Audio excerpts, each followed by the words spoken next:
Þá setur forseti fund borgarstjórnar þriðjudaginn 9. janúar 2018. Gleðilegt nýtt ár, kæru borgarfulltrúar.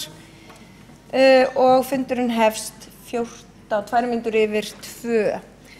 Og fyrsti liður á dagskrá tillaga borgarfulltrúa Sjálfstæðisflokksins aukið lóðaframboð og málshefjandi Kjartan Magnússon borgarfulltrúi.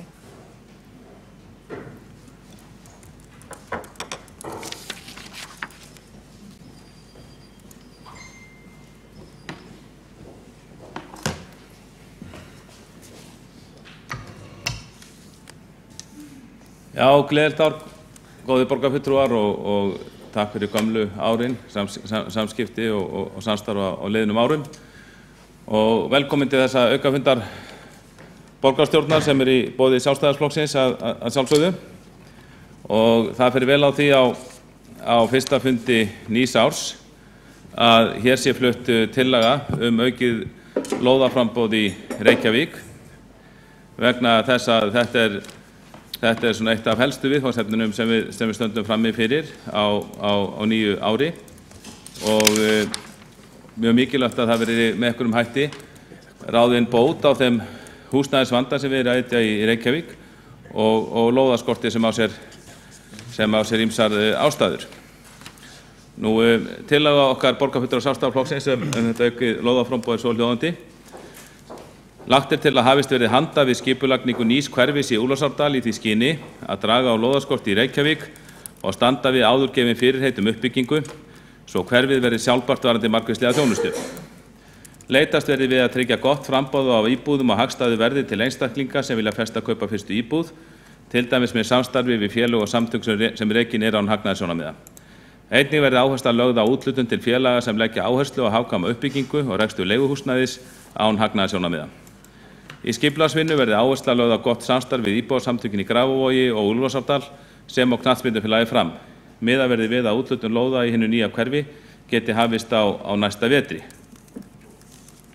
Og já, borgarfulltrúar góðir, það ekki í fyrsta sinn sem kannski tillaga sem þessi kemur fram í borgarstjórn, eins og borgarfulltrúar rekur vafalaust minni til, þá var gert ráð fyrir á sínum tíma þegar að þetta góða hverfi í Úlfarsárdal, eða við tölum nú stundum saman hverfin sameiginlega, Grafarholt og Úlfarsárdal, upphaflega var gert ráð fyrir að þau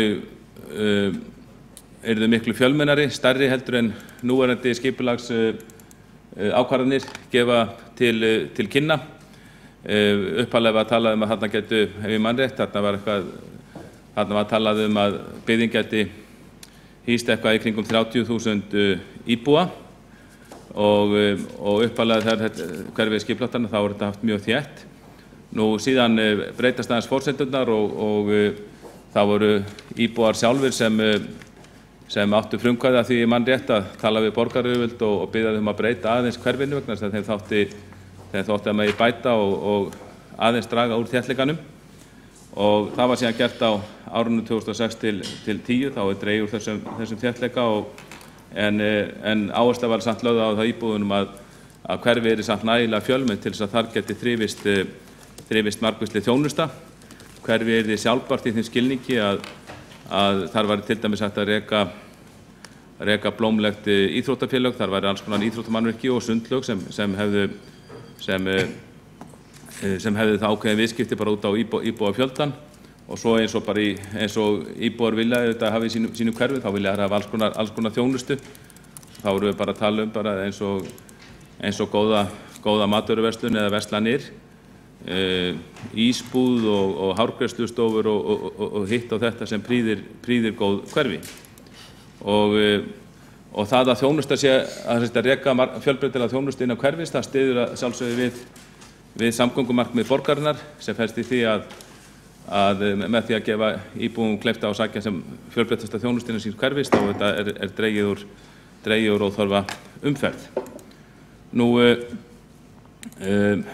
þannig á sínum tíma, það var gert ráð fyrir að þetta yrði með myndarlegt hverfi, það var aðeins dregið niður úr þessum fyrstu hugmyndum eða samþykktum, þannig að það var gert ráð fyrir í kringum 2010 að það geti risið 15 til 18.000 manna byggð. og þegar hverfið var verið fullbyggt, en svo sjálfsögðu þegar vegna efnahagserfiðleika sem riðu yfir hér í þjóðfélaginu þá dró mjög úr uppbyggingu húsnæðis þarna.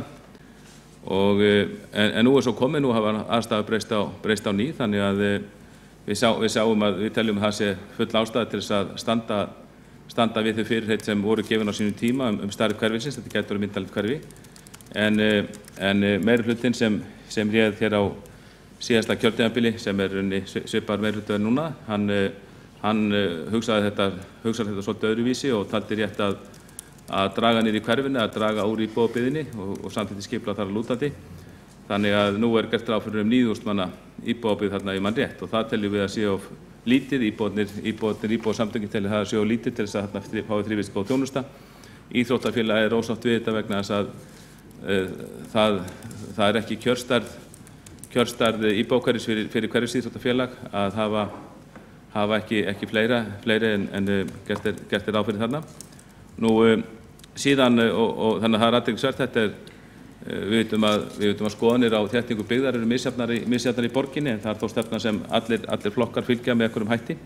En þarna sjáum við dæmi hverfi sem beinlínis kallar á þéttingu byggðar. Nú, og síðan vitum hvernig ástand á húsnæðismarkaði. Núverandi meirihluti hefur þá sýn að það megi helst ekki byggja upp ný íbúðahverfi svona í útjaðri borgarinnar, og vissulega Úlfarsdalur alveg dæmi það, og hefur viljað treysta á þéttinguna til þess að svara spurn eftir húsnæði í Reykjavík, og þétting bara fín í sjálfu sér, en við sjáum það bara svart á hvítu á ýmsum tölum að þéttingin ein og sér, hún dugir ekki til þess að svara eftirspurninni sem vissulega eftir húsnæði í Reykjavík af ýmsum ástæðum. Fólk vex úr grasi, flyttur úr foreldrahúsum, vill komast í húsnæði.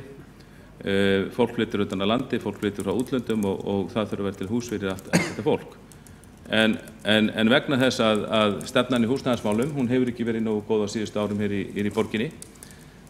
Hún hefur einkennst af því að hún einkennst af ómikilli stýringu, tel ég meirihluta borgarstjórnar, sem felst þá í því að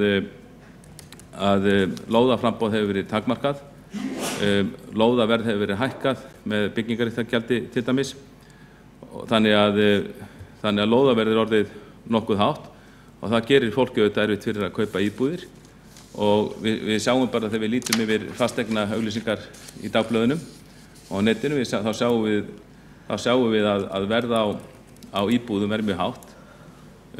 Vissulega má þetta sannsvegar fara eins og við bent á mjög margir vilja búa miðsvæðis í borginni, mjög margir vilja búa í miðbænum, vesturbænum, austurbænum, hérna svona miðsvæðis, en við sjáum það líka að nýjar íbúðir sem koma hingað í sölu, þær eru mjög dýrar. Og þegar Sjálfstæðisflokkurinn var hér með meirihluta í borgarstjórn á sínum tíma, þá var mjög ákveðin húsnæðisstefna við lýði. Hún gekk út á það, hún gekk út á þéttingu byggðar, það voru ýmis þéttingarverkefni í gangi sem tókust mjög vel, en hún gekk líka út á það að tryggja fólki val, bara val í hvers konar húsnæði fólk vildi búa, og menn kappkostuðu sem tókst oft að allir fengu bara lóðir, og skipti þá engu máli hvort að vera verktakar sem voru að byggja til að selja, eða bara fólk sem vildi byggja sjálft, eða félög sem vildi byggja upp til þess að selja eða leigja. Þannig í húsnæðismálum það bara best að hafa aðgangi sem greiðastan, hafa samkeppni á milli íbúðaforma, og það fer ekki hjá því að þegar það takmarkað lóðaframboð og lóðaverðið hátt, þá ekki kjör aðstæður að þessu leyti. Það verður að segjast eins og er. Nú, og við sjáum það bara þessar nýju íbúðir sem eru komið hinn í sölu, hérna bara til þess vestur í bæ, þetta eru mjög dýrar íbúðir. Það eru fregnir það að erlendir fjárfestar séu að fjárfesti þessum íbúðum, og við vitum að innlendir fjárfestar eru að því einnig, og þetta gerir það að verkum að það erfitt fyrir fólk sem á ekki íbúð, til dæmis ungt fólk, að kaupa fyrstu íbúð. En þegar Sjálfstæðisflokkurinn réð, þá var áhersla lögð á þéttingu byggðar, það var líka lögð áhersla á að selja lóðir í úthverfum, vera með ný hverfi, Við sjáum bara Grafarvogshverfið, vinstri menn gagnrýndu mjög uppbyggingu Grafarvogshverfisins á sínum tíma, en þegar við förum þetta hverfi í dag þá held ég að við sjáum að þetta er frábært hverfi og hefur auðvitað skilað, er auðvitað mjög blómlegt og hefur auðvitað skilað bara miklum tekjum í borgarsjóð og hér til samneyslunar, öfugt til það sem sumir spáðu á sínum tíma. Og við sjáum að það er svo mikil eftirspurn eftir íbúðum að það er erfitt að segja nákvæmlega hvað er mikil uppsöfnuð þörf, en við vitum, með greinir á það, greiningaraðila, en við vitum að það eru bara mörg þúsund íbúðir.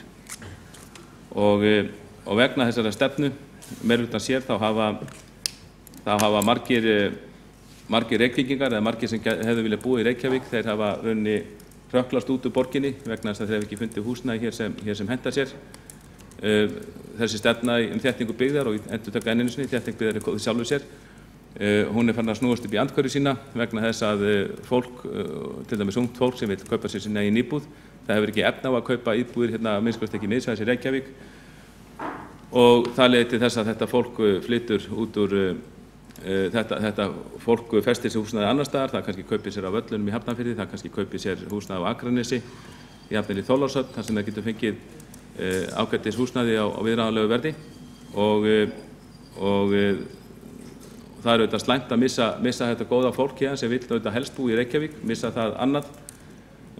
Borgarsjóðurinn blessaður, hann missir skattgreiðendur og okkur finnst alveg að Reykjavík mætti vera aðeins stærri. Þó að þetta sé stærsta borg á Íslandi, þá var hún ekki í stóri alþjóðlegum samanburði og ég held að margir vilji hafa þetta aðeins stærri borg og blómlegra borgarlíf. En út af þessu þá sem sagt erum við að tala um dreifingu byggðar vegna þess að þegar fólk fær ekki íbúðir hér og þarf að leita út fyrir höfuðborgarsvæði, leita íbúðum á viðráðanlegu verði, þá er þessi þéttingarstefna farin að snúast upp í andhverfu sína og er orðin þá hálfgerð svona dreifingarstefna. Nú þetta höfum við auðvitað rætt áður hér í borgarstjórn á síðasta, sem sagt, þegar Úlfarsárdalurinn, þegar Grafarholtið fór í uppbyggingu sem var að valda tíma R-listans, þá var sjálfur sér ágætið sátt uppbygginguna þar milli flokkanna í borgarstjórn vegna þess að flokkanir töldu þörf á því að byggja þetta nýtt íbúðahverfi. Nú þegar að Úlfarsárdalurinn fór í uppbyggingu síðan á kjörtímabilinu eftir það, þá var það ágætið sátt, svo þetta verður erfiðleikar út af efnahagskreppunni og síðan hefur ekki verið mikið samstaða þessi mál í borgarstjórn en á síðasta kjörtímabili þegar þessu var breytt. Þegar þessu var breytt að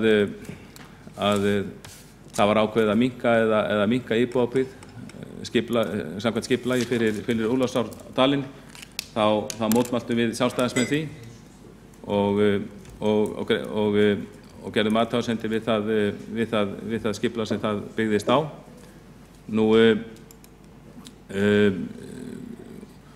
og síðan hefur við rætt þetta reglulega á þessu kjörtímabili.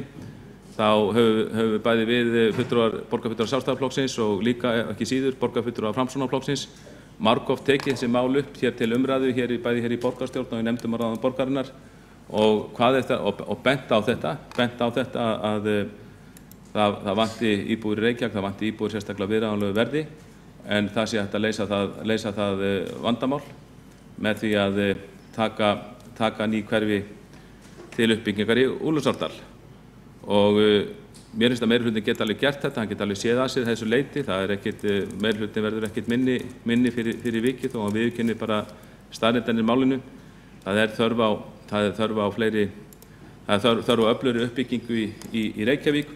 Vissulega hefur margt gott verið gert í því sem meirihlutin hefur verið að gera varðandi uppbyggingu á þéttingarreitum og nú síðast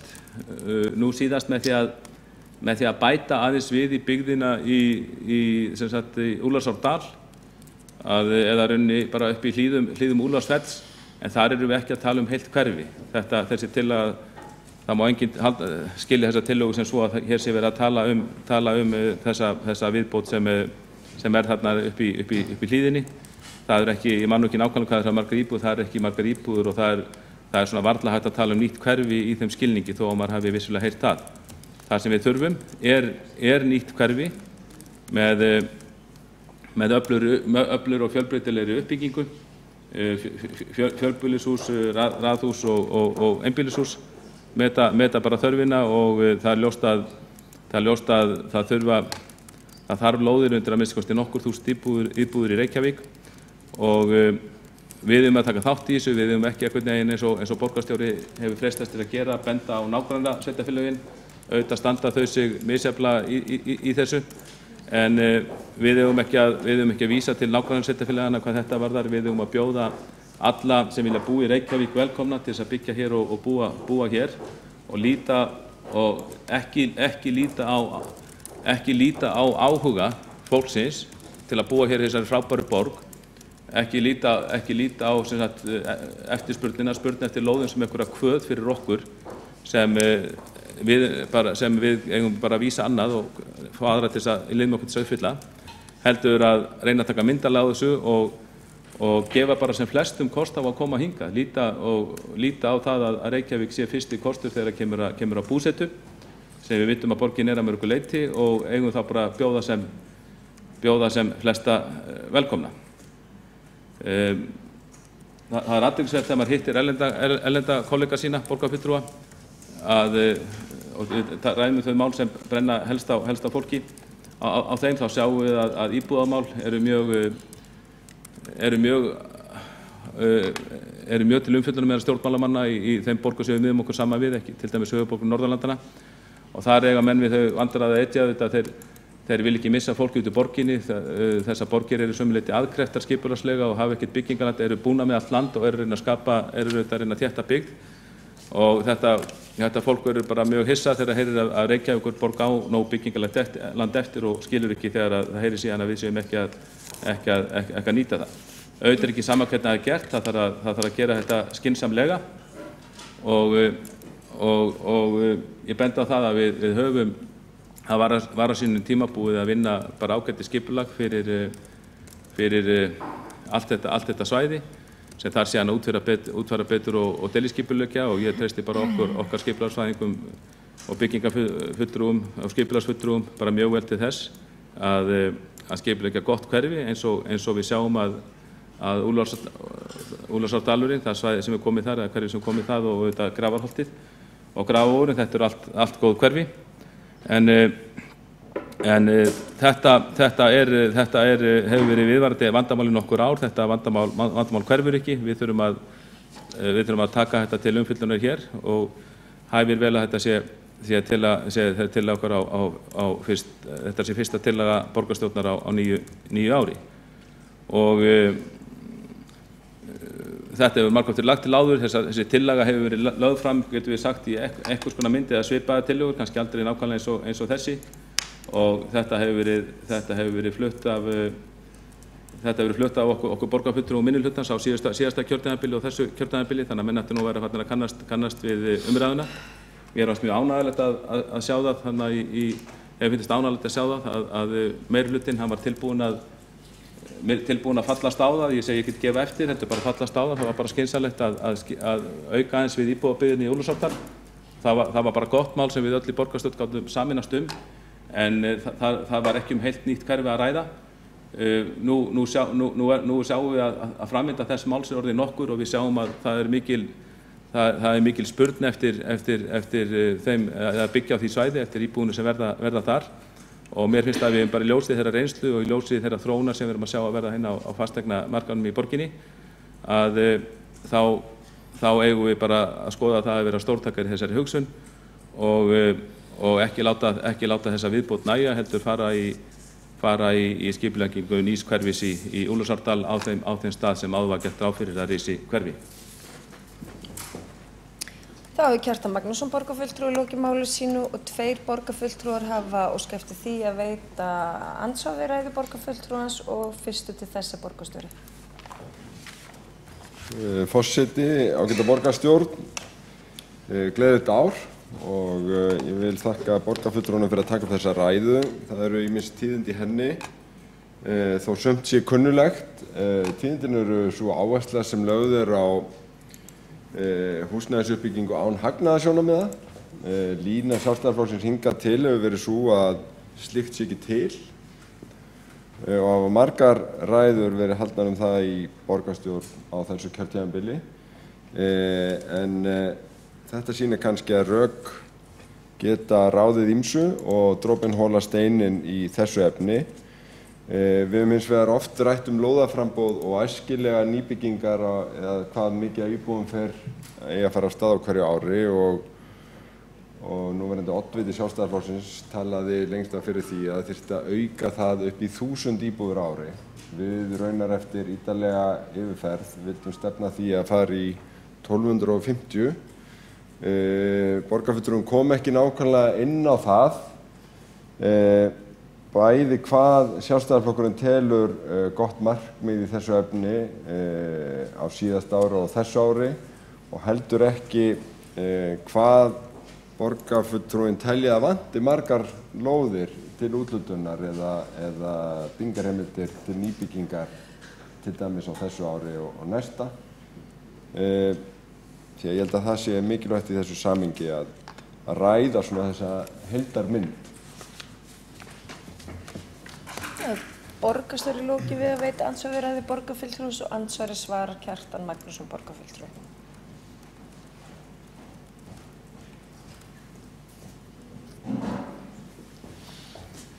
Forseti, góðir borgarfulltrúar, ég alveg sammála Degi Bjarkissyni borgarstjóra það að það þurfi að ræða þessa heildarmynd. Mér fannst ég svolítið vera að ræða heildarmyndina og ég sagði það í ræðu minni, ég vildi ekki fara of mikið út í tölurnar í sjálfu sér vegna þess að greiningaraðilar og meirihluti og minnihluti og allir þessir aðilar, við erum ekki endilega sammála tölurnar. Það er alveg rétt að einhvern tímann, ég held þessu nokkur ár síðan, þá var nefnt hérna að þeir þyrftu að bæta við 1000 íbúðum ári. Borgarstjóri nefndi 1250 ári, ég held að samtök atvinnulífsins tala 1800 íbúðir ári. Þannig að það er bara hver aðili nefnir sína tölu og ég ætla ekki að fara út í mikla talnalega við mig hér, heldur svona frekar ræða prinsippið að gera bara góðan skurk í því að brjóta nýtt land til ræktunar, svo má segja. Taka bara prinsipákvörðun það að taka land sem við eigum þarna í Úlfarsárdal, taka það undir nýtt hverfi. Og svo má bara, mér finnst það eiginlega svona vera málefni dagsins að við höfum að bara ræða það og bara helst ákveða það. Svo getum við bara farið í þennan talnaleik sko, og ég veit ekki sjálfur nákvæmlega hvaða tala er nákvæm, hvort það eru 1000, 1250 eða 1800, en ég veit þó að uppsöfnuð þörf nokkur þúsund íbúðir. Ég held að allir séu sammála það, að uppsöfnuð þörf sé nokkur þúsund íbúðir og þá hljótum við að geta verið sammála það að fara í þetta. Nú varðandi þetta án hagnaðarsjónarmiða, ég held að sé svolítið orðalegur í því. Ég bara man eftir því þegar við höfum lagt áherslu fyrr, þá höfum við stundum verið sjálfstæðismenn sakaðir að vera á móti ákveðnum tegundum félaga vegna þess að þau auglýsa sig sko án hagnaðarsjónarmiða og án þess að dómur sé lagður á þá sko einhvern án hagnaðarsjónarmiða, þá höfum við bara viljað leggja áherslu á það og við teljum að borgarstjórnin að vinna með öllum. Við eigum helst að skapa ástand þannig að allir geti fengið íbúðir, hvort sem þeir vinna með hagnaðarsjónarmiðum eða án hagnaðarsjónarmiða. En ég get alveg tekið undir það að það getur verið æskilegt að vinna með ýmsum félögum sem skilgreina sig án hagnaðarsjónarmiða vegna þess að það mælir margt með því að slíkt haldi íbúðaverði niðri eða lækki það og við þurfum svo sannarlega á því að halda í Reykjavík. Kjartan Magnússon lokið við að svara andsvari og andsvörum í þessari lotu telst lokið. Borgarstjóri kemur upp í andsvaraðurum sín. Forseti, ágæta borgarstjórn. Ég vildi þá kannski bara vera nákvæmari í ljósi þess og þeirra talna sem borgarfulltrúinn fór yfir og við fórum yfir hér bara síðasta fundi fyrir áramót að það 1700 lóðir fyrir 1700 íbúðir sem var úthlutað á síðasta ári. Þá segja lóðaúthlutanir ekki alla söguna. Það voru að auki gefnar út lóðaleigu samningar vegna 720 íbúða í Vogabyggð sem komið gegnum skipulag og reyndar fyrstu byggingarnefndateikningar eru farnar að birtast. Við vitum auðvitað að skipulag hefur lengi legið fyrir á Hlíðarenda. Þar núna komnir upp 5 byggingarkranar. Þar er hægt að byggja 780 íbúðir og mun gerast hratt og til viðbótar þessu stóru svæði sem að bætast við. Á framkvæmdastigi síðastliðið haust ofan á þetta voru 3.100 íbúðir og 4.300 í skipulagi. Ég held að þetta heildar yfirlit þurfi að hafa í huga áður en fólk velur mjög stór orð lóðaskort eða annað slíkt. Lóðir eru eitt en byggingarheimildir eru annað og meira segja núna hafa lóðir verið að fara út í býsna stórum stíl. Þetta algjört metrendar í sögu Reykjavíkurborgar og að stórum hluta til þeirra félaga sem hér kallað eftir að sé sinnt sérstaklega, þar að segja félaga sem vinna ekki í hagnaðarskyni. Þá hefur borgarstjóri lokið við að veita andsvar öðru sinni og andsvari svarar Kjartan Magnússon, borgarfulltrúi, öðru sinni.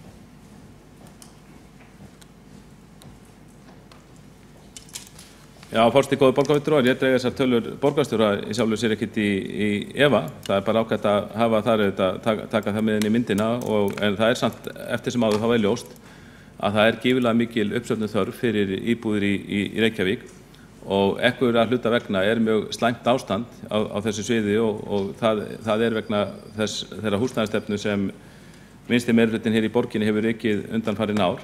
Við þurfum að finna einhverja leið út úr þessu og vissulega það lóða á þessar vogarskálar að fá allar þessar íbúðir inn sem borgarstjóri nefndi. Ég held að sé þetta betra með að við fullbúnar íbúðir, það það sem rauninni telur þegar við erum að leysa lóðavandann og leysa vandræði fólks, að það hvað margar íbúðir eru raunverulega að koma á markaðinn og það þetta bara mjög gott og fagnaðarefni að svona margar lóðir séu að komast út eftir þetta mörg ár þar sem kom alltaf fáar íbúðir. Og við erum að sem að sammála það að það komu fáar íbúðir á markaðan á tímabili. Það eru margar að koma núna, spurningin svo. Mun það sem eru að koma núna, mun það duga til þess að leysa þessa uppsöfnuðu þörf. Mér sýnist ekki því að greiningaraðilar eru sammála það sé uppsöfnuð þörf fyrir mörg þúsund íbúðir eða nokkur þúsund íbúðir á þessu markaði. En vonandi tekst okkur að greiða þessu og ég ætla alls ekki að gera lítið úr öllum þeim íbúðum sem eru að koma inn á þéttingarsvæðum. Margt gott sem gert þar. En við teljum einfaldlega að þetta dugi ekki til og við þurfum líka að samhliða að ljúka Úlfarsárdalnum, taka það land sem þar vegna þess að við teljum að það geti orðið mjög til góðs að samhliða þessum ágættu þéttingaverkefnum að koma með þetta þéttingaverkefni líka inn í Úlfarsárdalnum og bindum góðar vonir við að íbúðir þar geti orðið ódýrari en við annars þar í borginni og þar með frábærar svona íbúðir fyrir fyrstu kaup fólks. Þá hefur Kjartan Magnússon, borgarfulltrúi, lokið við að svara andsvara öðru sinni og andsvörum með þessari lotu telst lokið. Og næst kemur Kristín Soffía Jónsdóttir og veitir fjandsvar upp í fjandsvör.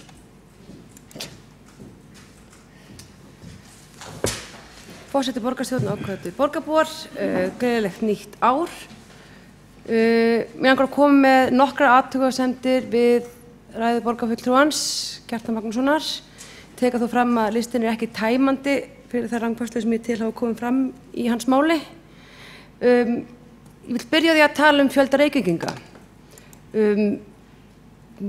Sögur fólksflótta og fækkun Reykvíkinga eru ekki byggðar á neinu.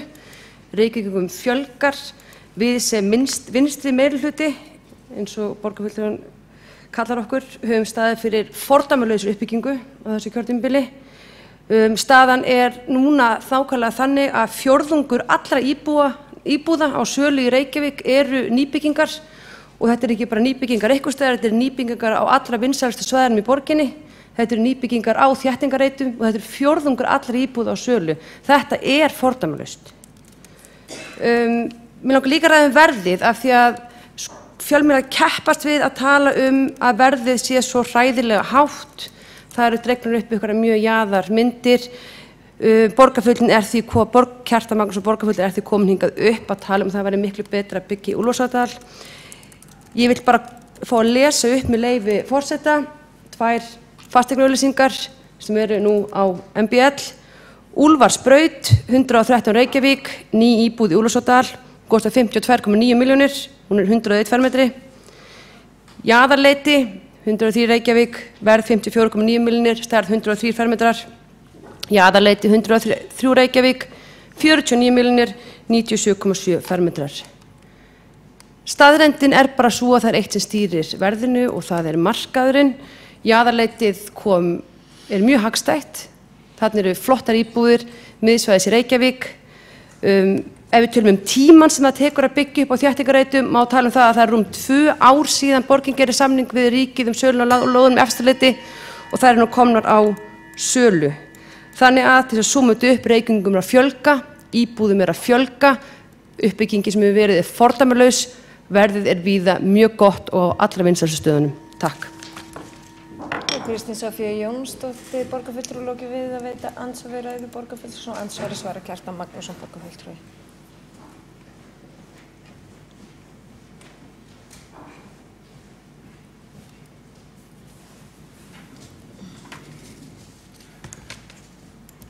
Forseti, góðir borgarfulltrúar, ég þakka þér í svarið en ég kannast ekki við að vera að beita minna rangkvæmslur hér. Vil nefna að varðandi það íbúðaverð sem hér nefnt, eða verð sem hér nefnt á íbúðum í Úlfarsárdal, þá ætla ég ekki að draga það í efa. Það voru nefndar hér háar tölur, hins vegar held ég að tölurnar séu enn hærri í öðrum hverfum. Enda bara held ég að sögulega hafa verið þannig að íbúðaverð hefur verið lægst í nýbyggingarhverfum og meðan það hefur oft verið hærra sko í grónum hverfum. En þetta allt spurning framboð og eftirspurn. Við getum sagt að það hafi verið og lítil framboð í mörg ár og það spurning hvernig leysum við það. Og ég held að dugi ekki þessu að vísa til þess að á íbúðir sem kunna vera með hátt verð, kunna vera á háu verði í Úlfarsárdal, með því að besta leiðin til þess að ná verði niður, það auðvitað að auka framboðið. Fyrir það fólk sem hefur gert ná að flytjast að heima frá mömmu og pappa og kaupa sér íbúð, þá hjálpar það ekki allavega ekki til skamms tíma að fá inn íbúðir, fógdýrar íbúðir upp á 10 milljóna, upp yfir 100 milljónir í grónum hverfum. Það hins vegar hjálpar þessu fólki að ef því gert kleift að byggja og eignast íbúðir í hvaða hverfi sem þetta en það auðvelt að steiga við það í nýjum hverfum. Til dæmis með byggingarsamvinnufélögum. Það voru til þess þegar Sjálfstæðisflokkurinn var völd, þá voru hér öflug byggingarsamvinnufélög sem bara byggður nán hagnaðarsjónarmiða, margt ungt fólk sem eignaðist íbúð þannig á lágu verði. Og þannig að við erum að benda á þetta til að nokkuð gengur það að benda á þetta sem leið til þess að minnka húsnæðisvandann í borginu og helst að leysa hann. En eins og við vitum það ekki til hennar patentlausnir í þessum húsnæðismálum, þetta verður ekkert leyst á nokkrum mánuðum einu ári. Við vitum að þetta alltaf nokkura ára þróun, minnstakosti, og þess vegna leggjum við þessa tillögu til. Við vitum að þetta verður trauðla þess ári, en við þurfum að hugsa fram í tíma þegar við leysum íbúðavandamálin í Reykjavík. Þá Kjartan Magnússon, borgarfulltrúi, lokið við að svara andsvari og andsvörin til slokið og næst tekur til máls Guðfinna Jóhanna Guðmundsdóttir, borgarfulltrúi.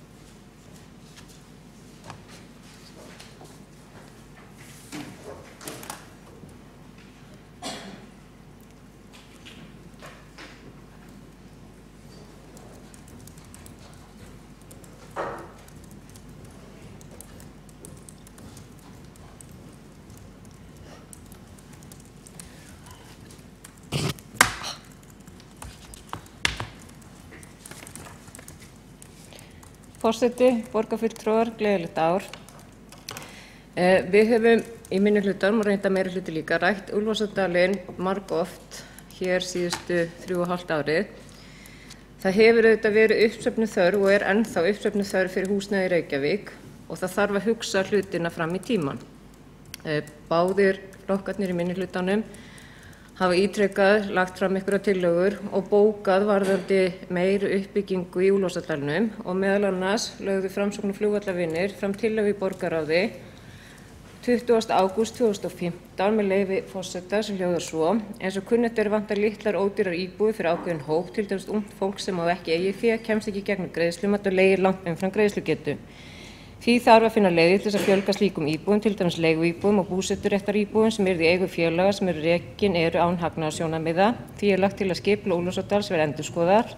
Þar á meðal þær lóðir sem nú gert ráð fyrir einbýlishúsum eða parhúsum með það fyrir augum að útbúa lóðir fyrir fjölbýlishús þar sem gert verður ráð fyrir litlum hagkvæmum búseturéttaríbúðum og leiguíbúðum fyrir félög sem eru rekin án hagnaðarsjónarmiða. Hluti af íbúðunum yrði fyrir félagsbústaði, skoða verði hvernig lækka með byggingakostnað við hönnun, útfærslu og byggingu húsana. Til dæmis mætti skoða hvort hluti húsana ætti að vera á 2 hæðum með nokkrum íbúðum og hvorri hæð með tröppum utanhús til þess að minnka sameign innan hússins og þar með stofn viðhalds- og rekstrarkostnað sameignar þar á meðal kostnað við lyftu.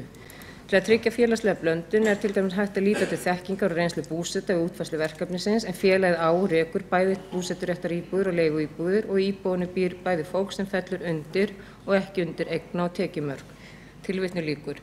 Þessi tillaga hún var síðan tekin til afgreiðslu í borgarráði 15. október 2015 þar sem var samþykkt breytingartillaga meirihlutans endurskoðun á skipulaginu í Úlfarsárdal.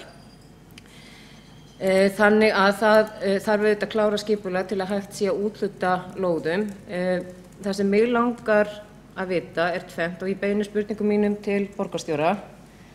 Það annars vegar hvenær lóðunum verði úthlutað í Úlfarsárdalnum og hins vegar beini ég þeirri spurningu að það tók rúm 2 ár í rauninni að klára þetta deiliskipulag í Úlfarsárdalnum. Og við vitum það að skipulag tekur langa tíma og það mikið sem hefur verið skipulagt núna síðustu árin og á þessu kjörtímabili. Mér langar til þess að vita að ef það yrði farið í breytingar núna og aukið í rauninni við íbúðirnar í Úlfarsárdalnum og svo vinna myndi taka 2,5 ár, segjum það eins og þessi vinna hefur tekið, að hvað í rauninni Já, ef við horfum 2,5 ár fram í tíman, miðað við það sem bara búið að skipuleggja í dag, það sem liggur fyrir skipulag, þetta ekki orðnar einhverjar 4.000–5.000 íbúðir sem búið að skipuleggja nú þegar. Þannig okkur myndi vanta byggingaraðila til þess að byggja þessar íbúðir samhliða þessu.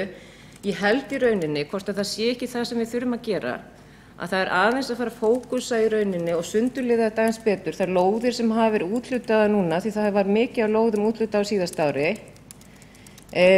hvar þessi verkefni eru stödd í rauninni, hvað langt þangað til að það verður byggt á þessum lóðum, hvað mikið eftir sem tilbúið í rauninni sem búið að skipuleggja en ekki byrjað að framkvæma, því ég veit að það búið að taka saman fullt af upplýsingum til þess að við lendum ekki aftur í því ef það verður til dæmis annar hrun eða eitthvað gerist að við Reykjavíkurborg sé kannski til á lager en gæsalappa nægt svæði sem skipulagt þannig að við lendum ekki aftur í þessum vandræðum sem að myndaðist núna síðustu árin sem búið að vera að vinna upp. Þannig í rauninni ef það tekur segjum að þessi tillaga yrði samþykkt og það tæki 2 ár að skipuleggja meiri byggð í Úlfarsárdalnum heldur en nú hefur verið samþykkt. Hvenær væri það möguleiki miðað það sem búið að framkvæma nú þegar úthlutað lóðum að það yrði farið í uppbyggingu á því svæði? Því að ef við miðum við tölurnar sem borgarstjóri sagði áðan að það hefur 1700 lóðum úthlutað á síðustu ári og það voru 720 lóðaleigusamningar gerðir í Vogabyggð og 3100 íbúðir á framkvæmdastigi og 4300 í skipulagi, að þá erum við komið með tæpar 10.000 íbúðir og það þá spurning á hvað tímabili þessar íbúðir í rauninni gert ráð fyrir uppbyggingu. Hluti af þessu eins og við vitum kannski til 5 eða 10 ár, en ef við miðum bara við næstu 5 árin, hvað eru allar líkur á því ef það næst til aðila til þess að byggja, hvað við náum í rauninni, náum við því að setja 1250 íbúðir í uppbyggingu á hverju ári miðað við í rauninni þær skipulagsáætlanir sem í gangi. Ég bara velta því fyrir mér, ef þessi viðbót yrði gerð núna þegar búið að skipuleggja svona mikið, hvort þetta kæmi í rauninni til framkvæmda eða hvort þetta sé í rauninni þá eitthvað til þess að eiga til vara þannig að þetta kom ekki upp á eitthvað tíma seinna að við eigum engar lóðir til þess að úthluta. Ég vona að þetta sé skiljanlegt það sem ég að reyna að segja. Annars vegar hvenær verða lóðirnar úthlutaðar sem var verið að breyta deiliskipulaginu í Úlfarsárdalnum og hins vegar að ef það tekur í rauninni segjum 2 ár að skipuleggja nýtt hverfi í Úlfarsárdalnum, 2–3 ár, hvað náum við að byggja margar íbúðir á næstu 2–3 árum miðað við það skipulag sem í gildi og kannski þriðja spurningin, að það var gert þetta samkomulag það að ríkið úthluti afhenti borginni þessar 2000 lóðir.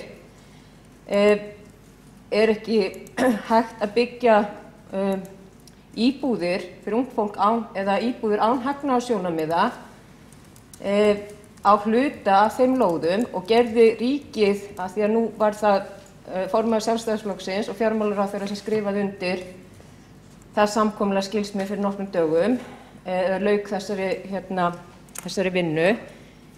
Hvort það hafi verið einhver fyrirvari af hálfu Sjálfstæðisflokksins þar það að þetta ætti að vera íbúðir til dæmis fyrir félög sem eru rekin án hagnaðarsjónarmiða, eldri borgar, ungt fólk og svo framvegis. Hvort það voru einhverjir fyrirvari, einhver skilyrði. Takk. Guðfinna Jóhanna Guðmundsdóttir, borgarfulltrúi, lokið máli sínu og borgarstjóri ætlar að veita andsvar við ræðu borgarfulltrúans. Eða svara spurningu. Forseti, ágæta borgarstjórn, ég vil nú þakka fyrir góða ræðu og fínar spurningar. Lóðunum í Úlfarsárdal sem núna eru tilbúnar í skipulagi, að það hefur verið að útbúa þar útboðsskilmála, það hefur verið tekin ein svona almenn umræða það eða heimilað Skrifstofu eigna- og atvinnuþróunar að fara í það í borgarráði. Ég á von á því að skilmálarnir koma aftur í endanlegri gerð inn á næstu vikum og markmiðið að auglýsa þetta sem fyrst. Þó ljóst að í hverfinu við Leirdal að þar verður úthlutað og reynt að tímasetja hvenar lóðirnar eru byggingarhæfar sem verður væntanlega ekki fyrr en í lok þessa árs vegna þess að þar þarf að huga að tjörninni og öðru, það svona aðeins flóknara en þá hægt að úthluta þeim með fyrirvara þannig að menn geti stillt upp mannskap og tækjum til þess að fara í það. Þannig að þetta svona tímaramminn í því, úthlutun á vordögum en framkvæmdir hugsanlega ekki fyrir næsta vetur, fyrsta lagi. Þó það þannig að þessar það vel 150 íbúðir sem að bættust við inn í þegar byggða hverfinu, þar oft að ræða byggingarheimildir á þegar úthlutuðum lóðum eða í einhverjum tilvikum, þannig að þar hægt að fara í gang ennþá hraðar. Síðan það spurningin hvað búið að skipuleggja mikið sem lykilspurning og ég tek algjörlega undir það með borgarfulltrúunum að þetta eitt af því sem hefur reynst gegnum árin mjög erfitt að hafa yfirlit yfir. Hvað þá að meta á einstökum reitum hvort og hvenær verði farið af stað því að þegar rætt við þá sem halda á reitunum þá gefur oft upp mjög brattar tímaáætlanir. Að einhverju leyti það fjármögnunaraðilarnir sem ráða hraðanum á ferðinni og margt sem bendir til þess að þeir hafa verið á undanförnum misserum, kannski að fenginni reynslu að taka sér lengri tíma í áhættugreiningu á þessu. Við höfum núna tekið upp þann hátt að tvisvar á ári þá förum við yfir þetta og gáfum út yfirlit í lok september og gerum ráð fyrir því að komi nýtt yfirlit í byrjun mars. Þannig að þá förum við yfir þetta allt saman. Ég get komið aðeins betur yfir þetta hér síðar í ræðu minni og eins þetta varðandi ríkislóðirnar. Borgarstjóri lokið við að veita andsvar við ræðu borgarfulltrúans og næstur tekur til máls borgarstjóri. Forseti, ágæta borgarstjórn, ég ætla að koma hérna aðeins inn í þessa umræðu. Í mínum huga alveg skýrt að borgarstjórn hefur fyrir sitt leyti svarað því sem þarna býr undir, þar að segja hvort að það sé ástæða til þess að byggja meira og stækka hverfi í Úlfarsárdal. Svarið við því var já, en það þó hóflegt. Það 500 íbúðir sem að bætast við það hverfi. En ég ætlaði að kannski verja smá tíma til þess að fara dýpra í þessa umræðu skort á lóðum og hvað í pípunum á byggingamarkaði í Reykjavík á næstu misserum og aftur að rekja þær lóðaúthlutanir sem samþykktar voru í borgarráði á síðasta ári. Þar að hluta til að ræða raunar lóðir í þessu hverfi og það sem í Reynisarsási eru 22 íbúðir undir einbýlishús sem hefur verið úthlutað til einstaklinga á síðasta ári og í Urðarbrunni hefur úthlutað alls 76 íbúðum til Bjarg sem byggingafélag á vegum ASÍ og BCB sem sem sagt ekki rekið í hagnaðarskyni. Við höfum síðan búin að úthluta á Hallgerðargötunni sem götuheiti við Kirkjusand, bæði til Brynju og Bjargs, eftir útboð á Hraunbæ 103 til Dverghamra, á Keilugranda 1 til Búseta og Móavegi 2-4 til Bjargs sem byggingafélag verkalýðshreyfingarinnar eins og áður segir. Og þetta eru mjög margar íbúðir. Það hafa líka verið seldar íbúðir eftir útboð eins og Nýlendugötu 7 íbúðir og í Vesturbyggð 176. Þar héldum við eftir reyndar út af félagslega hlutunum fyrir okkur. Það var stór lóðaúthlutun á Sæmundargötu 21 þar sem að Félagsstofnun stúdenta að fara að byggja 244 íbúðir og upp í Stakkahlíð þar sem byggingafélag námsmanna með 100 stúdentaíbúðir og samtök aldraðra 60 íbúðir fyrir eldri borgara. Háskólinn í Reykjavík fékk svo úthlutað 370 íbúðum við Nauthólsveg og félagsbústaðir 8 íbúðum fyrir búsetukjarna í Árlandi 10. Síðan Hallgerðargötu, þar var úthlutað eftir útboð til einkaaðila 82 íbúðum og raunar leikskóla. Og svo það sjómannadagsráð sem að fara í 144 íbúður auk hjúkrunarheimilis við Sléttuveg, en þetta eru íbúðir fyrir aldraða. Síðan eru 8 íbúðir við Jörfagrund, þessu til viðbótar. Alls eru þetta 1691 íbúð sem úthlutað var á síðasta ári og það þýðir það verið að úthluta lóð á grundvelli gildandi skipulags og næsta skref að skila byggingarnefndateikningum. Þannig að við höfum svona stundum miðað við það megi ætla að 2 árum eftir að lóðum úthlutað að þá komi fullbúnar íbúðir. En við höfum oft séð á undanförnum árum af mjög mismunandi ástæðum að það hefur ekki staðist og það ekki nein algild regla í því hvaða verkefni dragast og hver ekki. En aðeins til þess að koma aftur að spurningu borgarfulltrúa Guðfinnu Jónu Guðmundsdóttur hér áðan það sem þegar á framkvæmdastigi. Þá töldum við það saman í september síðastliðinn að það væri 3100. Í einstaka tilvikum þar var lóðaúthlutun yfirvofandi en jarðvinna var hafin eða niðurrif og í einstaka tilvikum vorum að ræða stór svæði þar sem ekki var byrjað á öllum áfangum. Til dæmis Hlíðarendi greindur þarna sem framkvæmdasvæði af því að þar var jarðvinna hafin en það ekki fyrr en núna áramót sem að framkvæmdir eru hafnar þar af krafti en þær eru þó hafnar af krafti núna.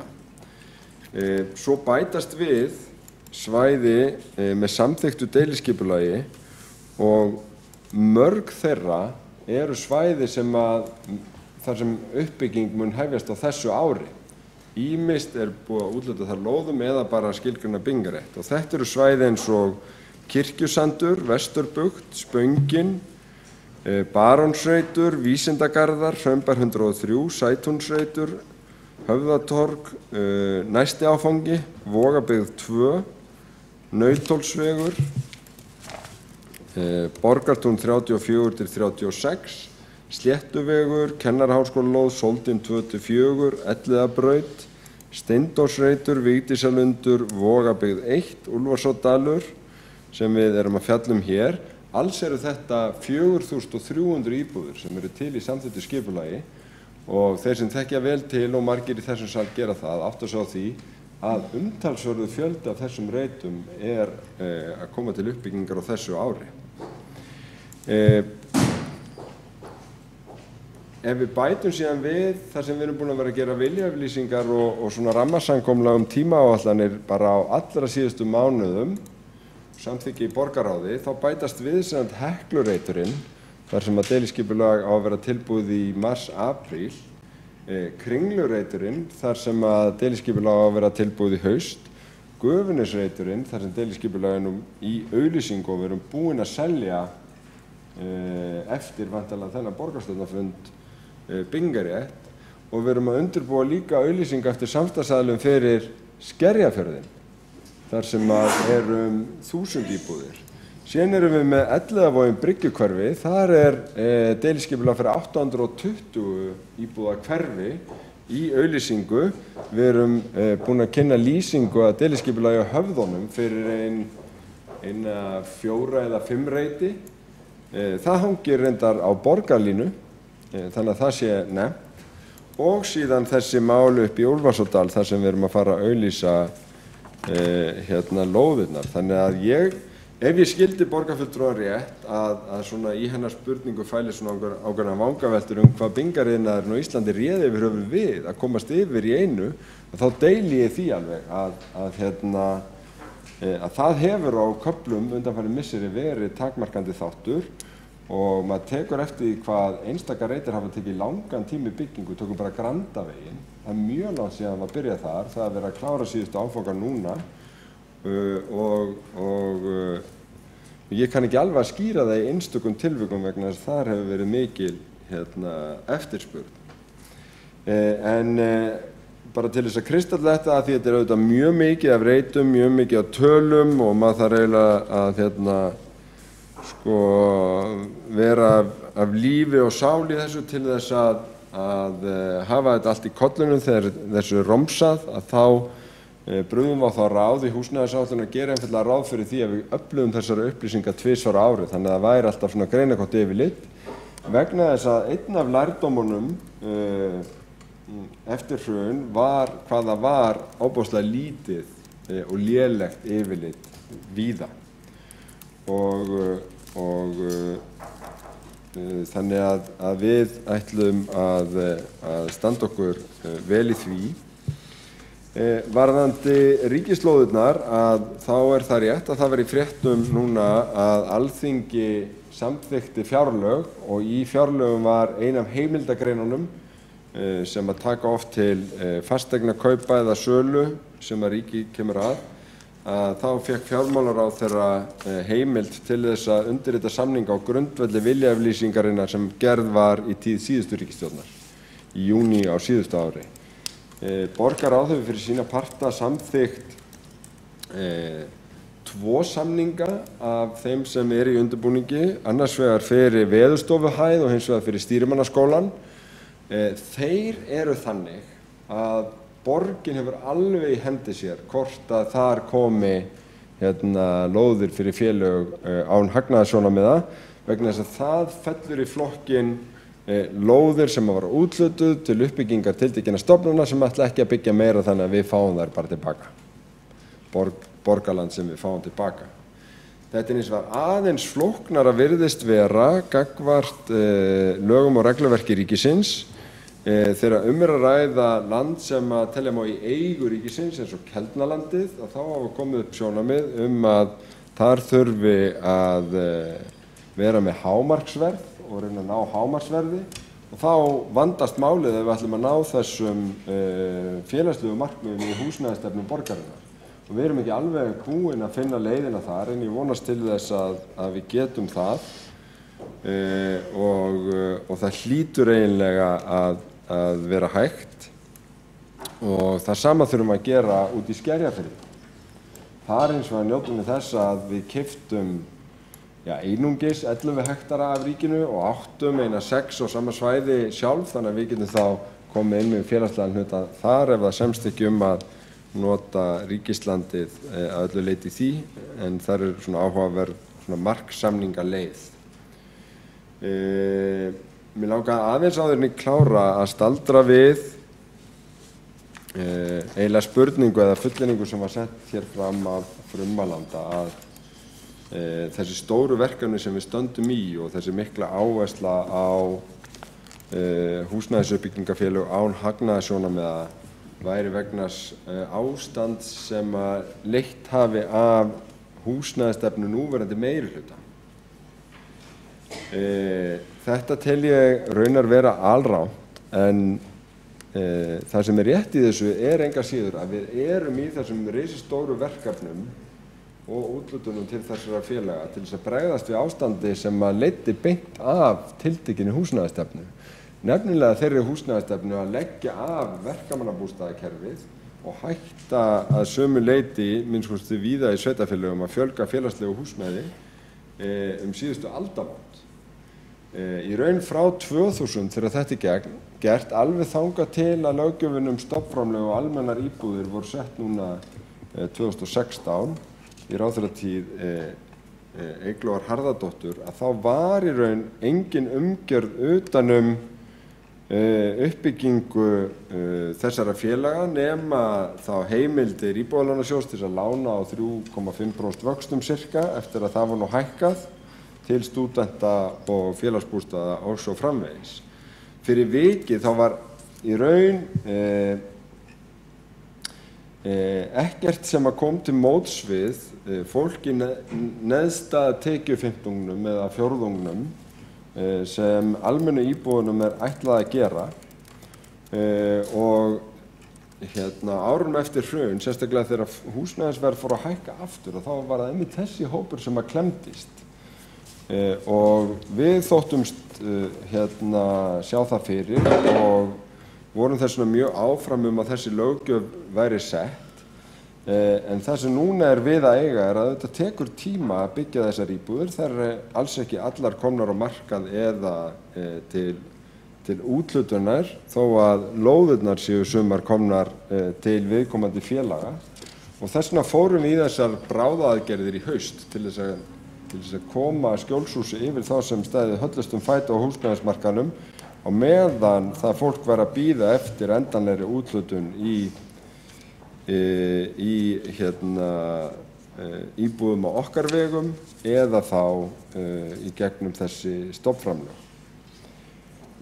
Húsnæðismarkaðurinn erfiður og við bindum þó vonir við það að það sé að komast á hann betra jafnvægi. Ýmsar greiningar benda til þess. Raunar hefur fjölgað svo bratt, eða gerði þá síðasta ári í Reykjavík og á höfuðborgarsvæðinu, að Hagstofan gaf út nýja mannfjöldaspá sem gekk út á það að myndi áfram halda að fjölga svona hratt og þá getum við aftur komist í eða þá myndi lengjast í skort ástandinu. En það samt eiginlega tvennt það að segja. Annars vegar það að þessi endurskoðaða íbúðaspá virðist ekki taka mið af nýjum hagspám sem gerir ráð fyrir að hagvöxtur minnki, sem hefur sýnt sig að vera í svona beinu samhengi við innflutning á vinnuafli. Og númer 2, sem ég þreytist ekki á að segja, að mér finnst greiningaraðilar oft á tíðum vanmeta það sem í pípunum í uppbyggingamálum, sérstaklega í Reykjavík. Á móti kemur hugsanlega að það sé verið að ofmeta það sem sé í pípunum í nágrannasveitarfélögunum vegna þess að Kópavogur búinn með allt sitt land, Garðabær á ekkert land, en þeir sem ráða yfir Urriðaholtinu ennþá að úthluta. Mosfellsbær á eiginlega ekkert land, það eru einkaaðilar með Helgafellslandið. Mosfellsbær á vísi í viðræðum Blikastaðalandið. Seltjarnarnes búið með allt sitt land. Hafnarfjörður getur ekki úthluta meira vegna legu raflína í Skarðshlíðinni, þannig að það mun mikið mæða áfram miðað við þessa mynd á Reykjavík í uppbyggingu á höfuðborgarsvæðinu á næstu árum. Ef frá talið það sem að önnur sveitarfélög gera í gegnum þéttingu byggðar innan sinna byggðaheilda, og það til dæmis Kópavogur með þó nokkur áform í sínu aðalskipulagi. Seltjarnarnes að hugsa Eiðistorgið í sínu aðalskipulagi, Garðabær með sinn miðbæ, en Mosfellsbær kannski háðari einkaaðilum sem að eiga meira að minna all land innan sveitarfélagamarkanna. En eins og kannski má heyra af þessari yfirferð að þá tökum við ekki undir þá tillögu sem að hér flutt af frummannenda og ætlum að vísinni frá að fella? Ætlum að fella hana? Nú er borgarstjóri lokið máli sínu og einn borgarfulltrúi var óskað eftir því að koma upp í andsvarið borgarstjóra og það er Marta Guðjónsdóttir borgarfulltrúi.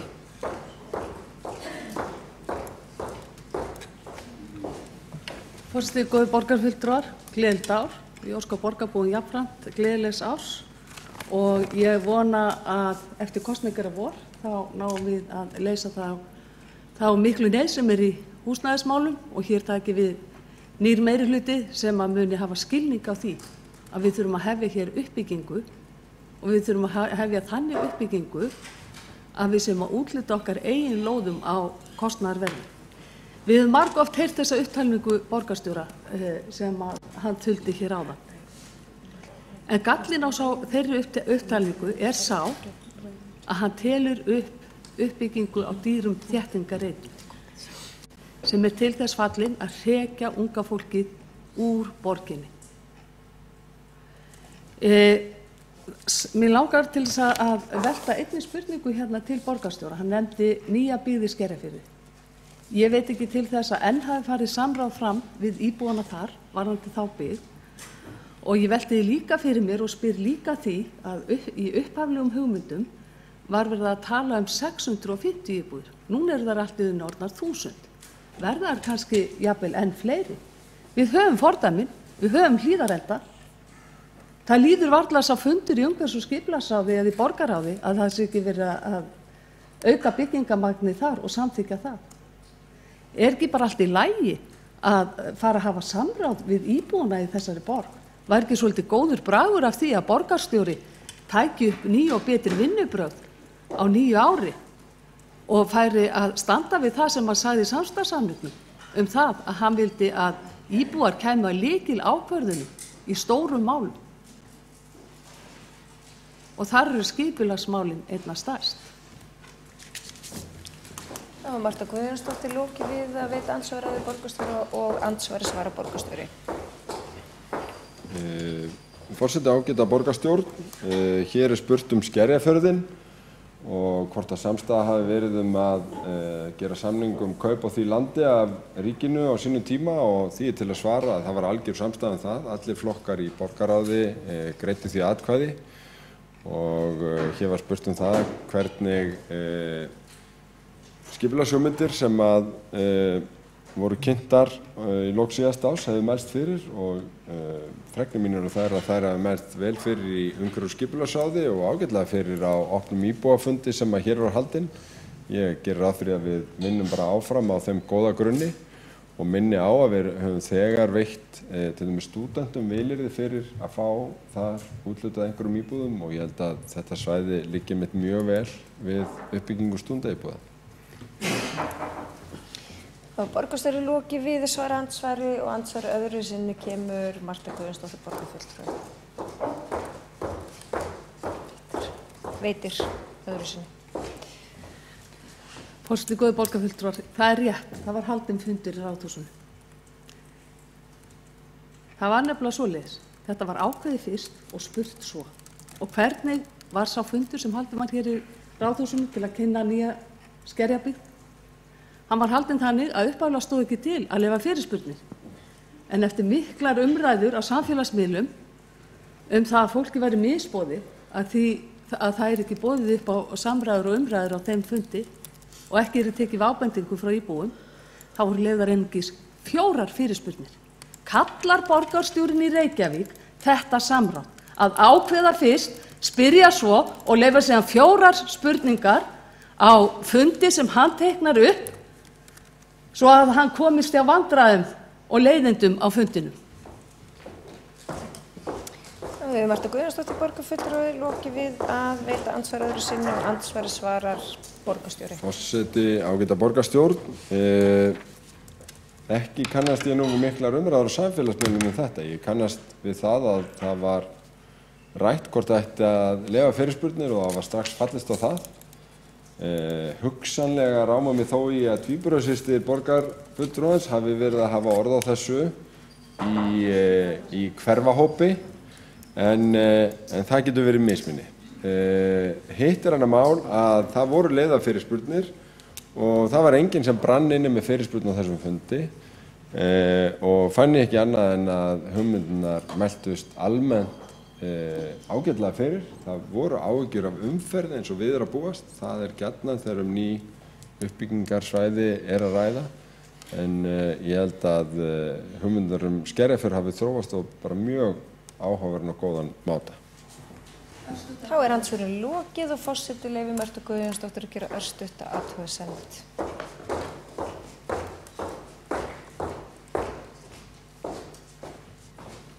Forseti, góðir borgarfulltrúar.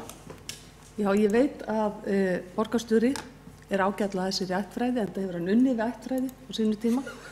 Þannig að það kemur mér ekki óvart. En að blanda fjölskyldumeðlimum í umræðu þó þeir hafi einhverja skoðanar, einhverju málum út í bæ, finnst mér svona heldur skrítið. En allt í lagi, ég tek ekkert nærri mér. En ég vildi kannski líka bara benda borgarstjóranum á að það voru fleiri sem að blönduðu sér í þessa umræðu. En hann vil kannski ekkert kannast við það. Það var til dæmis formaður íbúasamtakana og það voru fleiri sem að vildu fá að tjá sig. Og annað sem ég vil benda á líka að fulltrúar sjálfstæðismanna í borgarráði lögðu fram tillögu það, þurfti að leggja fram sérstaka tillögu það að það yrðu leyfðar fyrirspurnir á þessum fundi. En þeirri tillögu var frestað. Úr því að þetta var svona sjálfsagt mál, af hverju ósköpunum borgarstjóri var svo tillaga ekki samþykkt umorðalaust á þeim fundi. Þá Mörtu Guðjónsdóttir borgarfulltrúi lokið við að gera stutta athugasemd og andsvörum á athugasemdum telst lokið og næst tekur til máls Birna Sveinbjörnsdóttir borgarfulltrúi.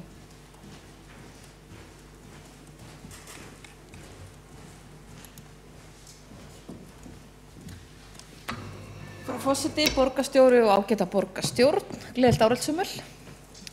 Mér langar að koma hérna upp í þessa umræðu, kannski frá nokkru vinklum. Fyrsta lagi þá erum við auðvitað búið að vera allt árið að ræða lóðarúthlutanir og borgarstjóri hefur farið mikinn í upptalningu sinni á þeim verkefnum sem eru í gangi. Og fyrst var þetta auðvitað á teikniborðinu 2014 og í skipulegu, þetta búið að taka allt sinn tíma og við getum auðvitað verið öll saman það mikil uppbygging í Reykjavík núna þó svo við höfum bent á réttilega að kannski það hefur verið hægara, við teljum alltaf að vera hægara að vera að byggja þéttingareitum en engu síður og þá mikil uppbygging í gangi. Borgarfulltrúinn Kristín Soffía Jónsdóttir kom hérna upp í andsvar áðan og rakti 2-3 fasteignaauglýsingar sem voru og eru mjög áhugaverðar fyrir okkur borgarfulltrúa, ekki bara borgarfulltrúa, heldur bara borgarbúa alla, sem að sýna það svart á hvítu að það að draga mjög saman í fermetraverði á miðjusvæðum, svokallað með vestan Elliðaár og austan Elliðaár. Og bara eins og þetta dæmi sýndi raunverulega skýrt, þannig fermetraverði virðist vera upp í á Rúfreitnum og síðan upp í Úlfarsárdal í kringum 500.000 krónur fermetri. Það sem við höfum aftur á móti kannski minnihlutanum verið að benda á, kannski hefur það kannski bara ekki komið nógu skýrt fram, að svona markaðslögmálin benda til þess að þessi uppbygging sem hefur verið svona of hæg, of fáum lóðum úthlutað og þá ekki bara í blokkaríbúðum heldur líka í sérbýlum, hafi leitt til mjög mikilla hækkana á fasteignamarkaðnum, þannig að hækkanar eru sannarlega staðreynd. Og þá stöndum við fram fyrir því hvernig getum við komið ungu fólki inn á þennan markað.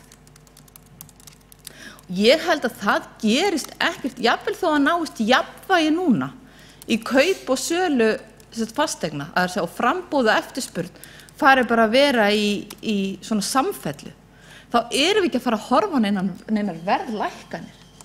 Og þá spurningin, það sveitarfélagana að koma þar inn í með hugmyndir fyrir ungt fólk, eða það ríkisvaldsins?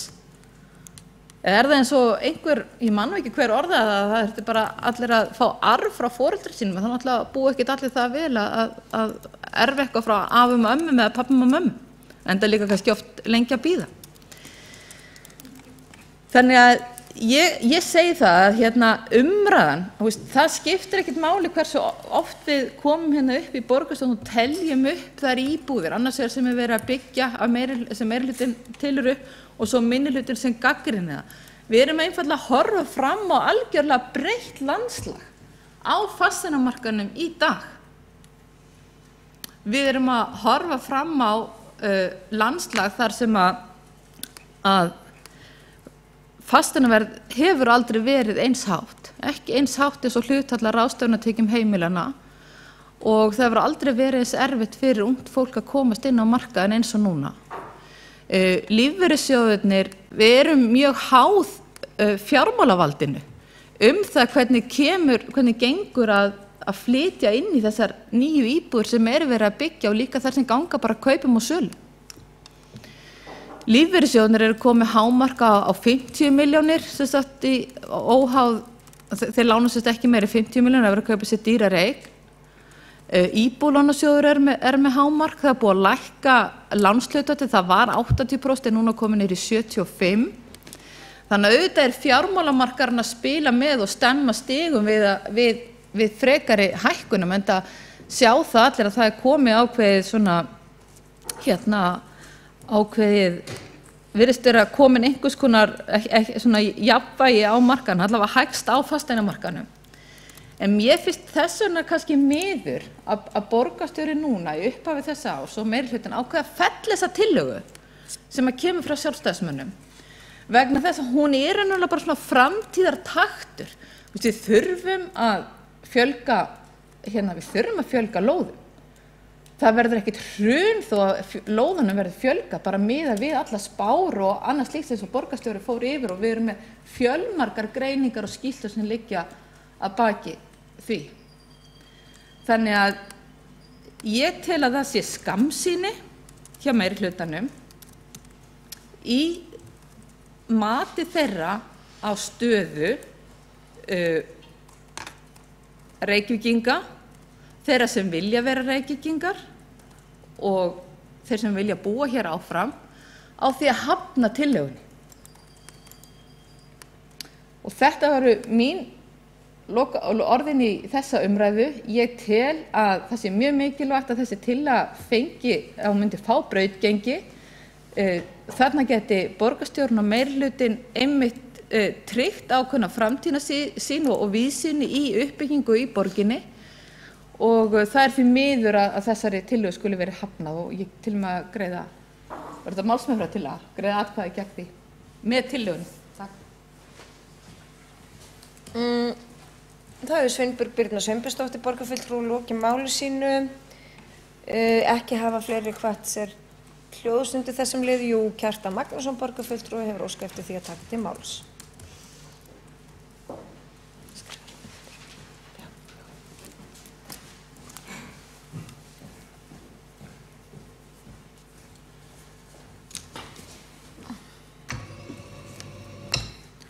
Forseti, góðir borgarfulltrúar, ég vil þakka fyrir þá umræðu sem hefur farið fram hér í dag húsnæðismál í Reykjavík og þetta finnst mér slæmt og átel meirihlutann fyrir það að fella svo tillögu sem ég tel eiga fullan rétt á sér. En það hefur þó enga síður verið athyglisvert að heyra sjónarmið flokkana í þessu máli. Meirihlutinn situr fastur við sinn keip. Mér finnst hann ekki taka mið af þeim veruleika eða þróun sem er að verða á markaðnum. Borgarstjóri sem fyrir daginn, hann taldi hér upp í löngu máli og veitti okkur yfirlit yfir úthlutanir, lóðúthlutanir á síðastu ári og ég þakka fyrir það, það er ágætt að heyra það.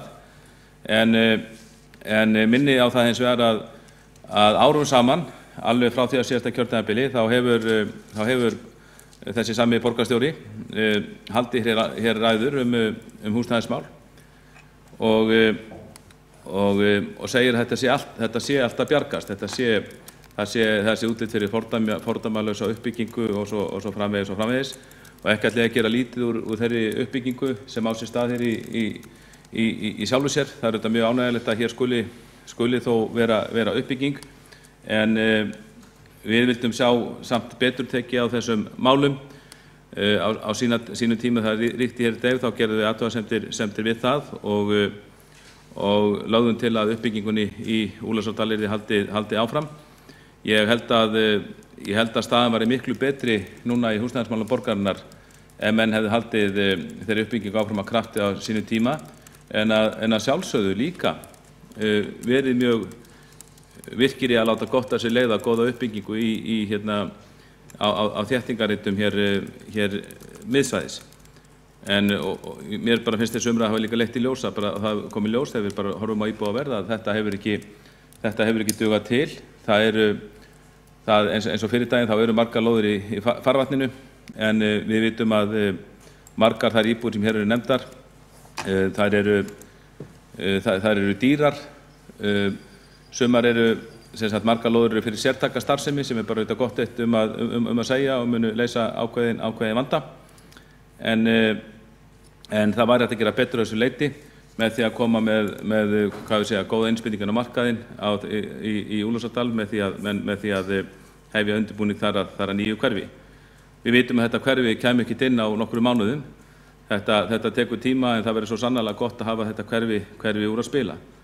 Nú svo ef þessi lóðamarkaður hrynur myndir hrynja á meðan, sem ég hef nú enga trú á og ekkert sem bendir til þess, þá bara hafa borgaryfirvöld öll ráð í hendi sem það að gefa út línuna eða færið að gefa út svona fjölda lóða bara eftir þörfinni hverju sinni ef það drægi snögglega úr eftirspurn, eins og getur auðvitað alltaf gerst.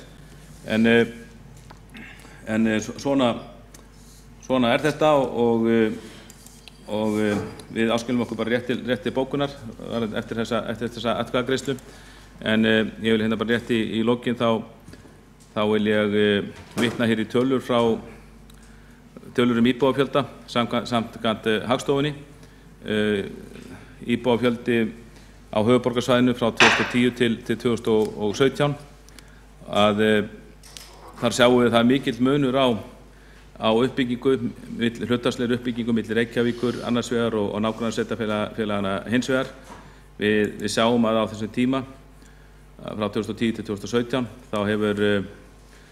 þá hefur íbúafjöldin hann hefur hækkað 4,2% í Reykjavík, 16% hins vegar í Kópavogi, fjórfalt meiri hlutfallslegri fjölgun þar, 1% á Seltjarnarnesi, 16% í Garðabæ og Álftanesi, 11% í Hafnarfirði og 14% í Mosfellsbæ.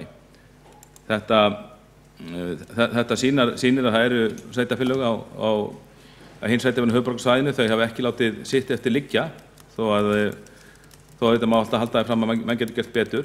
En mér finnst að ég veit að ýmsir íbúar hafa farið úr Reykjavík til þeirra, mér finnst það verra. Ég hefði viljað sjá að þessir íbúar hefðu haldið áfram að búa hér í Reykjavík og stækka borginni hér og greitt hingað skatta og tekið hér þátt í samneyslunni með okkur hér í Reykjavík. Og við sjáum þegar við berum svona tölur saman að Reykjavík helst samanburðarhæf við Seltjarnarnes, okkar ágæta granna hér í vestri. En Seltjarnarnes náttúrulega, eins og við vitum, Seltjarnarnes bær því sem næst landlaus. Það er sveitarfélag sem bara nánast fullbyggt eða landlaust eða hefur að minnsta kosti ekki áætlanir að byggja mikið í viðbót, bara búinn, ef svo má segja, að byggja. Þar eru 1,3% og við erum með 4,2% fjölgun frá 2010. Þetta sýnir bara það svart á hvítu til ég að málin hafi ekki verið alveg í lagi hjá okkur og þessi tillaga sem ég leggur fyrir henni ætla að bæta úr því og þannig að ef hún verið felld eins og mér heyrist meirihlutinn ætla að gera þá því miður þá finnst mér að með því sé enn einu sinni verið að kasta þessu vanda á frest. Kjartan Magnússon, borgarfulltrúi, lokið máli sínu og ekki hafa fleiri kvatt sér hljóðs undir þessum lið og við göngum til atkvæðagreiðslu tillögu borgarfulltrúa Sjálfstæðisflokksins aukið lóðaframboð. Þau ykkar sem að samþykki tillöguna gefur merki, þau sem á móti kunnið að vera. Tillagan felld með 9 greiddum atkvæðum gegn 6. og hér áskilja fulltrúa sér rétt til bókana og þá göngum við til umræðu mengunarvalda í borginni sem annar liður á dagskrá og málshefjandi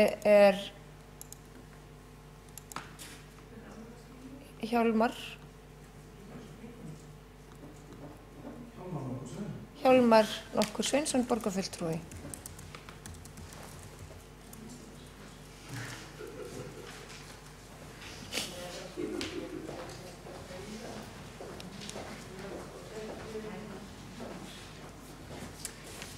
Já, ágæti forseti og ágæta borgarstjórn. Þetta gott að fá þessa umræðu hér upp að gefnu tilefni.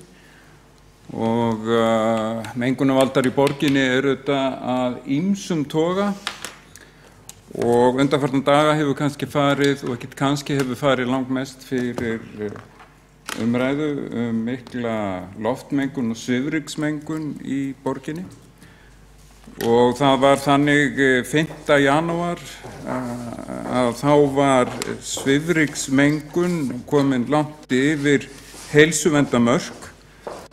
Á mælingastöð við Grensásveg var komin upp í tæplega 90 míkrógrömm á rúmmetra og á mælistöð við Hringbraut var hálftímagildið 212 míkrógrömm á rúmmetra. En í dag 9. janúar 2018 maður skoðar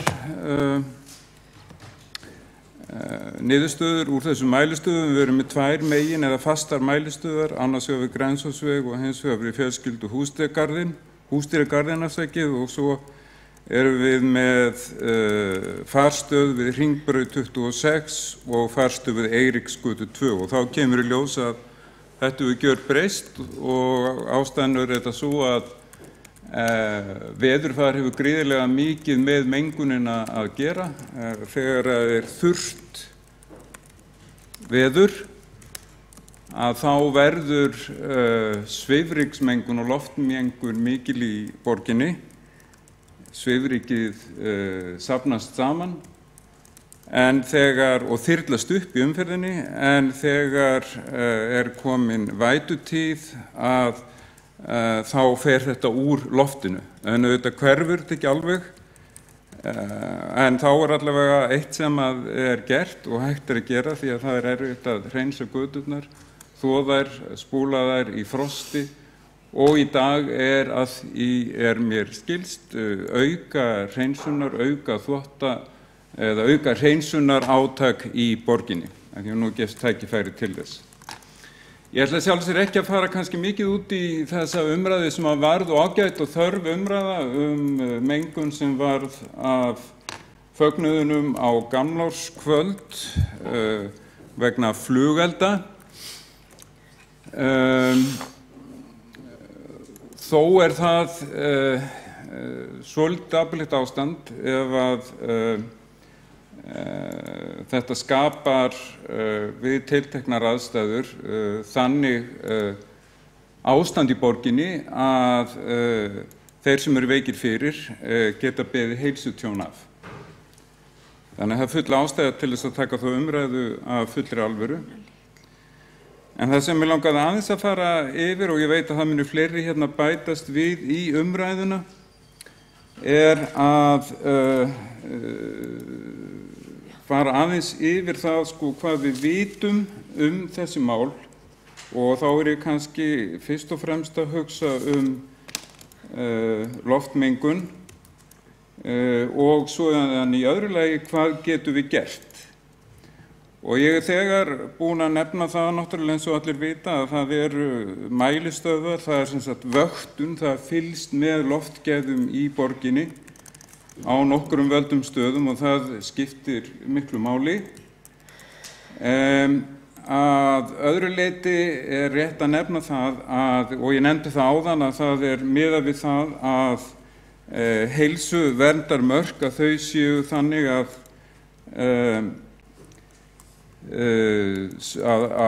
svifryksmagn í loftinu fari ekki yfir 50 míkrógrömm á rúmmetra. Og þetta eru reglur frá Evrópu árin 2002 til 2005 var gert ráð fyrir að þetta magn gæti farið 35 sinnum yfir þessi mörk og sú regla var tekin upp hér. En síðan eftir 2010 eða það leyti að þá var þessi regla lagfærð þannig að það var þannig að skiptin sem að þetta magn mátti fara yfir þessi 50 mikrometra var lækkuð niður í 7 sinnum ári og síðan á síðasta ári eða þar síðasta ári 2006 var þessum dögum aftur fjölgað upp í 35 á ári. Og þetta er rauninni allt samkvæmt viðmiðum og tilskipunum frá Evrópu og að því leyti var það ekki alveg og alfarið, þetta sem sagt Umhverfisstofnun Evrópu sem leggur þessar línur og því leyti var það ekki alveg sanngjarnt að kenna þáverandi umhverfisráðherra það að þetta yrði hækkað. Það var allavega ekki alfarið að hennar frumkvæði, heldur var nú raunin að fylgja reglum sem hefur verið settar í Evrópu það að þessi mörk mættu fara yfir 30 og mættu fara sem sagt upp að 35 sinnum ári sem er allt of mikil og ekki síst í ljósi þess að stofnanir í Evrópu hafa áætlað að hér á Íslandi verði 80 ótímabær dauðsföll á ári vegna loftmengunar. Og það náttúrulega tala sem ekki hægt fyrir nokkurn mann að sætta sig við. Þó skal það tekið fram að þetta þó hlutfallslega lægri tala en víðast hvar í Evrópu.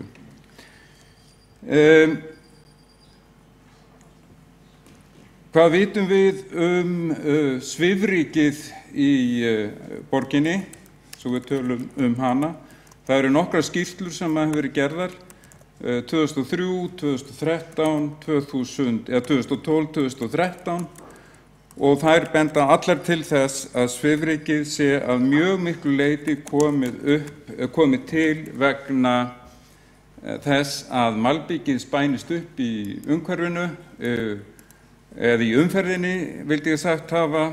Það sýnir sig líka að sót vegna fjölgunar á dísilbílum hefur aukist talsvert mikið. En malbikið klárlega það sem stærsti þátturinn í þessum atriðum.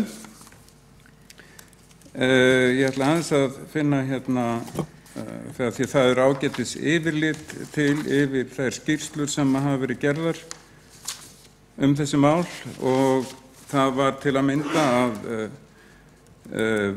Vegagerðin stóð fyrir rannsókn uppruna svifryks í Reykjavík 2015 og þar kemur í ljós að hlutfallið í svifrykinu á malbik tæplega 50%, sót 31% sem ansi mikið, jarðvegur 7,7%, bremsuborðar 1,6% og salt 3,9%. Og það kemur líka fram sem sagt að mjög stór hluti af svifrykinu stafi af bílaumferð. Það kemur líka fram í skýrslu sem að Norræna ráðherraráðið gerði 2017 vegryk að vegryk hefur mjög mikil áhrif á svifryksmengun á Norðurlöndunum. Helsta uppistaða vegryks eyðing á malbiki og nagladekk.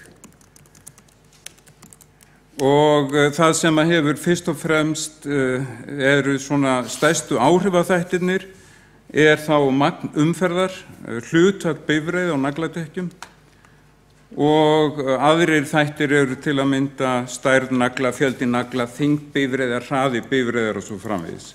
Notkun á salti og götum getur einnig leitt til svifryks og það sýnir sig líka að þrátt fyrir það að það hafi verið sett slitþolnara malbik og notaðir léttari naglar í Svíþjóð, þrátt fyrir það að það hefði dregið úr vegsliti þar í landi á síðustu áratugum, þó eyðist samt engu að síður gríðarlegt magnið 100.000 tonn af malbiki í Svíþjóð hverju einasta ári. En nagladekkin eyða malbikinu með því að klóra eða krafsa í malbikið, eins og maður sér endur hér á götunum víða. Og það kemur það sama fram og í íslensku rannsókninni sem Vegagerðin stóð fyrir 2015 að mikill hraði, stórir og þungir bílar, að þeir auka ennþá meira og uppþyrlun vegriksins. Vörubíll getur til dæmis þyrlað upp 10 sinnum meira svifryki heldur en fólksbíll á sama hraða. Og auðvitað líka þetta sem hefur komið fram að veðurfræðilegir þættir hafa mjög mikil áhrif. Nú, í Oslo var farin sú leið að setja gjald á notkun nagladekkja í Oslo og í Bergen í Noregi, og við það að gjaldi var sett að þá minnkaði notkun nagladekkja úr 50% niður í 15%, og í Svíþjóð mun það vera þannig að nagladekk eru bönnuð á einstakum götum í Stokkhólmi. Ég nefndi það hérna áðan hvað þetta sem sagt kannski eru tvær megin spurning, hvað vitum við, og við vitum heilmikið, við vitum sem sagt mjög mikið hvaðan mengunin kemur, hvernig hún verður til, og við vitum að hún hefur mjög alvarleg áhrif. Og þá það spurningin hvað getum við gert, og mér langar að nefna það að umhverfis- og skipulagssvið, umhverfis- og skipulagsráð hefur tekið þetta ástand nokkuð alvarlega. Ein ástæðan fyrir því sú að þá kom í ljós í fyrra haustið 2016 að notkun á nagladekkjum í Reykjavík hafði aukist gríðarlega mikið. Fyrir 10 til 12 árum að þá var notkun nagladekki í Reykjavík 60% yfir vetrarmánuðina. Hún var komin fyrir 3 eða 4 árum niður í 30%, en í fyrra haust 2016 var hún komin upp í 40% og eða tæplega 40%, og mann rétt þá var hún komin upp í tæplega 50% í janúar. Umhverfis- og skipulagsráð brást við því með því að samþykkja á fundi á fyrri hluta ársins þar tillögu það að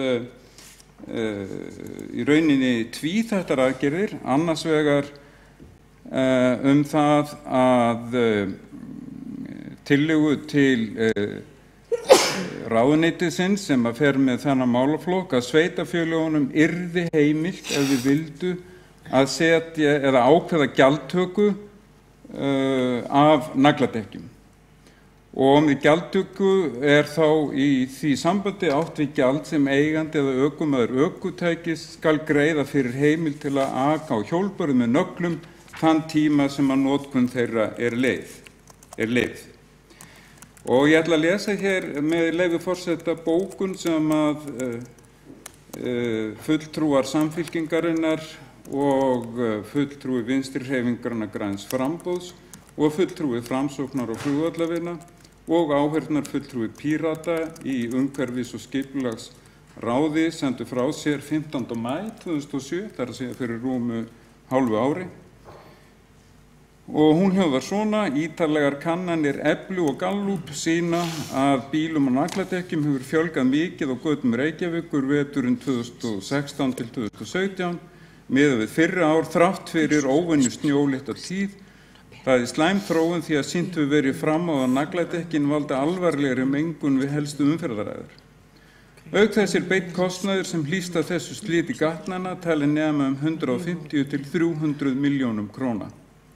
Þessi kostnaður leggst á alla borgarbúa, líka þá sem ekki nota nagladekk. Í ljósi þess að nýjir bílaleigubílar eru nokkuð stór hluti í fjölgun bíla í umferðinni líklegt að þeir eigi sinn þátt í stóru aukinni nagladekkjanotkun. Kostnaðurinn sem af því hlýst leggst ekki á ferðamennina eða bílaleigurnar, heldur alfarið á borgarbúana sjálfa. Umhverfis- og skipulagssviði falið að koma með tillögur hvernig megi snúa þessari þróun við með aukinni fræðslu og hugsanlegu sérstöku gjaldi sem að lagt yrði á notkun nagladekkja í takt við mengunarbótaregluna. Þetta nefni ég sem dæmi það sem að yfirvöld, borgaryfirvöld eða löggjafinn geta gert til þess að minnka svifryksmengun.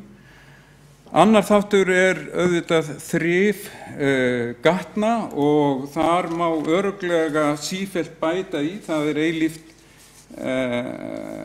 verkefni sem að þarf að fullkomna og gera betra og betra, og það hefur þó að eftir hrun var þrif gatnanna tímabundið minnkað og mætti ennþá þann dag í dag komast í betra horf. Þó hefur verið aukið verulega í það og tekin upp ný aðferðafræði í að forgangsraða stofnbrautir og annað slíkt, og það eru kannski tvær megin aðferðir, annars vegar einfaldlega að sópa götur og hins vegar að rykbinda með magnesíumklóríð, og hvoru tveggja gert í Reykjavík. Og það smá saman verið að auka við þessa vinnu.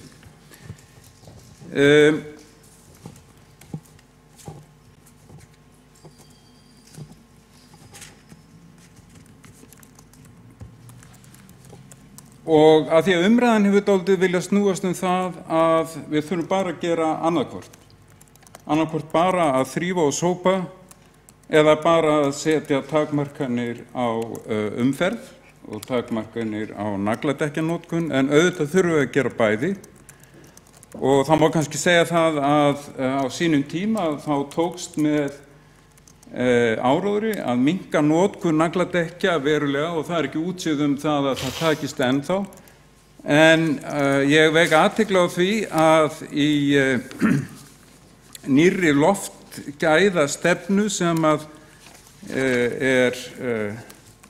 var kynnt hér alveg nýlega, sem að var samþykkt, held ég mér sé ótt að segja.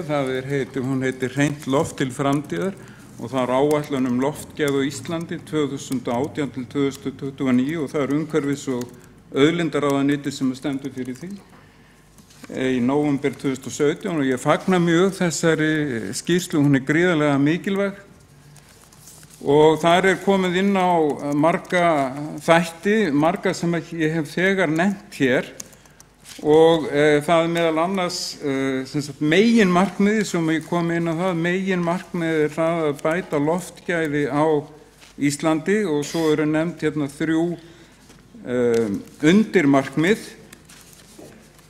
og þau hér í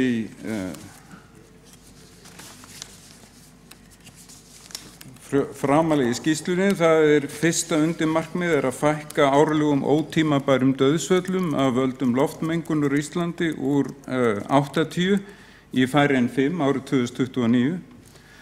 2. Fækka árlegum fjölda daga þar sem svifryk fer yfir skilgreind heilsufarsmörk af völdum umferðar úr 7 til 20 skiptum niður í 0 fyrir árslok 2029. Og 3. Að ársmeðaltal af brennisteinsvetni verði áfram undir skilgreindum mörkum. Og það forvitnilegt í ljósi þess sem að ég var að segja hér áðan, að þegar að kemur að aðgerðum, að því að þetta snýst aldrei mikið þetta, hvað vitum við, og öðrulega hvað getum við gert. Þegar að kemur að öðru markmiði og aðgerðum, að fækka árlegum fjöldum daga þar sem að svifryk fer yfir skilgreind heilsufarsmörk af völdum umferðar, að þá nefndar 7 aðgerðir, og ég vek athygli á aðgerð númer 2 með leyfi forseta. Það stendur í þessari skýrslu frá umhverfis- og auðlindaráðuneytinu. Samgöngu- og sveitarstjórnarráðuneytið vinni að frumvarpi til laga breytingu á vegalögum þar sem ákveðið eða kveðið verði á gjaldtöku fyrir árslok 2022 vegna nagladekkja með það að markmið að draga úr notkun þeirra. Og markmið númer 3 eða aðgerð númer 3 réttara sagt til að ná fram markmiði númer 2. Það að Samgöngustofa athugi gagnsemi á takmörkun á hámarkshraða fyrir árslok 2020. Og ég nefni þetta sérstaklega vegna þess að mér hefur oft fundist að við hér sem að berum hag loftgæðanna í Reykjavík fyrir brjósti og erum í umhverfis- og skipulagsmálum séum dálítið ein þegar við erum að tala hvað til ráða og þess vegna ég mjög fegin að sjá að þetta kemur frá fyrrverandi ríkisstjórn sem má tala mikil hægri stjórn og mér finnst þetta að vera gefur manni von það að ríkisvaldið og sveitarstjórnirnar geti unnið að því að hrinda þessari áætlun loftgæði á Íslandi í framkvæmd og það alveg víst að yfirvöld í Reykjavík muni ekki láta standa á sér og þá þurfa allir að vinna saman og ég nokkuð bjartsýnn á því að það verði stigin áfram mikilvæg skref á nýju ári til þess að ná því markmiði. Það ekki borgarstjóri, það borgarfulltrúi Hjálmar Sveinsson lokið máli sínu. Þá Marta Guðmundsdóttir, Guðfinna Jóhanna Guðmundsdóttir og óskar eftir því að veita andsvar við ræðu borgarfulltrúans.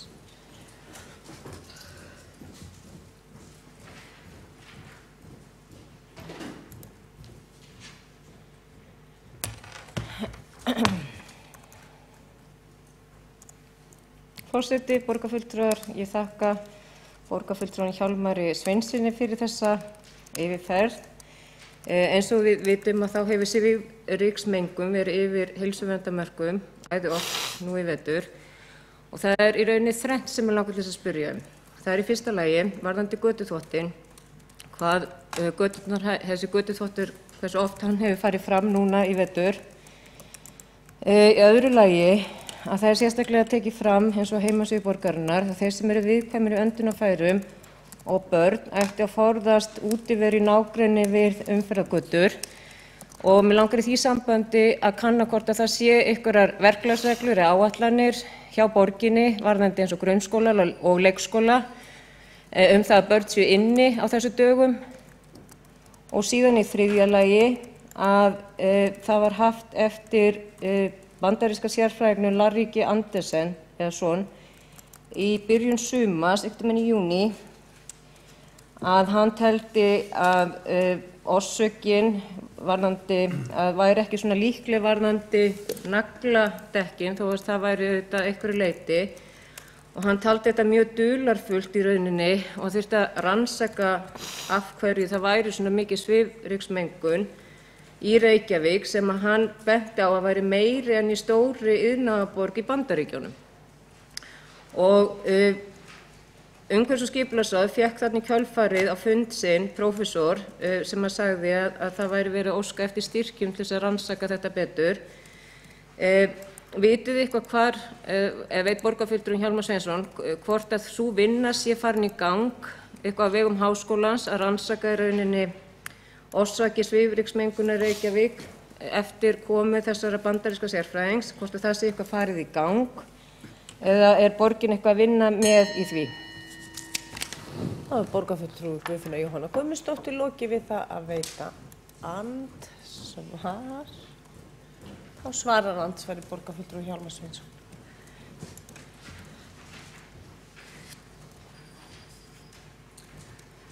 Já, forseti, ágæta borgarstjórn. Eins og ég nefndi áðan að þá verið að vinna að því núna að það sérstök aukahreinsun á stofn- og tengibrautum sem í gangi núna eftir því sem ég best veit og sem sagt það kemur stundum til að það farið í slíkar aukahreinsanir en annars vegar þetta, en öðru leyti þetta í svona nokkuð föstu formi að þetta á vorin og haustin og það hefur verið unnið að því eins og ég nefndi hér að eftir ákveðnum forgangsleiðum sem að þannig að það eru stoppstígar og tengibrautir teknar fyrst og síðan taka við húsagötur. Það hefur verið sett auka fjárveiting í sumarhreinsun árið 2017 sem að tókst vel og því verður örugglega haldið áfram. Þannig að þetta verið að vinna stöðugt að því að bæta þetta. Hvað varðar ég man nú ekki alveg hvað var spurning númer 2, var það ekki varðandi börn í skólum og þá það svona að manni finnst nokkuð sérkennilegt þegar að það auglýst að svifryksmengun sé það mikil að það sé ráðlegt að halda börnum og astmasjúkum heima en öðru leyti eftir því sem ég best veit og það gerir borgin ekki annað en að sem sagt gefa út yfirlit svifryksmengun í borgina og þá koma stundum til þessara tilkynninga þar sem að foreldrum ráðlegt að halda börnum heima. Ég hef oft sagt að hér í borgarstjórninni að þetta ætti í rauninni að vera öfugt að þeir sem að valda menguninni, það að segja bílaumferð, að þeir ættu frekar að vera heima og það algeng aðferð að þegar að mengun komin yfir ákveðið stig í borgunum að þá eru settar verulegar takmarkanir á bílaumferðina. Því það eru þeir sem að valda þessu. Það væri miklu eðlilegra heldur en að láta börnin vera heima. Hvað varðar þessar rannsóknir að þá komu þær eða í rauninni þessar niðurstöður þessar bandaríska sérfræðings þá koma þær svolítið óvart og eru ekki alveg í takt við þær skýrslur sem hafa verið gerðar en það ekki spurning það auðvitað þarf að rannsaka þetta eins vel og hægt hvernig rannsókn á því sem að þar kom fram háttað, það mér ekki fullkunnugt en ég gerir ráð fyrir því að umhverfis- og skipulagssvið sé að vinna því. Borgarfulltrúi Hjálmar Sveinsson lokið við að svara andsvari, þá veitir andsvar öðru sinni Guðfinna Jóhanna Guðmundsdóttir.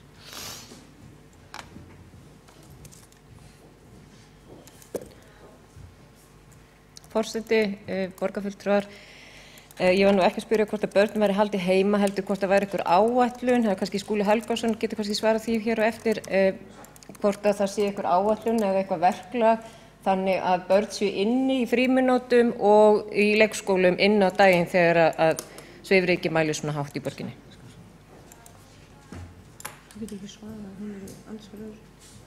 Borgarfulltrúi Guðfinna Jóhanna Guðmundsdóttir lokið við það að veita andsvar öðru sinni. Þá næstur á mælendaskrá borgarstjóri. Forseti, ágæta borgarstjórn, aðeins til þess að bara svara þeirri spurningu sem hér kom fram að þá heilbrigðiseftirlitið með sérstakt verklag sem lítur á því að þegar að gildi fari yfir heilsu viðmiðunarmörk á vissum stöðum að þá eru send SMS á viðkomandi skóla og með leiðbeiningum. Þetta bara fyllt og þá fara svolítið vel yfir þetta hérna eftir eldgosin en þetta líka notað varðandi svifryk og getur verið svæðisbundið stundum yfir allt. Þá borgarstjóri lokið máli sínu og borgarfulltrúi Marta Guðjónsdóttir næst á mælendaskrá.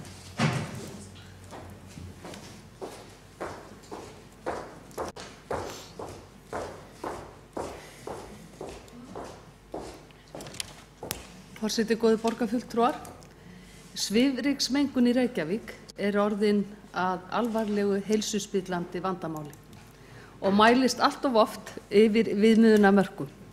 Oftar en ekki sér heilbrigðiseftirlitið sig knúið til að vara fólk við sem viðkvæmt í öndunarfærum og börn við því að vera úti þegar svifryksmengunin mest. Og þeim dögum fjölgar sem halda þar börnunum á leikskólum inni þar sem mengunin mælist mest. Mér langar aðeins til að bregðast við því sem að borgarfulltrúi Guðfinna Jóhanna Guðmundsdóttir kom hér inn á varðandi leikskólabörnin og skólabörnin að þá veit ég til þess að skólastjórnendur fylgjast vel með tilkynningu frá heilbrigðiseftirlitinu, enda þarna heilsu barna og starfsmanna að ræða. Og það ánægjulegt að vita til þess að það fylgst með því. Á síðasta ári var fenginn bandarískur sérfræðingur, Dr. Larry G. Anderson, til að meta aðstæður hér, en hann hefur metið loftmengun í Bandaríkjunum í 45 ár. Hann var fenginn til að koma hingað og rýna í gögn loftgæði í Reykjavík og nágrenni, sem Umhverfisstofnun og Orkuveita Reykjavíkur hafa mælt síðustu 2 til 6 ár. Fylgst var með magni svifryks, nítúroxíð og brennisteinsvetnis í andrúmslofti hér á landi. Anderson bar gögnir saman við samsvarandi gögn frá Bandaríkjunum. Skemmst frá því að segja að niðurstaðan sláandi. Svifryksmengun í Reykjavík mun meiri en í stórum iðnaðarborgum í Bandaríkjunum, eins og til dæmis í Denver. Dr. Larry Anderson taldi nauðsynlegt að greina betur og rannsaka hvað valdi þessari miklu mengun og ekki sé hægt að leysa þetta vandamál fyrir en vita hvað veldur henni. Það kom nefnilega ekki alveg fram í máli borgarfulltrúans Hjálmars Sveinssonar hérna áðan hvaða greiningavinna hefði nákvæmlega farið fram og hvort að búið væri að greina vandann. Oft hefur því verið haldið fram að notkun nagladekkja sé að kenna, en Anderson tekur ekki undir það því að frá þeim komi gróft svifryk en hér sé fínt ryk að ræða sem sé mun hættulegra og sem þurfa að fylgjast með daglega. Kynning og umræður loftslagsmál og niðurstöður Anderson fóru fram í umhverfis- og skipulagsráði síðastliðið sumar og var sviðinu ásamt heilbrigðiseftirlitinu falið að koma með tillögur að því hvaða breytingar nauðsynlegar til að ná fram betri skilningi á því hvernig bregðast megi við.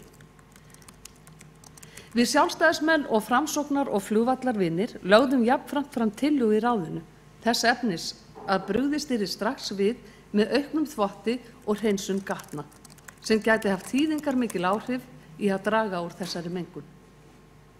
Tillögu okkar var vísað til umhverfis- og skipulagssviðs og heilbrigðiseftirlitsins. Lítið hefur heyrst afdrif tillögunnar og ætla má að hún sitji enn föst í kerfinu, enda felldi meirihlutinn samskonar tillögu okkar sjálfstæðismanna á fundi borgarstjórnar 7. desember síðastliðinn.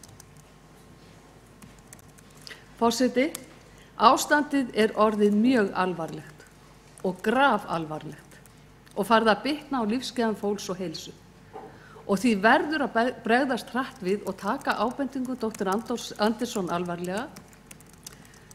Og fróðlegt væri að vita, eins og ég sagði áðan, hvaða vinna hefur átt sér stað og hvort að búið sé að greina vandann og hvernig borgaryfirvöld hyggist bregðast við í framhaldinu.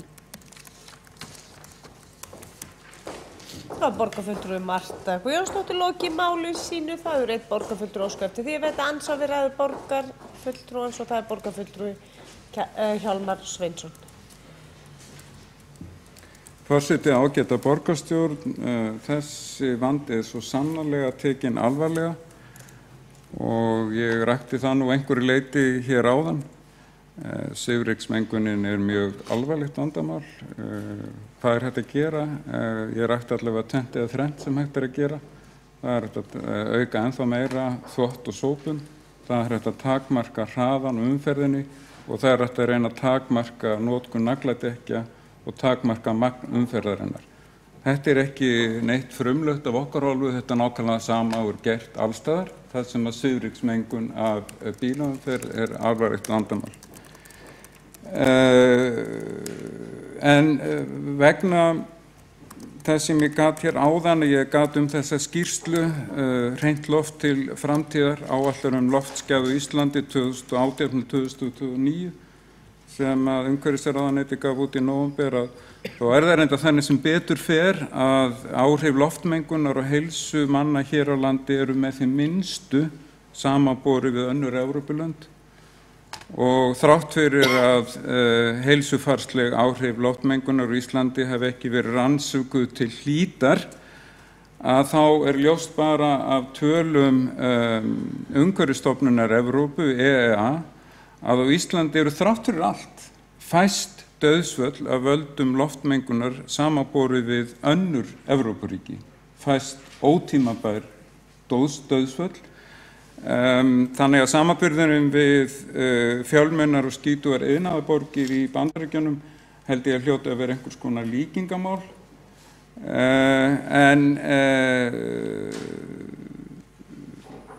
þetta mál tekið mjög alvarlega og þess vegna hefði ég líka gjarnan viljað að flokksfélagar borgarfulltrúans Mörtu Guðjónsdóttur hefðu tekið alvöru aðgerðaráætlun og tillögur aðgerðir umhverfis- og skipulagssviðs til þess að minnka svifryksmengun bílaumferðar, tekið það á jákvæðri nótum og stutt meiri hlutann í því sem að þar var stungið upp á takmörkun á nagladekkjanotkun og á því að hægja örlítið á bílaumferð í borginni.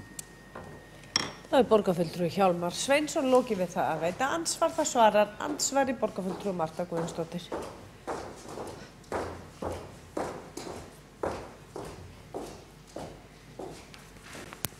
Forseti, góðir borgarfulltrúar, þetta svona eins og að kasta stein úr glerhúsi hjá borgarfulltrúanum Hjálmari Sveinssoni.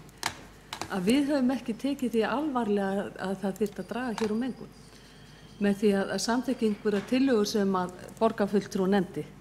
Ég get þá sagt að samaskapið að meirihlutinn taki því ekki alvarlega þegar að við leggjum fram tillögur aukinn þvott hér á götum og eins höfum við lagt til að greiða betur hér úr umferð og leysa þessa umferðartappa sem myndast hér í borginni með fjölgun bíla sem standa í lausagangi og auka hér mengun. Meirihlutinn hefur aldrei viljað hlusta á það að bílar í lausagangi menga mikið og þeir gera allt til þess að fjölga þeim bílum með því að neita að leysa umferðarvandann sem hefur skapast hér í borginni. Það var borgarfulltrúi Marta Guðjónsdóttir, lokið við það að svara andsvari. Þá veitir andsvar öðru sinni borgarfulltrúi Hjálmar Sveinsson.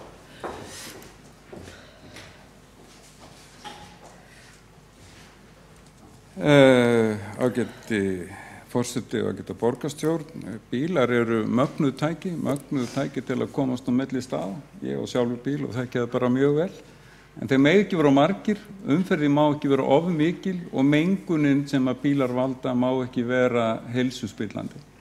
Það ósköp einfalt og það ýmis ráð. Það þarf að borgin þarf að standa sig vel að þvo og þrífa götur og það þarf að koma í veg fyrir neikvæð áhrif bílaumferðar. Og ein leið til þess að hægja örlítið á bílaumferðinni, reyna að minnka hana aðeins og reyna að koma í veg fyrir að dekkjabúnaður sé þannig að hann bæði valdi spjöllum á götunum og valdi mikilli mengun. Það ekkert mjög flókið og ætti í rauninni einlega allir borgarfulltrúar ætti að geta verið sammála það. Það borgarfulltrúi Hjálmar Sveinsson, lokið við það að veita andsvar öðru sinni. Þá svarar andsvar öðru sinni borgarfulltrúi Marta Guðjónsdóttir.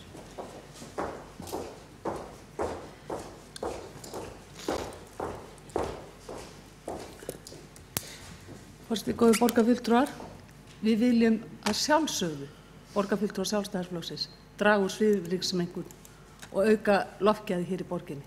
Við höfum komið fram með tillögur það. En borgarfulltrúinn Hjálmar Sveinsson, hann virðist ekki hafa hlustað nægilega vel á þá kynningu sem framfór á skýrslu Andersson. Hann nefnir þar að bílaumferð sé líka í Denver og í þessu borgum sem hann nefndi í Bandaríkjunum. En þrátt fyrir það svifryksmengun í lofti hér í Reykjavík mun meiri en á þeim stöðum sem hann nefndi. Og þess vegna það svo mikilvægt að við leitum allra leiða til þess að vita hver orsakavaldurinn. Þetta fíknarsvifryk samkvæmt hans niðurstöðum og okkur ber að leita að því hver orsakavaldurinn til þess að geta brugðist við og dregið úr þessari loftmengun.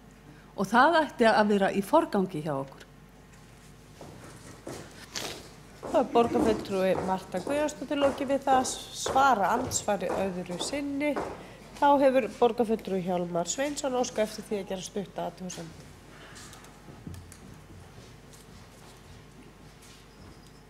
Já, ég held að þessi ágætt að við séum ekki hérna 2-1 þessa umræðu. Ég held að við 2 komumst ekki mikið lengra en ég ætla bara að benda borgarfulltrúanum Mörtu Guðjónsdóttur að lesa þessa skýrslu, Hreint loft til framtíðar. Skrifuð einhverju leyti undir forseti eigin flokksmanna. Hún mjög fróðleg.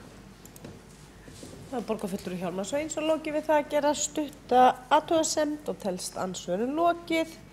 Og þá borgarfulltrúi Kristín Soffía Jónsdóttir næst á mælendaskrá.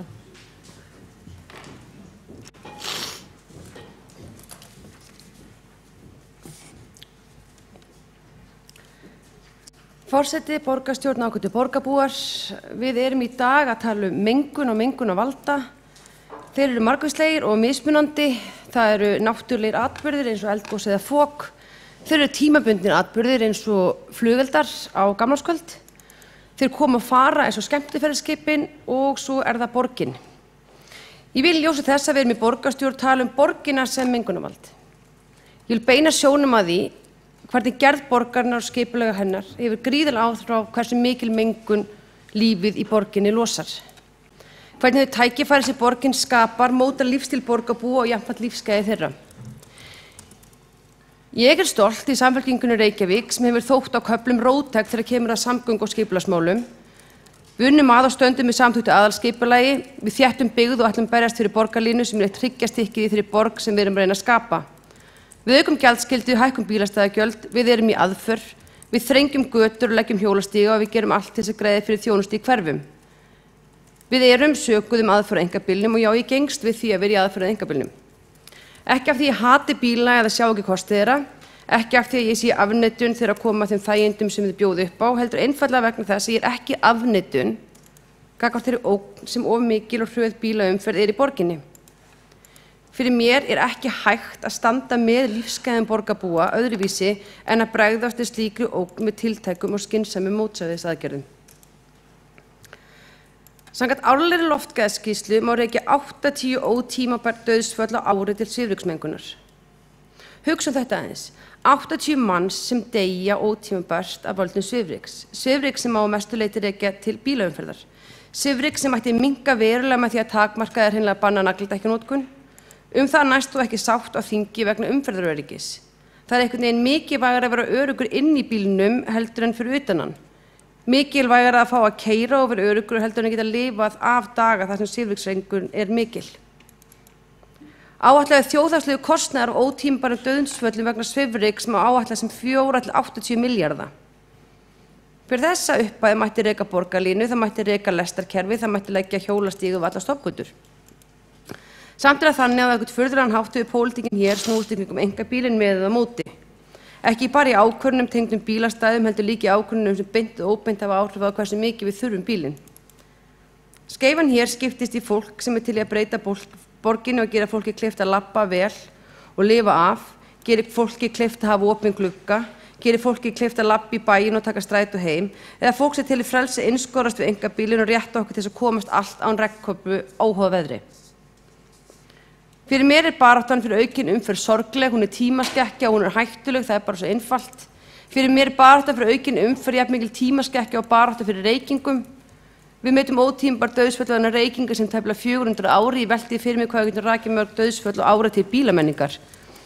Það staðreyndar lífsstílstengdir sjúkdómar sem rekja móti hreyfingarleysis eins og hjarta- og æðasjúkdómar og sykursýki meðal leiðandi dánarmein á Íslandi. Það líka staðreynd að 30 mínútna hreyfing á dag kemur í veg fyrir nær alla sjúkdóma sem tengdir eru offit og hreyfingarleysis. Þetta þarf ekki vera vörklass sprikl með svitabandi, 3 tíminn og göngutúr á dagur og nóg. Það því ekki bara krúttlegt að hafa kjörbúð eða kaffuhús til þess að rölta í, það nauðsynlegt. Það ekki nóg að skoða bara áhrif á neyðarbíla og umferðarstigs þegar við þrengjum götur eða gerum leiðir gangandi og hjólandi og eitthvað nótt greiðari. Við verðum að horfast í augu við það að við höfum áhrif á lífstíl borgarbúa með því að móta umhverfi þeirra og það að auka við hreyfingu bætir heilsu og lífsgæði. En það ekki bara breytingar á þegar byggðu umhverfi sem hafa bein áhrif á bílaumferð, heldur það ekki síst hvar við byggjum borgina. Byggð austast í borginni þýðir auknar vegulengdir til og frá vinnu. Hún þýðir hærra hlutfall íbúa sem ferðast eitt í bíl. Hún þýðir einfaldlega mun meiri akstur, mun meira svifryk en svo byggð sem verður á þéttingarreitum. Þetta ekki deilt á neinu vettvangi. Byggð á jaðarsvæðum sem talsvert meira og talsvert meira umferðarskapandi og mengandi. Með því að tala gegn þéttingu byggðar og fyrir dreifingu, þá er verið að tala fyrir mengun. Með því að tala gegn borgarlínu og fyrir einkabílnum, þá er verið að tala fyrir mengun. Þess vegna tölum við fyrir þéttingu byggðar, borgarlínu, almenningssamgöngum, hjólastígum, göngum, að því við tölum fyrir auknum lífsgæðum. Takk fyrir. Það er borgarfulltrúi Kristín Soffía Jónsdóttir, lokið máli sínu, og borgarfulltrúi Líf Magnúðardóttir, næst á mælendaskrá.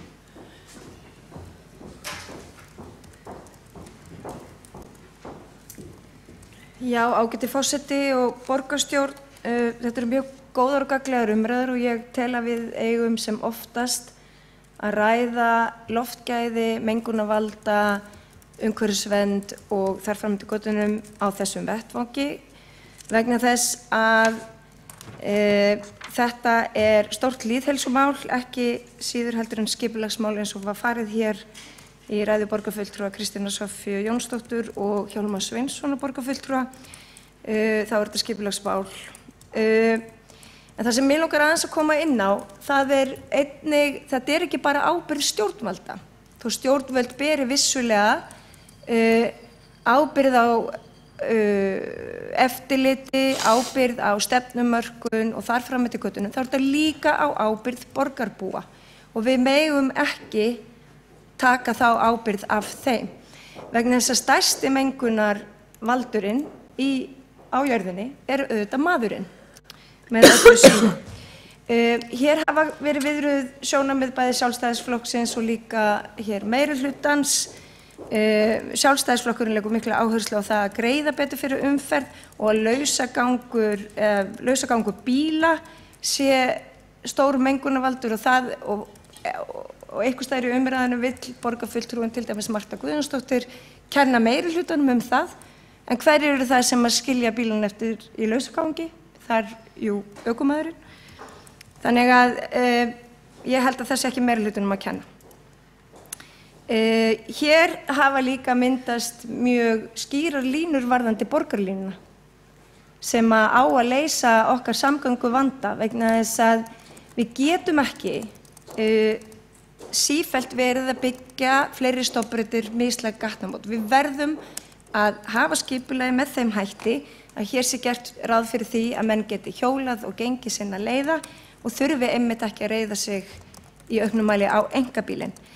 Með óbreyttum ferðavenjum til 2030 þá er gert ráð fyrir því að fjölgun bíla verði yfir 36.000 á götunum.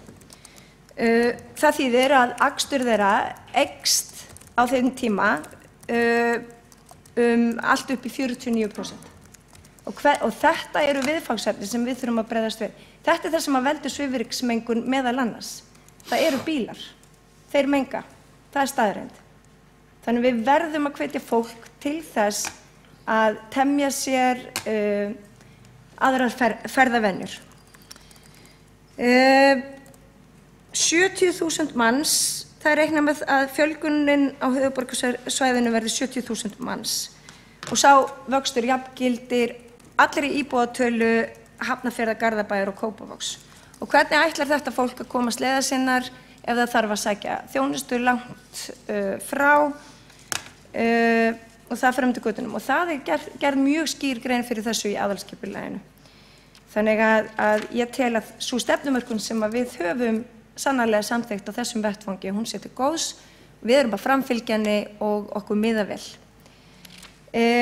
Varðandi loftmengunina sem að borgarfulltrúi Hjálmar Sveinsson fór rækilega yfir hér varðandi svifryksmengun og rykbindug og þess háttar, þá velti ég því líka fyrir mér hvort að við ættum ekki að setja upp fleiri mæla og hvort að við gætum jafnvel verið með þess konar viðbragðsáætlun að fara út í skyndi aðgerðir og þess vegna fleiri mæla, skyndi aðgerðir gegn loftmengun og svifryki. En það er auðvitað eins og fram hefur komið að þá eru ekki allir dagar hagstæðir til þess að binda svifryk.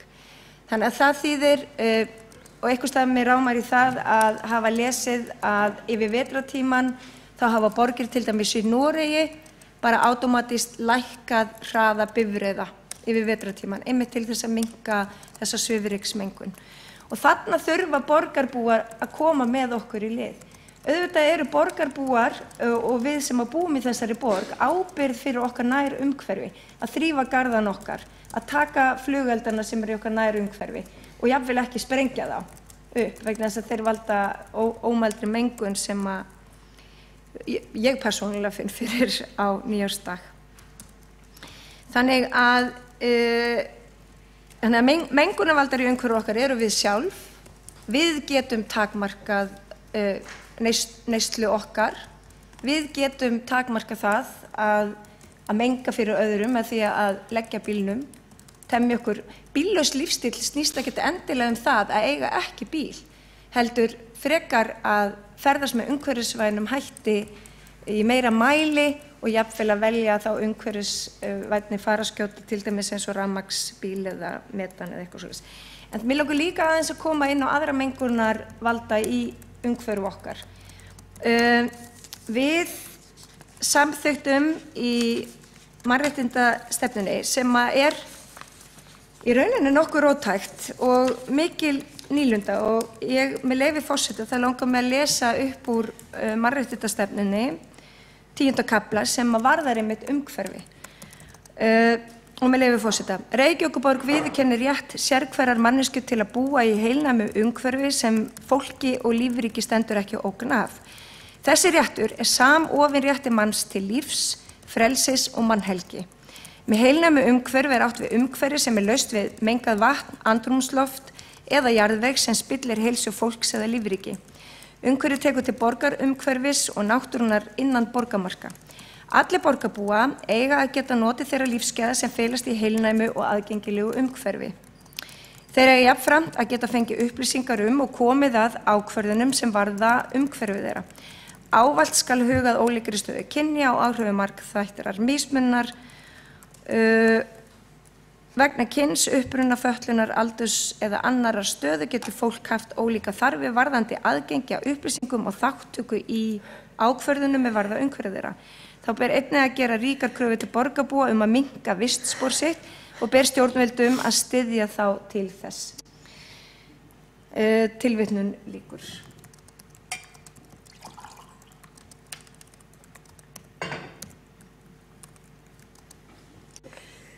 Þetta þykir mér mjög veigamikill punktur. Við þurfum að gera líka kröfur til borgarbúa að minnka vistspor sitt. En við þurfum líka að rækja okkar hlutverk sem stjórnvöld og koma upplýsingum til borgarbúa með einum og öðrum hætti.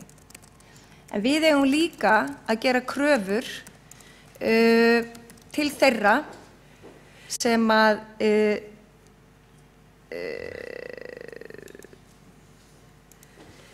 til þeirra sem enga.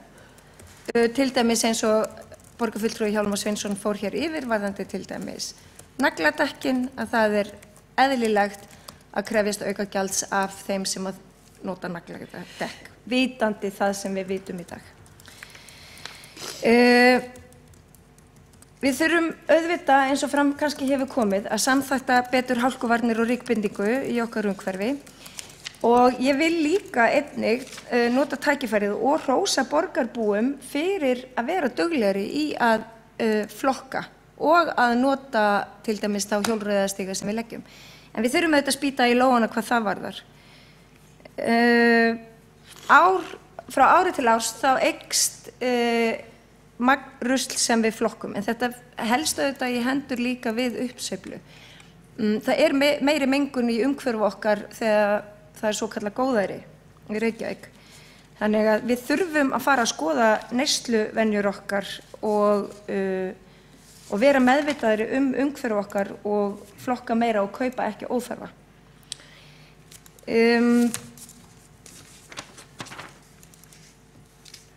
Já, varðandi strangari viðbúnað, varðandi strangari viðurlög og varðandi til dæmis eins og lög mengunarvarnir eru fjölmörg. Það langar mig að nefna það að það eru auðvitað engin forræðishyggja og það er ekki hægt að stilla því þannig upp að þetta sé einhver forræðishyggja að gera kröfu til borgarbúa, að gera kröfu til stjórnvalda að stýra þessum mun betur. Þetta er auðvitað bara almenn skynsemi og mig langar að lokum að Guðrún A. Tryggvadóttir sem hefur séð vefinn náttúra.is, hún segir að við þurfum að virkja græna heilahvelið í okkur. Við þurfum að hugsa með því í mun meira mæli heldur en við gerum og þá kannski getum við einmitt minnkað alla mengun, minnkað örplast í sjónum. Þið vissu það að fyrir hvert tonn af fiski í sjónum eru 3 tonn af plasti og þetta bara mannavöldum. Það eru loftslagsbreytingar sem að við stöndum frammi fyrir sem eitt af stærstu viðfangsefnum stjórnmálanna, loftslagsbreytingar af mannavöldu. Það auðvitað okkur að kenna og við eigum að bera ábyrgð á því og við eigum að bregðast við því. Og það ekkert þannig að við getum hérna verið að tala endalaust að greiða fyrir bílaumferð. Við þurfum að greiða fyrir fjölbreyttri umferð og við þurfum í rauninni að minnka notkun einkabílsins, takmarka hana og sérstaklega þá bílar sem að nota jarðefnaeldsneyti. Gott og gagnlegt að taka þessa umræðu og við ætlum að gera það sem oftast. Það borgarfulltrúi Líf Magnúsdóttir lokið máli sínu og borgarfulltrúi Heiða Björg Hilmisdóttir næst á mælendaskrá.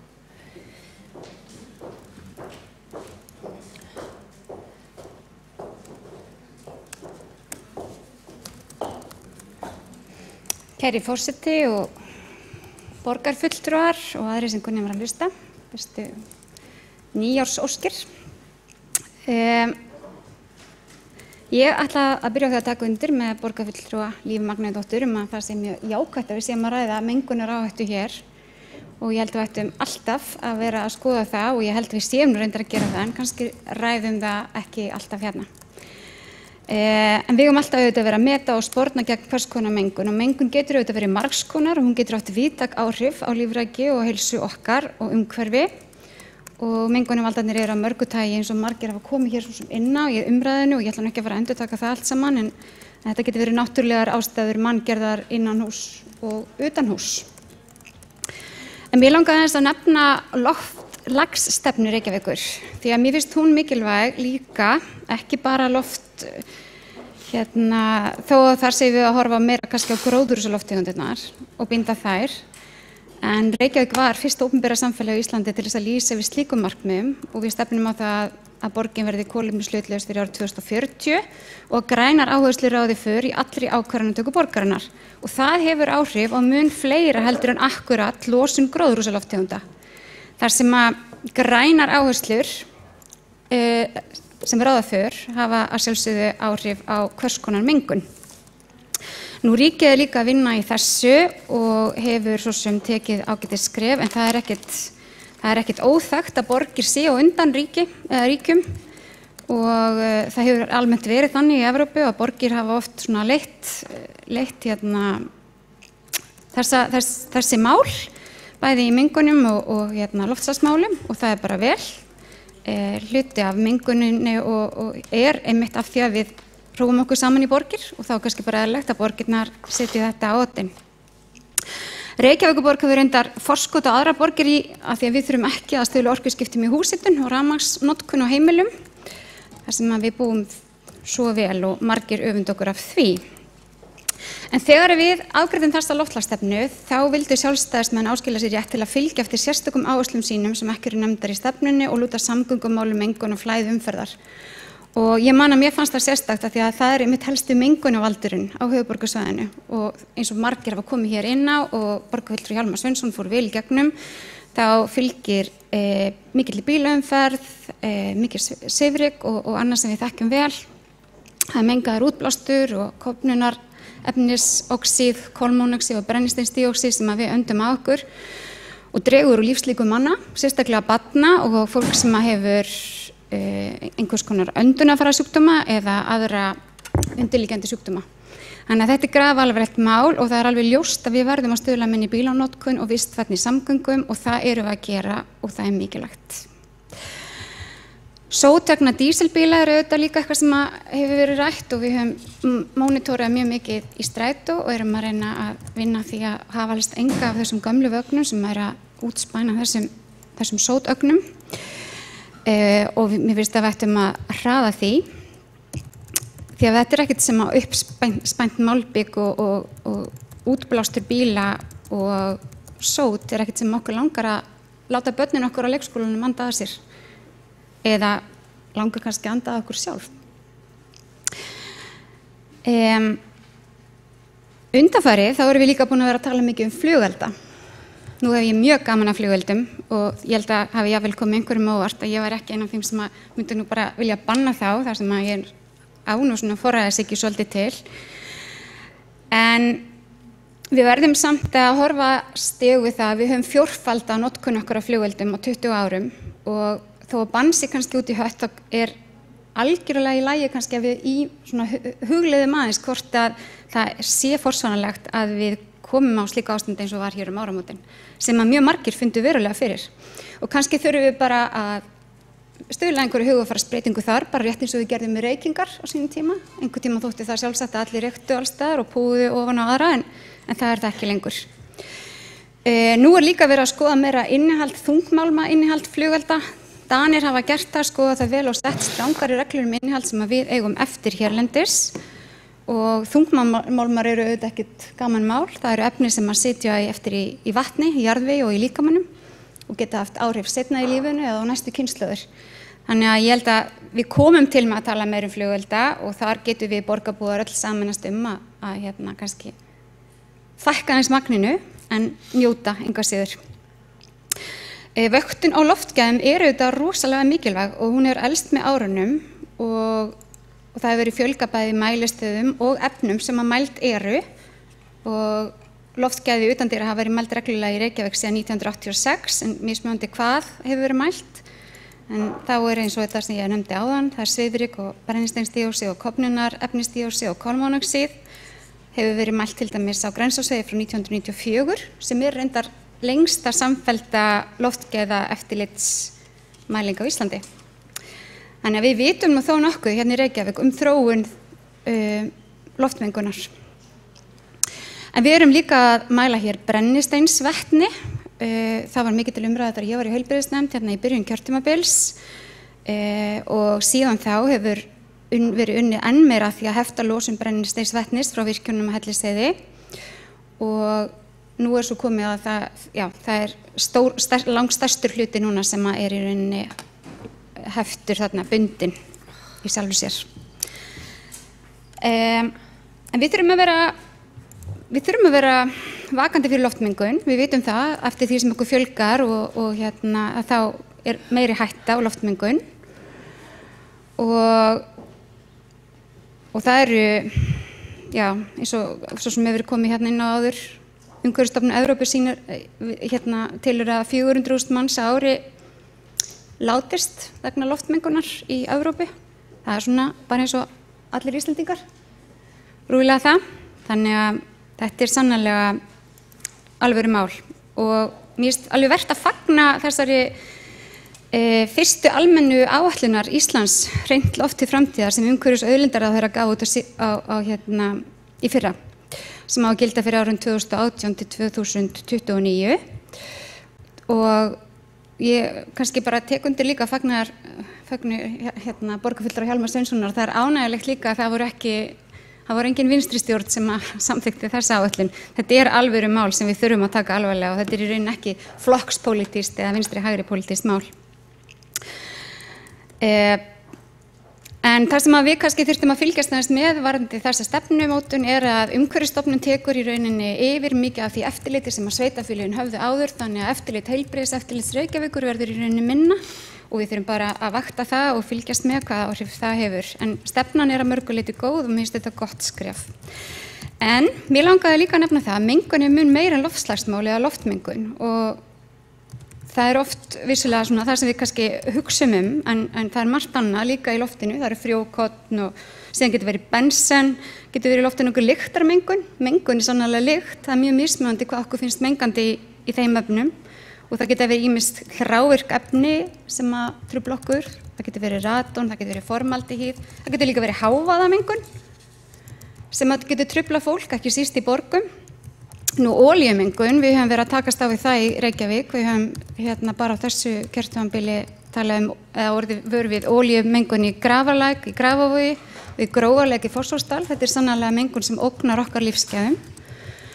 og í Örfirisey og Arnúlsbrekku, en olíumengun getur haft gríðarlega áhrif á lífríkið og heilsu okkar og ekki síst að ógnað í rauninni vatnsverndin okkar, og vatnsverndin kannski það sem við ættum ekki síst að tala þegar við tölum mengunaráhættu, því að vatn gríðarlega mikilvægt. Og við sameinuðumst hérna sveitarfélögin á höfuðborgarsvæðinu í rauninni vatnsverndaráætlun 2015, þar sem að heilbrigðiseftirlitin 3 á höfuðborgarsvæðinu mynda framkvæmdastjórn sem hefur umsjón með vatnsverndarsvæði borgarinnar eða höfuðborgarsvæðisins til að tryggja verndun grunnvatnsins.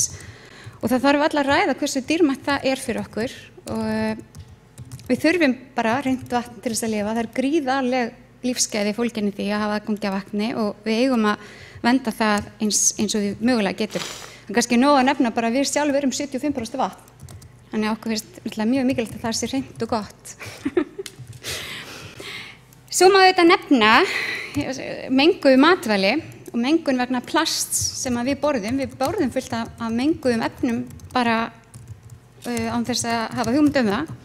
Og það mikil ásókn í það núna meðal fræðimanna að fá að rannsaka þetta betur. Öll þau efni sem að í rauninni komast inn í fæðukeðjuna með einum öðrum hætti og berast mörg hver til okkar í gegnum matinn okkar eða sem að kannski eru notuð í umbúðir utan mati eða annað slíkt. Og þetta mjög spennandi og þarna mengun valdur líka sem að vert að skoða betur og mér finnst mjög mikilvægt að við kannski tökum undir ákall embættis landlæknis sem það þarna þarf að skoða betur innihald matvæla á Íslandi og það að skoða betur hvaða matvæli fólk að borða á Íslandi. Það borgarfulltrúi Heiða Björg Hilmisdóttir lokið máli sínu og borgarfulltrúi Sigurður Björn Blöndal næst á mælendaskrá.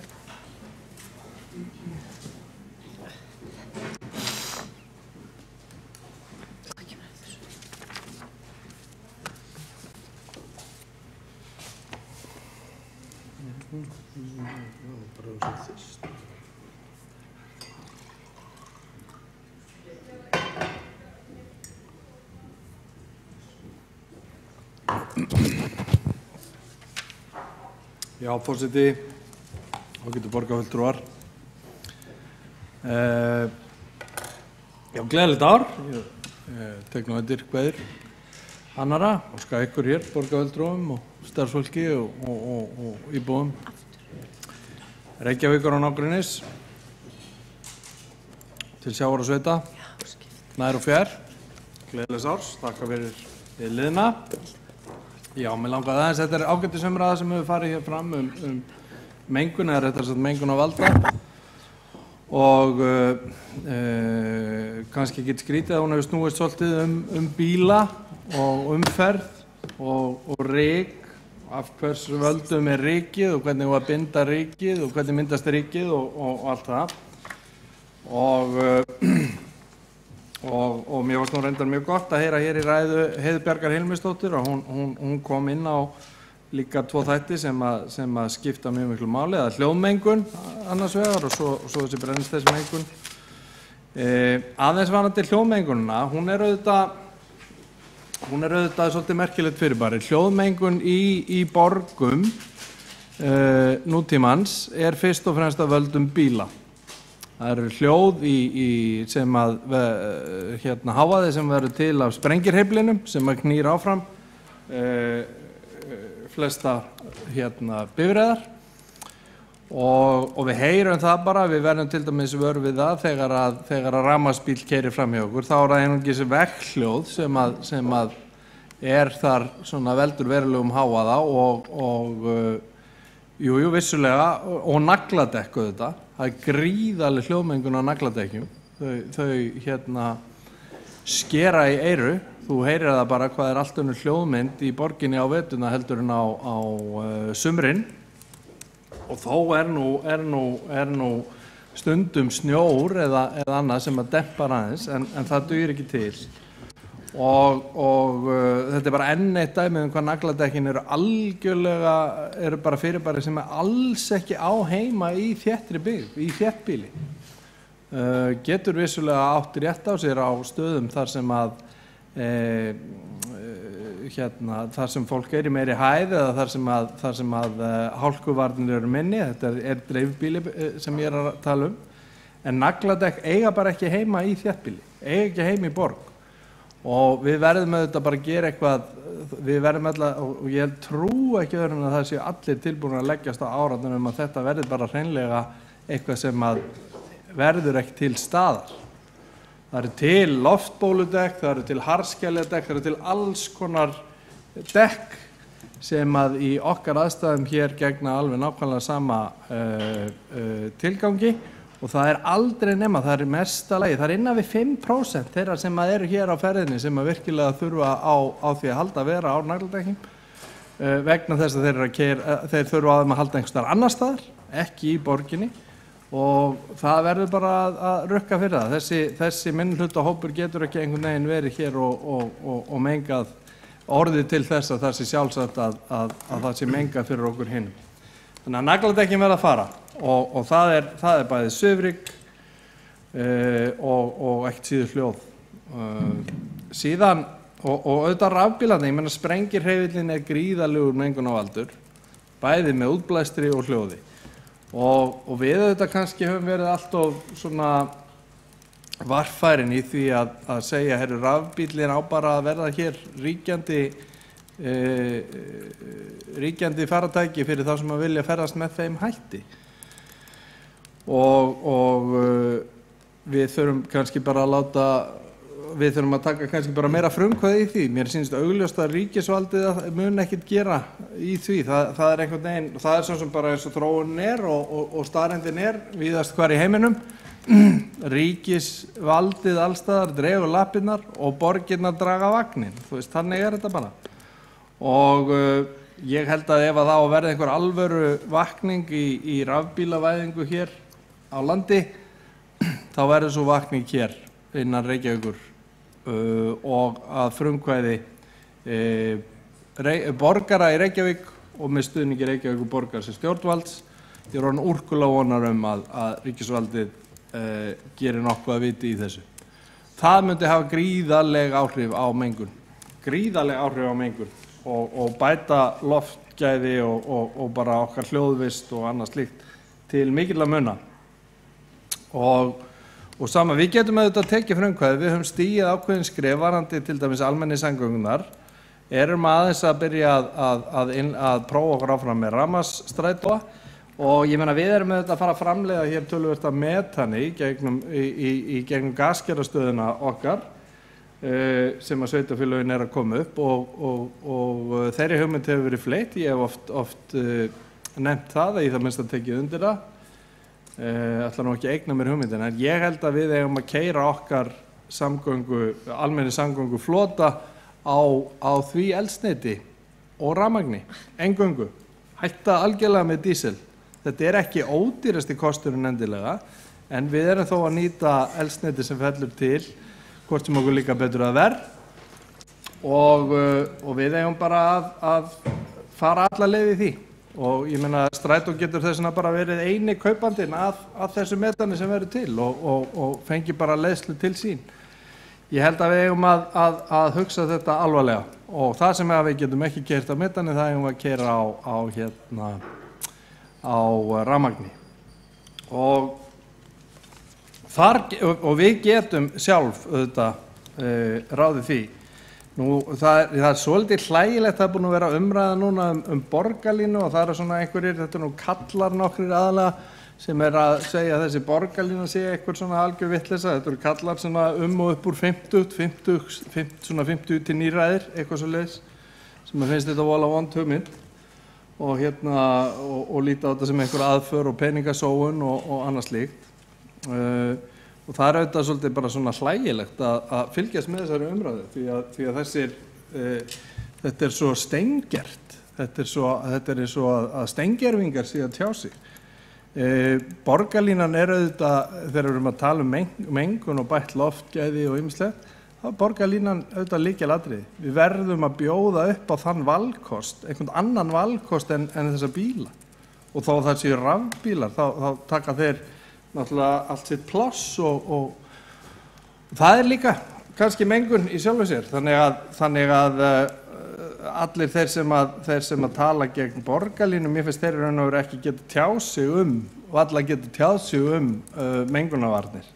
Þeir eru algjörlega hérna út á túni og nú síðan var hér, heyrði ég nefnda einhverja lausn sem einhver sjálfstæðismaður hér borgarfulltrúi, ég man ekki alveg hver það var, og mér heyrðist að lausnin sem að kemur úr þeirra átt sé að fleiri bílar keyri hraðar. Þetta alveg galið, sko. Þetta alveg galið. Einmitt miklu betra að keyri hægar og náttúrulega best að þeim fækki sem að nota sprengirhefil og að við svona temprum fjölgunina eins og við mögulega getum. Og það auðvitað þannig að meðvitund mengun eykst þar sem að margir koma saman. Það í borgum. Því að í dreifbýlinu þá getur nú stundum bara skutla draslinu bak við næsta hól og það verður ekki svona neinum til mikils ama. Og á sama hátt þá eru bara fáir bílar á ferðinni og loftmengun það lítil að hún bara blæsi burtu með vindinu. Við búum hér á vindasömu landi sem kallað rograskat og við þurfum svona að losa okkur svolítið út úr þessum heimótarhætti að við getum hagað okkur eins og við gerðum í byrjun 19. aldar og skóplað öllu bara undir teppið. Við þurfum að tala þetta af alvöru.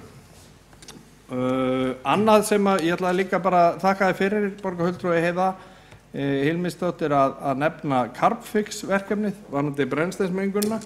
Það dæmi alveg frábæra nýsköpun sem við höfum, sem hefur verið unnin hér í raun og veru innan okkar borgarkerfis, innan Orkuveitunar, algjört tímamóta verkefni og gerir það þetta verkum að þessi upphitun okkar á húsum með jarðvarma verður raunverulega alvöru útblásturs frí og ég vil hrósa því fólki sem hefur komið að því í Hástert fyrir þetta. Þetta virkaði svolítið eins og einhver útópísk geimvísindi þegar var verið að tala þetta fyrst, en þetta alveg að þetta verkefni er gríðalegt brautryðjenda starf sem hefur verið unnið þarna og allir sem að því hafa komið eiga heiður skilið.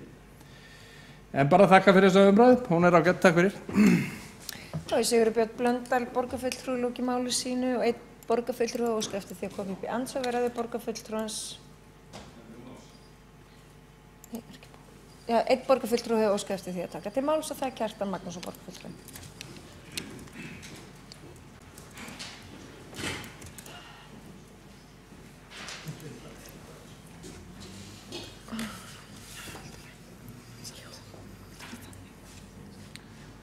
Forseti, góðir borgarfulltrúar, það ágætt að fá þessa umræðu hér í dag mengunarvalda í borginni. Þeir eru af ýmsu tagi eins og hér hefur komið fram.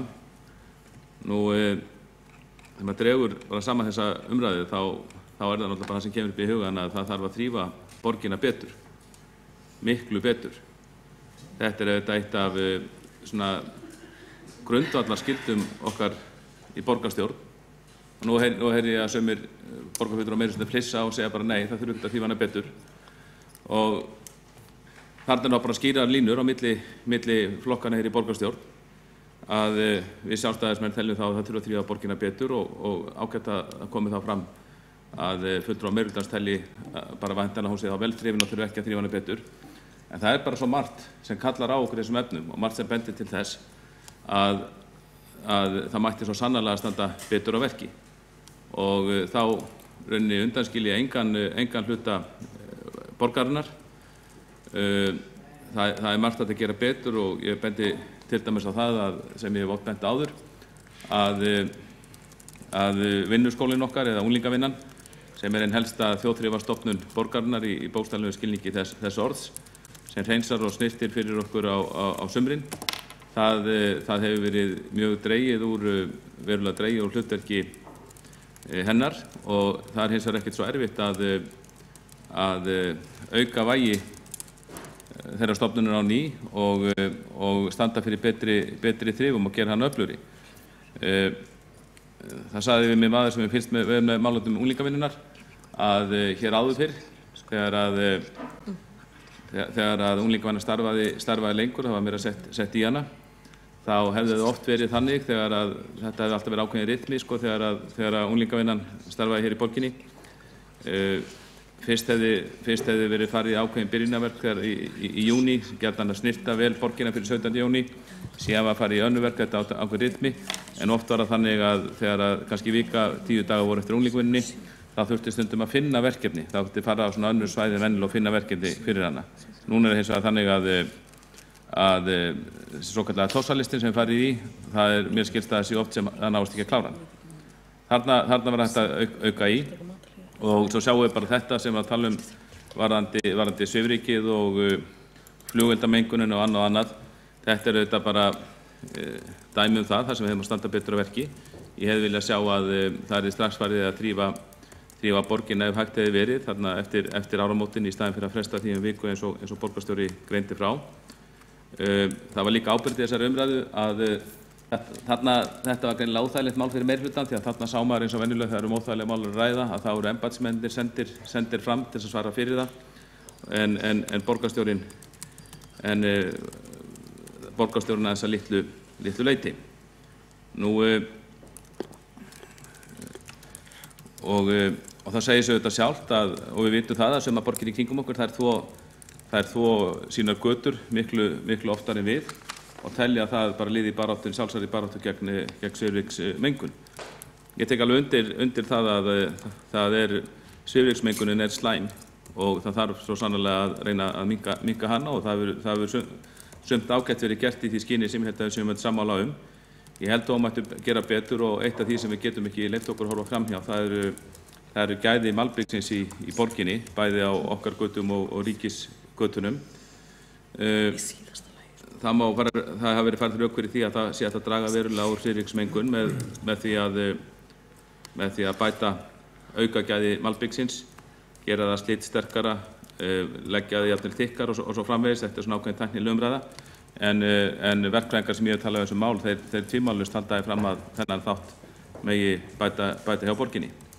Og í rauninni sé æskilegt, og ég flutti nú reyndar þá tillögu hérna fyrir mörgum árum og hef reglulega minnt á hana síðan, að það bendir allt til þess að ef við myndum steypa ákveðnar götur, til dæmis mest notuðu göturnar, þá sé það mjög líklegt til árangurs í baráttunni gegn svifryksmengun.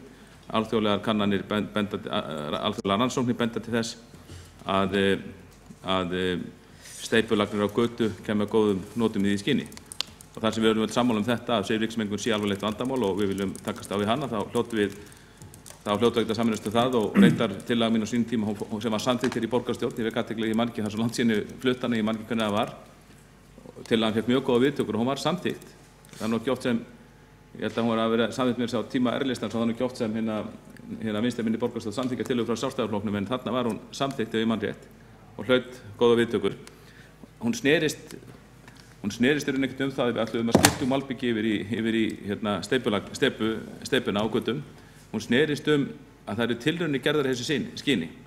Snerist það að það yrðu ákveðnir kaflar fundnir, bara bestu manna yfirsýn, og þeir eru lagðir steypu og svo þetta tekið út og rannsakað og mælt til þess að sjá hvort þetta var rétt, sem ég held að sé nú bara menn líta á sem viti ekki sannindi að steypan gagnaðist betur. Og tillagan var samþykkt og svo spurðist ég reglulega fyrir það hvenær þessi prufukafli yrði fundin og hvenær þetta yrði prófað, en fátt var svör. Það var árum saman var sagt mig að menn ætla að skoða þetta á næsta ári, finna einhvern góðan kafla á næsta ári. Þetta verður alltaf frestað með 1 og 1 ár og ég náttúrulega veifaði þessari samþykktu borgarstjórn. En ekkert gekk, það tókst aldrei að finna þennan prufukafla. Ég býst við að öll borgin hafi verið malbygguð 2 eða 3 sinnum síðan að þessi tillaga var samþykkt. En svo kom það reyndar fyrir í einhverjum kokteil sem ég var í á borgarinnar, að ég var að ræða þessi mál við embættismann og þá hvíslaði embættismaðurinn að mér grandur embættismaður að sennilega verið bara málið það að á meðan borgin ætti malbyggunarstöð þá yrði engin slík prufa gerð. Bara borgin ætti malbyggunarstöð og það er sko bara versla við hana. Þetta var ábendingin í því máli. Þannig ég minn enni svona á þessa tillögu, en það eru þetta fjölmargt annað sem að gerast. Það við stöndum við stöndum enn einu sinni á þröskuldi nýrrar samgöngubyltingar og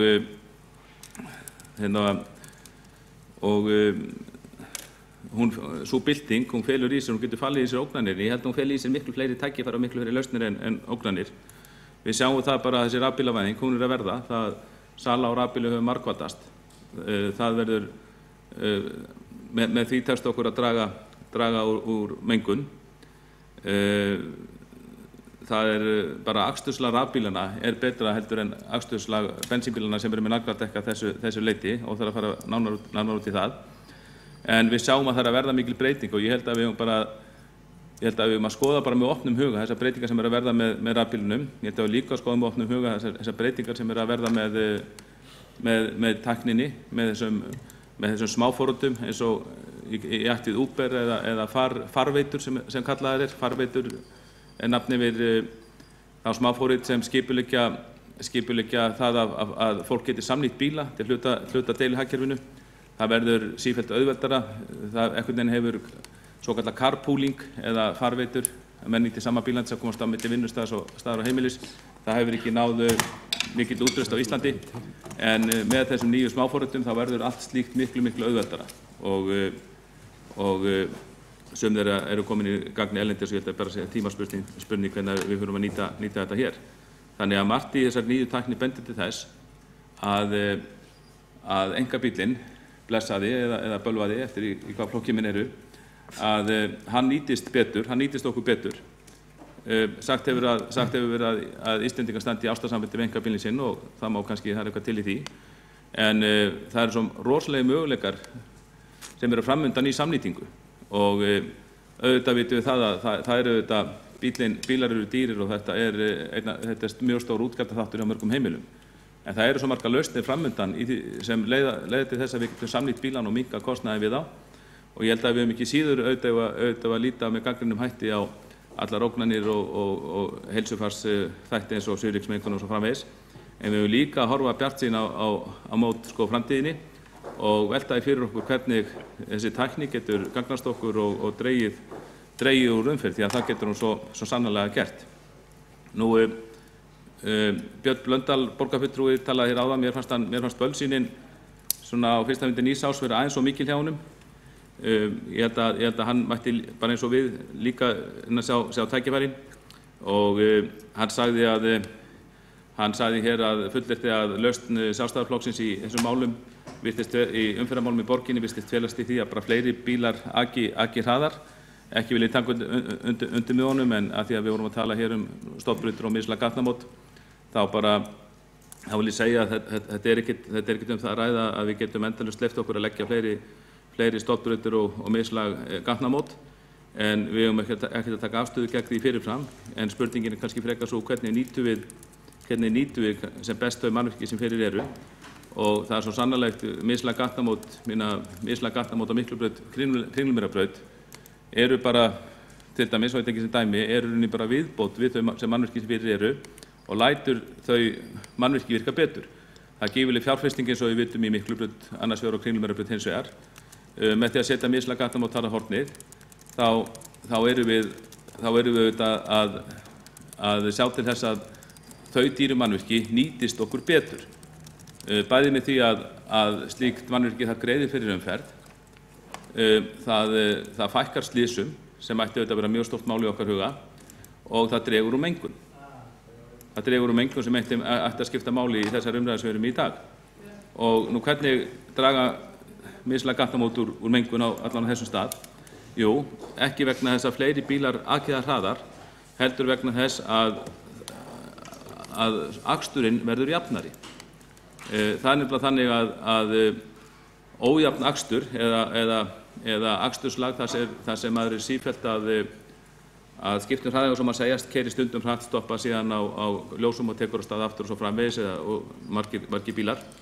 Þetta leiðir til mengunar, en það dregur hins vegar úr mengun þegar að bílar geta haldið jöfnum hraða.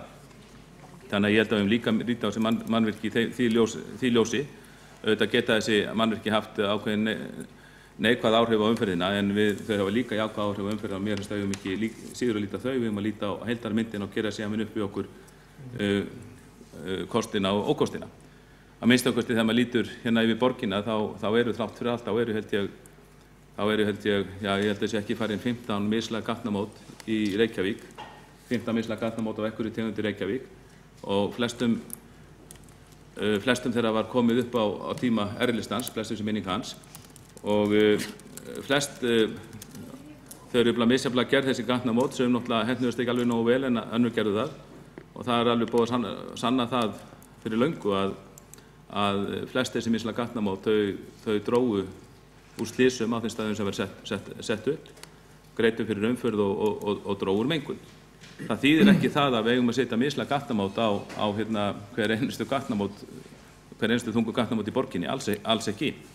Hins vegar eru nokkur gatnamót í borginni þar sem flest bendir til þess að þau myndu gagnast, minnst kosti nokkur en alls ekki öll. Það er alltaf ljóst að ef við myndum fjandskapast svo mikið við mislæg gatnamót að við myndum bara ákveða að rífa þau mislæg gatnamót, cirka 15 stykki sem við höfum sett upp nú þegar, þá er alveg ljóst að slysum myndi fjölga hér mjög mikið og mengun myndi aukast fyrir utan það að það myndi hafa svona slæm áhrif á flæði umferðarinnar. Já, Kjartan Magnússon, borgarfulltrúi, loki máli sínu og einn borgarfulltrúi óska eftir því að koma upp í andsvar við ræðu borgarfulltrúans og það er Sigurður Björn Blöndal, borgarfulltrúi. Já, forseti, ágætu borgarfulltrúar. Það er í sjálfu sér rétt að það er ágætt að við getum náð jafnara flæði á umferðina, þessa einkabílaumferð sem er nú okkur sífelldur höfuðverkur og einn hlut af því er að lækka umferðarhraða, ekki að láta að keyra hraðar, þetta er að lækka umferðarhraðan og jafna hann þannig og svo er auðvitað önnur lausn sem er verið að skoða og þróa og það er umferðarstýringin og sannleikurinn er auðvitað sá að núna í svona þeirri vinnu sem við erum í, varandi svona þeirri snjallborgaravæðingu sem við erum í, að hluti þeirra viðfangsefna sem þar er til skoðunar, ekki bara hér, heldur í snjallborgaravæðingu allan heim, er auðvitað með auknum skynjurum, auknum upplýsingum hvernig umferðin er að hreyfast, að þá opnast auðvitað ýmsir möguleikar til þess að stýra umferðinni meira út frá því álagi sem er í gangi. En það er ekki, og það er bara svona, það er bara fínt og þetta getur skipt máli, þetta getur hjálpað umferðarflæðinu.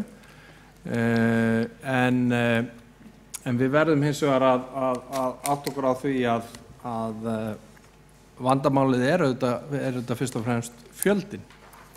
Og ef við gætum tekið nagladekkin alveg út, ef við gætum losað sprengirhefilinn að miklu leyti út, þá myndum við auðvitað minnka svifryki mikið. Það að þvo göturnar sem við reyndar gerum reglulega og höfum bætt verulega í, það er ágætislaust, en þessi þrif eins og borgarfulltrúi Kjartan Magnússon sagði hér og talaði að borgin væri illa þrifin og það væri rót alls ills. Hvort tveggja rangt. Í fyrsta lagi þá er borgin náttúrulega almennt ekki neitt illa þrifin. Þetta er mjög hrein borg á alþjóðamælikvarða og í öðru lagi losar það ekki nema hluta vandans, það er rótin sem við þurfum að ráðast á. Sigurður Björn Blöndal, borgarfulltrúi, loki við að veita andsvar og andsvari svara Kjartan Magnússon, borgarfulltrúi.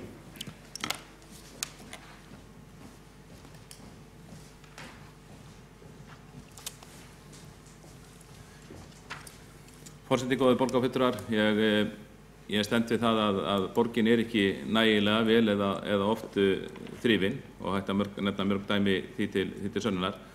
Auðvitað þarf að ráðast á rót vandans, við höfum lagt fjölmargar tillögur til í þeim efnum, til dæmis það sem hann nú bara sagði hér einhvern veginn, til dæmis það að það sé rétt að sjá til þess að ákvæðum lögreglusamþykktarinnar verði beitt að fólk verði beinlínis sektað fyrir að fleygja rusli Ég held að það er mjög, við getum til dæmis látið stöðumælaverðin okkar bílastæðasjóð taka það hlutverk að sér og ég held að það er mjög auðvelt fyrir okkar ágæta bílastæðasjóð og þá starfsmenn sem þar eru að vera fljótur að koma auga á fólk sem fleygir rusli og breyta þeim háttum hér í borginni. Þetta er víða gert erlendis, til dæmis í Írlandi, Bretlandi, Bandaríkjunum, Þýskalandi hefur gefið mjög góða raun. Þannig áskala ósi stemma vissulega en varðandi það er svona hvað ég ætlaði að svara hér sko. Já, ég ætlaði að koma með spurningu.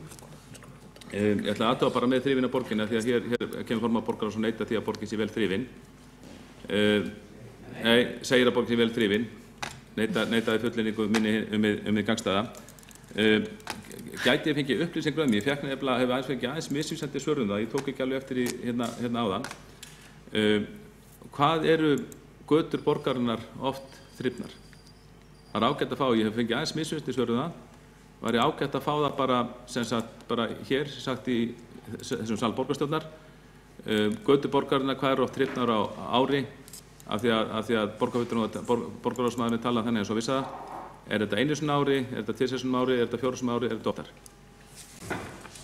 Já, Kjartan Magnússon lokið við að veita andsvar öðru sinni, nei, fyrsta sinn og andsvari svarar öðru sinni Sigurbjörn Blöndal, borgarfulltrúi.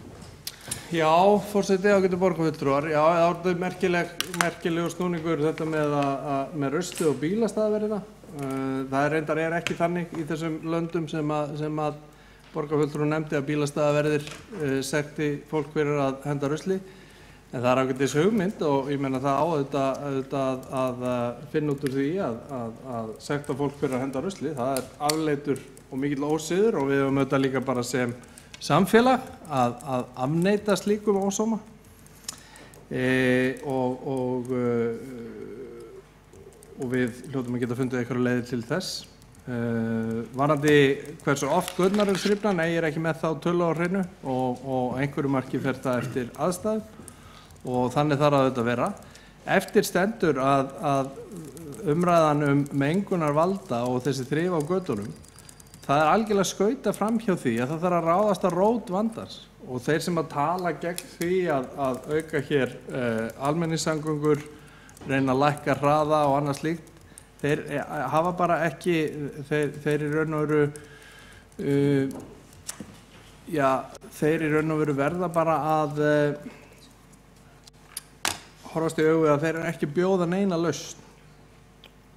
Þeir eru ekki bjóða neina lausn og þetta er í raun og veru markleysa umræðan þegar hún er á þessum nótum því miður. Já, Sigurbjörn Blöndal, borgarfulltrúi, lokið við að veita andsvar öðru sinni og andsvari svara öðru sinni Kjartan Magnússon, borgarfulltrúi.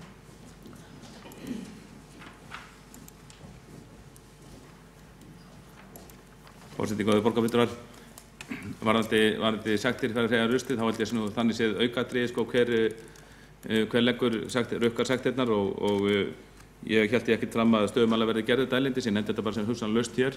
Reyndar held ég það, ég nefndi nú mörg lönd, ég nefndi nú Þýskaland og Bandaríkin og Írland, ég held reyndar að það sé í einhverjum þessum löndum eða fylkjum, þetta finnur bara til fylkjum held ég á þessum stöðum, að þar gegni stöðumælaverðir eða borgarverðir þessu hlutverki, en það er nú algjört aukaatriði.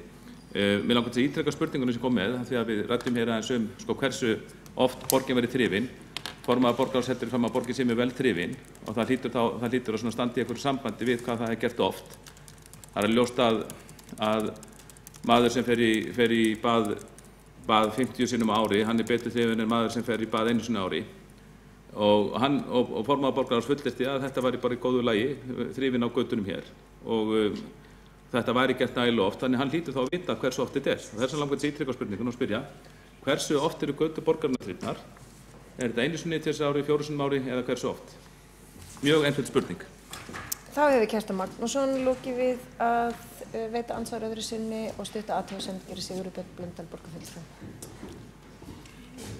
Forseti, ágætu borgarfulltrúar, ég svaraði þessari spurningu bara nokkuð skýrt, en því miður hefur borgarfulltrúum bara ekki verið að hlusta. Ég sagðist ekki hafa þessa tölu, en hins vegar að þá þetta þannig að einhverju marki fer það eftir aðstæðu, bara að segja hver þörfin hverju sinni.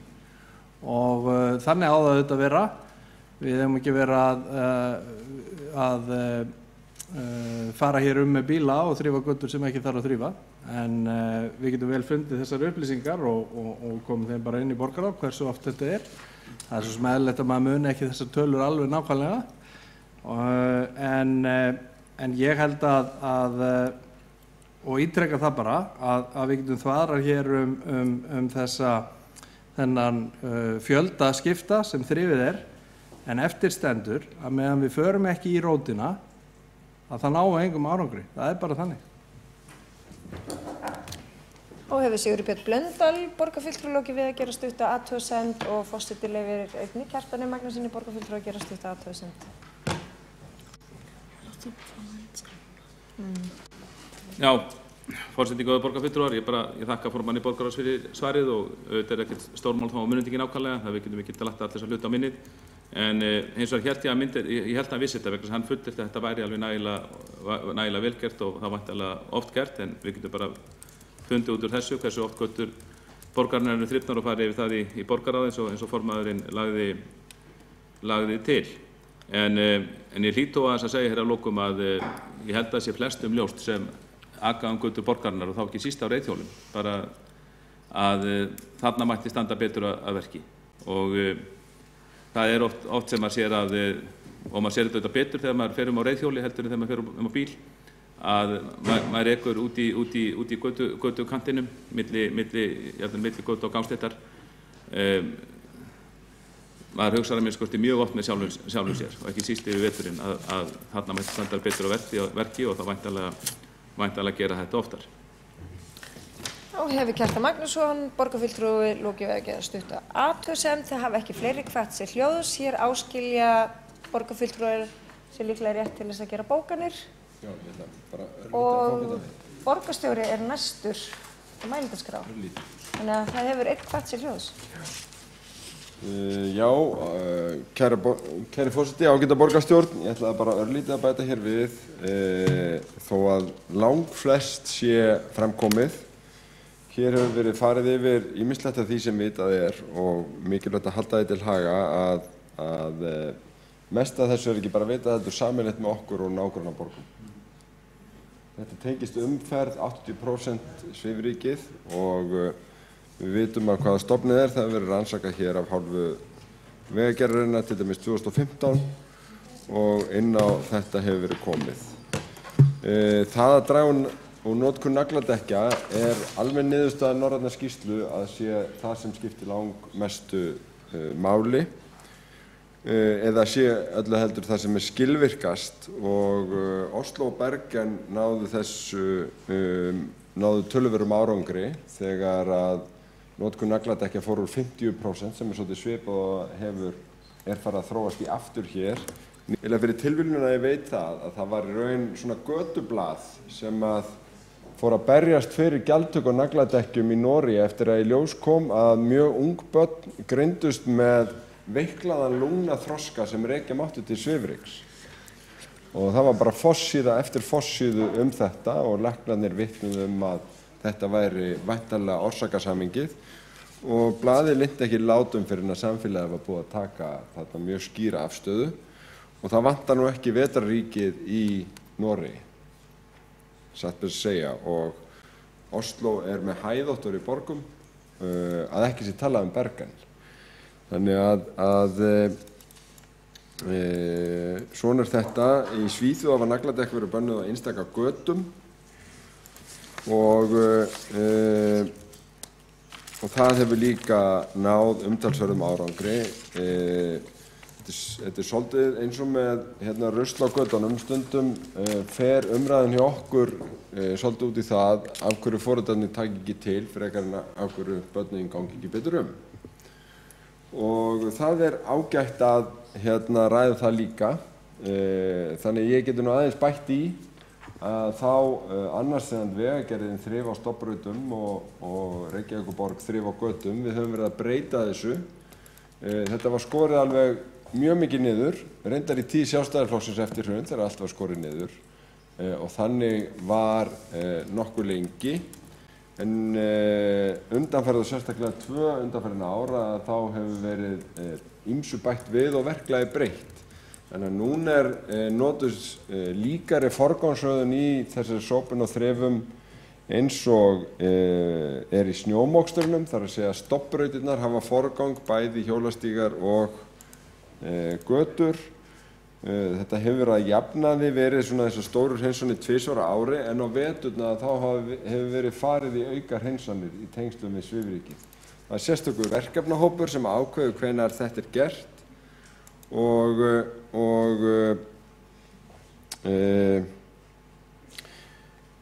að honum koma heilbrigðiseftirlitið, Vegagerðin og rekstur og umhirða.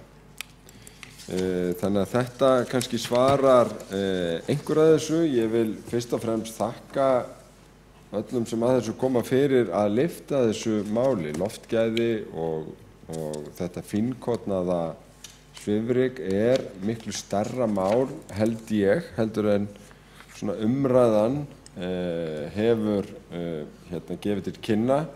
Síðustu árum, sérstaklega 10–15 árum, hafa komið fram mjög margar rannsóknir innan læknisfræðinnar sem benda til ekki bara þessara áhrif á þeirra sem eru viðkomnir í öndunarfærum eins og oft nefnt, heldur jafnvel líka orsakasamhengis milli vondra svifryksdaga og ótímabæra hjartaáfalla og heilaslaga, þar að segja áhrif inn í æðakerfið þar sem myndast litlir svona kekkir sem að geta stíflað hjartaþel eða æðar annars staðar í líkamannum og ég held að þessar rannsóknir munum bara halda áfram að koma. Ég held að þetta verði meira áberandi í umræðunni og ég hugsa að svona þolinmæðin gagnvart svifryki muni minnka eftir því sem árin líða. Við reyndum að lyfta þessar umræðu hérna fyrir 2,5 ári, vorum þá með býsna gott málþing út á Hótel Loftleiðum. Það fekk eiginlega enga athygli, satt bara að segja. Þó vorum við þar að draga fram athyglisverða hluti áhrif hraða í umferðinni, áhrif nagladekkja og ýmsa þætti ásamt því að tala þessar rannsóknarniðurstöður. En vonandi eru breyttir tímar í þessu og við tölum ekki bara að umferðin þurfa að vera greið og góð og örugg, heldur líka að áhrifin af henni skuli vera í lágmarki. Það hefur borgarstjóri lokið máli sínu og einn borgarfulltrúi óskar eftir því að koma upp í andsvöruræðu borgarstjóra. Það Guðfinna Jóhanna Guðmundsdóttir borgarfulltrúi.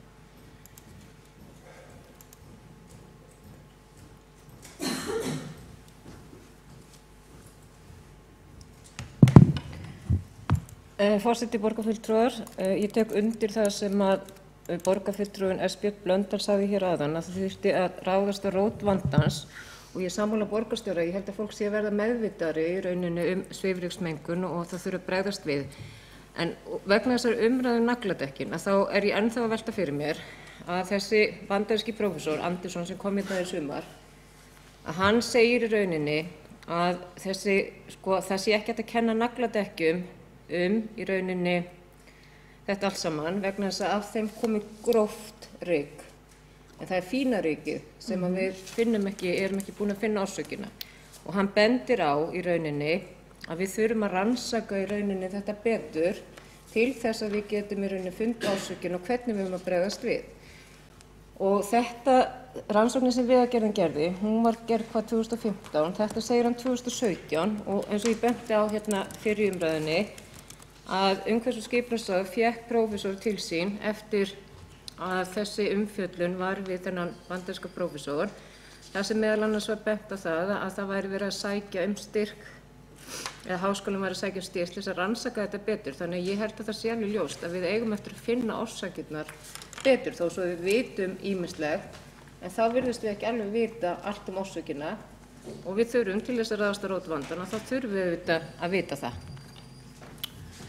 Það er Guðfinna Jóhanna Guðmundsdóttir, borgarfulltrúi loki við að veita andsvar við ræðu borgarstjóra og borgarstjóri svarar andsvari borgarfulltrúa. Forseti ágæta borgarstjórn, ég tek bara undir þetta eftir því sem að rannsóknum vindur fram og við fylgjumst betur með þessu að þeim meira vitum við og það kom fram í máli Þorsteins Jóhannssonar í borgaráði 22. júní síðastliðinn að Umhverfisstofnun að vinna að uppsetningu loftgæða upplýsingakerfis og telur sér verði mun betri aðstöðu til að meta áhrif mismunandi aðgerða þegar kerfið er komið upp og nefnt var sem dæmi til dæmis hvernig breytist mengun ef að hámarkshraða er breytt.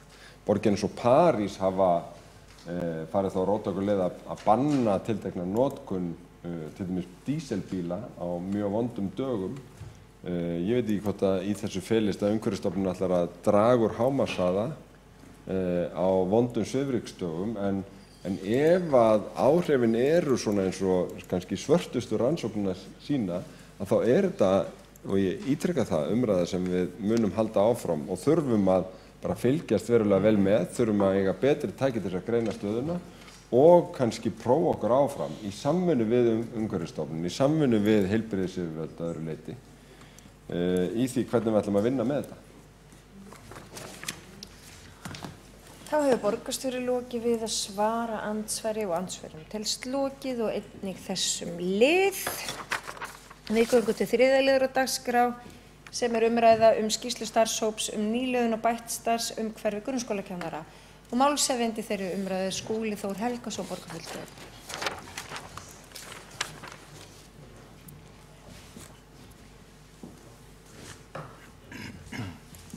Forseti ágæta borgarstjórn, ég vil eins og aðrir óska viðstöddum gleðilegs árs og þakka fyrir ánægjulegt samstarf hérna á liðnum árum. Ég ætla hér að fara yfir í stuttu máli vinnu sem var kynnt reyndar skömmu fyrir áramót en við hefum ekki tekið upp hér í borgarstjórn en full ástæði til. Fjallar stórt verkefni, samfélagslegt verkefni sem er reyndar alveg risavaxið og felur í sér fyrirsjáanlegan skort á nýliðun hjá grunnskólakennurum, ekki bara í Reykjavík heldur reyndar á landinu öllu. Þetta svo sem kannski ekki nýjar staðreyndir sem hafa verið dregnar fram, þó að ýmislegt sé nýtt í þessu þá hefur verið vitað að það stemdi í óefni svona undanfarin misseri ef að ekki kæmi til eitthvað stórkostlegt átak varðandi kennaraskortin. Við förum aðeins betur yfir þetta hér á eftir og það var haustið 2016 sem að Skóla- og frístundaráð Reykjavíkur ákvað að mæta þessu með því að setja á fót sérstakan starfshóp sem var falið að koma með tillögur til að mæta þessum svokallaða nýliðunarvanda og í leiðinni bregðast við ákalli bætt starfsumhverfi grunnskólakennara í borginni. Og það var farið yfir ýmis atriði í þessari vinnu, þar á meðal að rýna nánar niðurstöður úr merkri rannsókn sem var gerð fyrir rúma ári síðan í háskólanum á vegum þeirra Stefáns Hrafns Jónssonar og Helga Eiríks Eyjólfssonar. Þeir voru að draga það fram að það væri risastór hópur fólks hér í landinu sem hefði aflað sér kennsluréttinda eða væri ekki að starfa við kennslu í grunnskólum landsins. Við fengum upplýsingar þarna aðsókn í kennaranám og hvernig hún hefði þróast á undanförnum misserum og það fór fram ítarleg rýni á starfsaðstæðum grunnskólakennara í borginni í tengslu við svokallaða bókun 1 í kjarasamningi grunnskólakennara frá því í desember 2016. Það var síðan sérstök framhaldsrannsókn sem við létum vinna á gögnum þeirra félaga sem nefndi áðan, Stefáns og Helga Eiríks, til að afla frekari upplýsinga þennan hóp sem við höfum stundum kallað útlagana, það er að segja kennarar sem hafa fundið sér starfsvettvang annars staðar inn í kennslu. Þessi starfshópur hann vann í það bil ár, hóf störf í desember 2016 og skilaði niðurstöðum í lok nóvember 2017 og hafði að geyma fulltrúa úr röðum kennara, skólastjóra, Háskóla Íslands, Samfók og Sambands sveitarfélaga auk okkar hérna úr borginni 2 fulltrúar úr skóla- og frístundaráði og fulltrúar skóla- og frístundasviðs. Fyrst hér aðeins varðandi stöðuna í innritun í kennaranámi og aðsóknar kennaranámi, og þar eru niðurstöðurnar vægast sagt dramatískar, því að aðsóknar kennaranámi í Háskóla Íslands hefur dregið saman hvorki meira en 75% frá árinu 2002 og stefnir í verulegan kennaraskorta og breytum.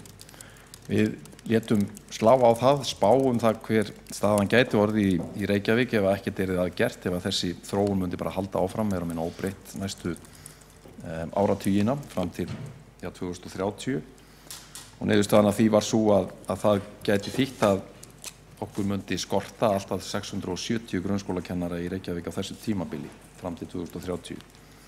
Til samanburðar þá fjöldi stöðugilda grunnskólakennara í borginni núna 1200 talsins, þannig að þetta er svona cirka helmingurinn sem að hverfa út, eða sem að við þyrftum til viðbótar þeim sem að útskrifast núna á hverju ári. Og hér einmitt mynd sem sýnir útskriftirnar, brautskráningar í grunnskólakennarafræði á árunum 2009 til 2017. 2009 voru rúmlega 200 manns að útskrifast á hverju ári, tala núna liggur undir 50 manns, þannig að þetta er sama þróun. Við höfum rétt í því að það sé fjórðungur sem að útskrifast núna með það sem var hér á árunum 2009. Og staðan ennþá verri ef við lítum lengra aftur í tíman, aftur til aldamótana, þá voru næstu því 400 að útskrifast á hverju ári úr þessu námi.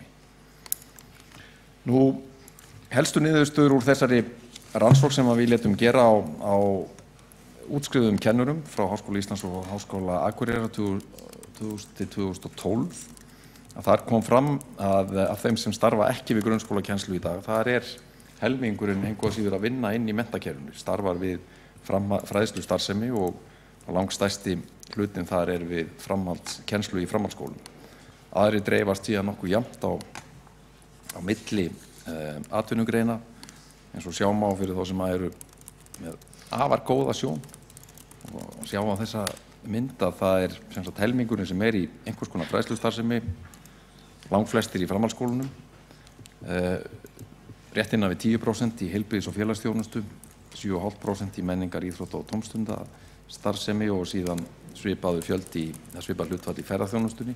Það svaraði svona ákveðinni kenningu sem var beitt talsvert í umræðunni þegar að fyrri rannsóknin var kynnt, sem var kenningin það að það væru yfirgnæfandi meiri hluti kennara sem ekki væru í kennslu væri komin í raðir ferðaþjónustunnar, en þessu svarað með nokkuð afgerandi hætti í þessari rannsókn að svo ekki. Þetta tiltölulega lágt hlutfall þeirra sem eru með kennsluréttindi en ekki grunnskólakennslu sem í ferðaþjónustu geiranum. Nú, grunnskólakennarar sem hafa hætt grunnskólakennslu, þeir eru með þriðjungi hærri laun en starfandi grunnskólakennara, þannig launin hafa greinilega áhrif þarna, og álagið merkjanlega meira starfsálagið meðal starfandi grunnskólakennara en þeirra sem að starfa í öðrum störfum en hafa menntun til. Og svo það stuðningur í fyrsta kennslustarfi eftir útskrift mikilvægur en ekki nægur. Og varðandi stuðninginn þá var spurt hann sérstaklega og þar kom fram að það minni hluti þeirra sem eru í kennslu sem að hafa fengið formlegan stuðning frá skólanum, þannig að þarna greinilega verk að vinna. Og athyglisvert sömuleiðis að svo til allir sem fengu formlegan stuðning fengu hann einungis fyrsta árið, þar að 27% fyrsta misserið, 70% fyrsta árið. Nú, í þeirri vinnu sem að þarna fór fram var kortlagt nokkuð nákvæmlega hvað það sem að veldur kennurum helst álagi, en þetta eitt af því sem að helst hefur komið frá kennurum sjálfum, að álagið hafi aukist á undanförnum árum, svona gjarnan sett í samhengi við yfirfærslu grunnskólans til sveitarfélagana og ekki síður innleiðingu á stefnunum skólan aðgreiningar. Og það skýrt úr þessari vinnu að það ekki beinlínis kennslan eða undirbúningur hennar sem veldur kennurum mestu álagi, heldur allt hitt, önnur störf sem að taka mikinn tíma. Þar foreldrasamstarf nefnt, það nefnt að það sé mikið álag sem að fylgir nemendum sem að koma inn í hópinn, skilja ekki íslensku og þurfa sérstaka þjónustu af þeim sökum. Hegðunarvandi og agamál vanda mörgum kennurum miklu álagi og bjargirnar sem að þar búið upp á ekki nægar. Þessi mynd sýnir á svona frekar skýran hátt hvaða sem að kennarar helst að óska eftir frá okkur fræðslu yfirvöldum í borginni, og þar eru 2 þættir efstur á blaði. Í fyrsta lagi aukinn stuðningur beint inn á gólf til kennara, aukinn sérfræðiráðgjöf og aðgengi kennara að sérfræðingum af ýmsu tagi.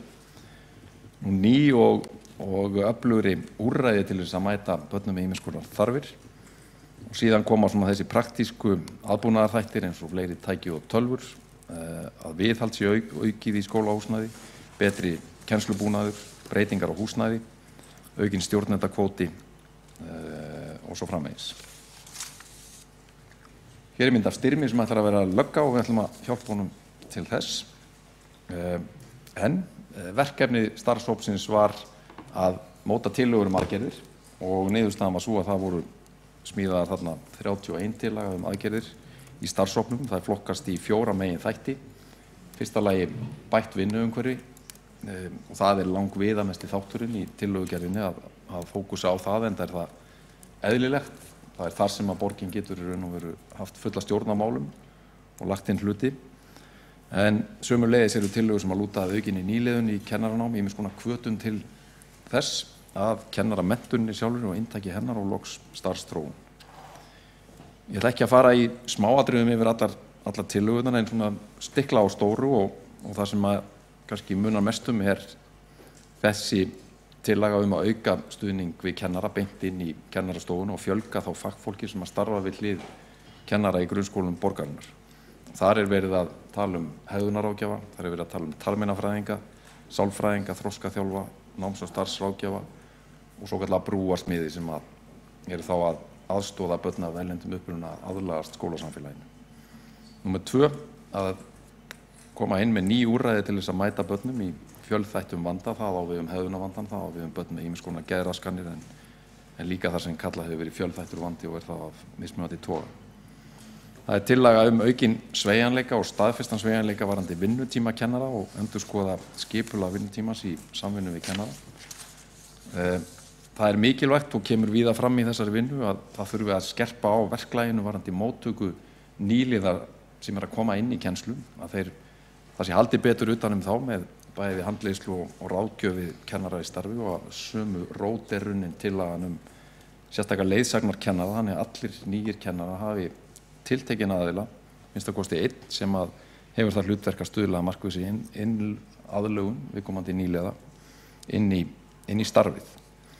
Þetta skiptir mjög miklu máli því að eitt af því sem að veldur kennaraskortinum að það mjög stór hópur ungra kennara sem að hrökklast úr starfinu á fyrstu 7 árunum. Það hefur verið svona á bilinu 30–40% og augljóst að þarna þarf að bæta utanumhaldið í jafningjahópnum. Kennsluráðgjöf í upplýsingatækni þarna ein af tillögunum mjög kallað eftir því að ráðnir verið kennsluráðgjafar með sérþekkingu á þessu sviði sem að styðji kennara í grunnskólum borgarinnar við að nýta upplýsingatæknina betur í sínu starfi.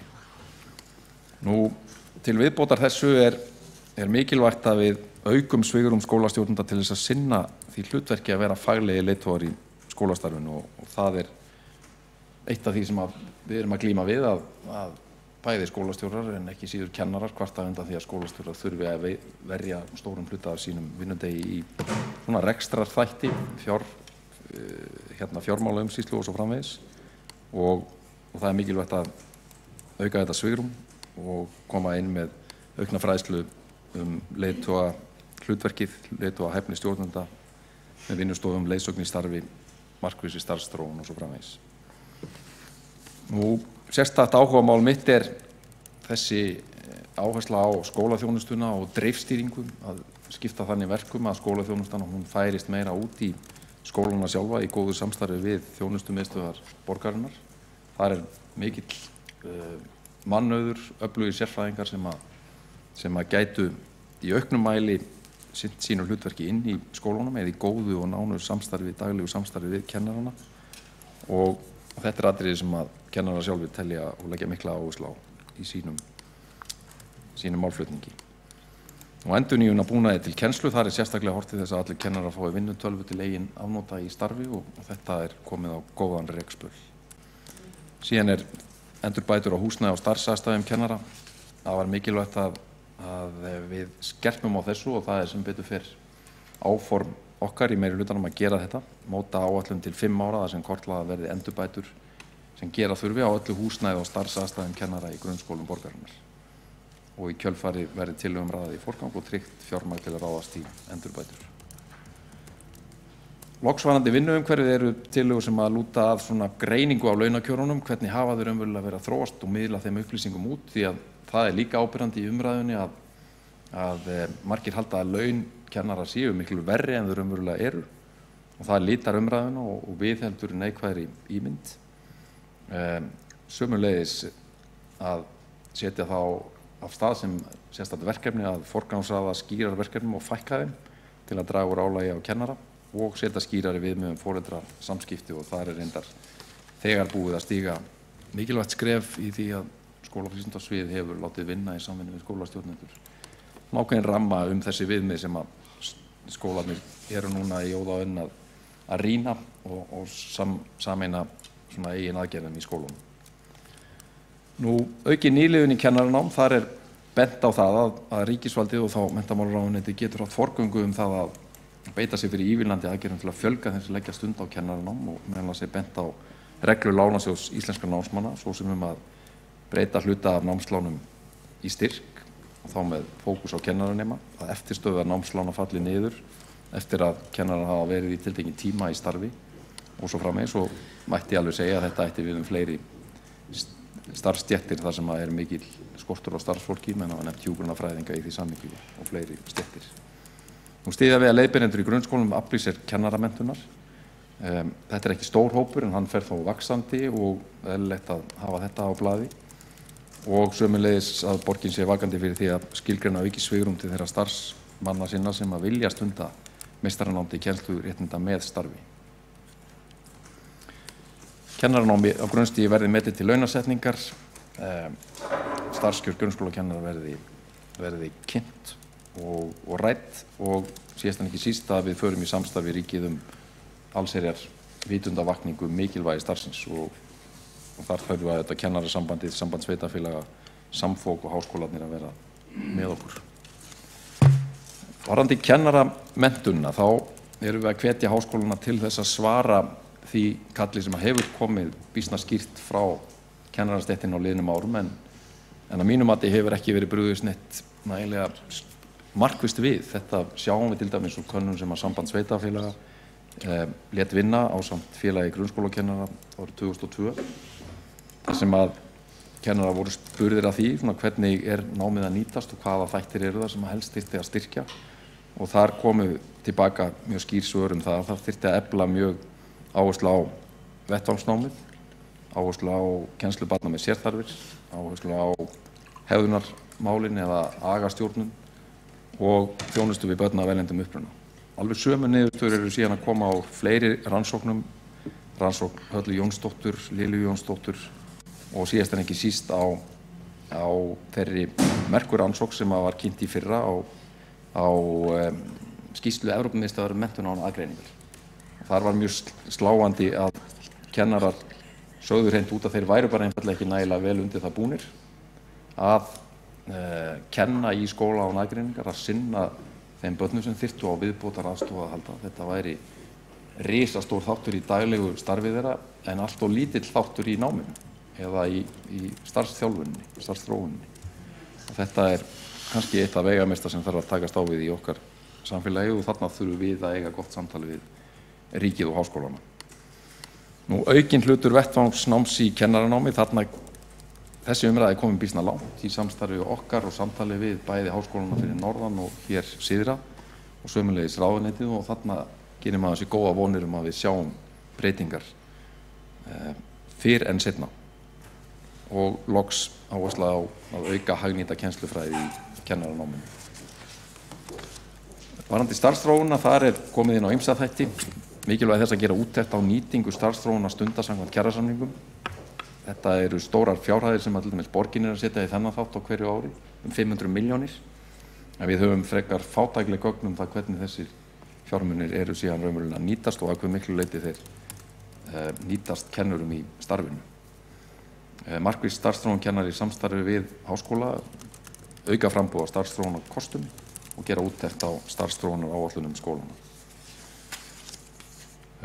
Samstarf lokaverkefni þarna nefnt, starfsþróun sérstaklega fyrir útskrifaða nemendur með leyfisbréf sem vilja snúa til kennslu. Það þessi útlaga hópur.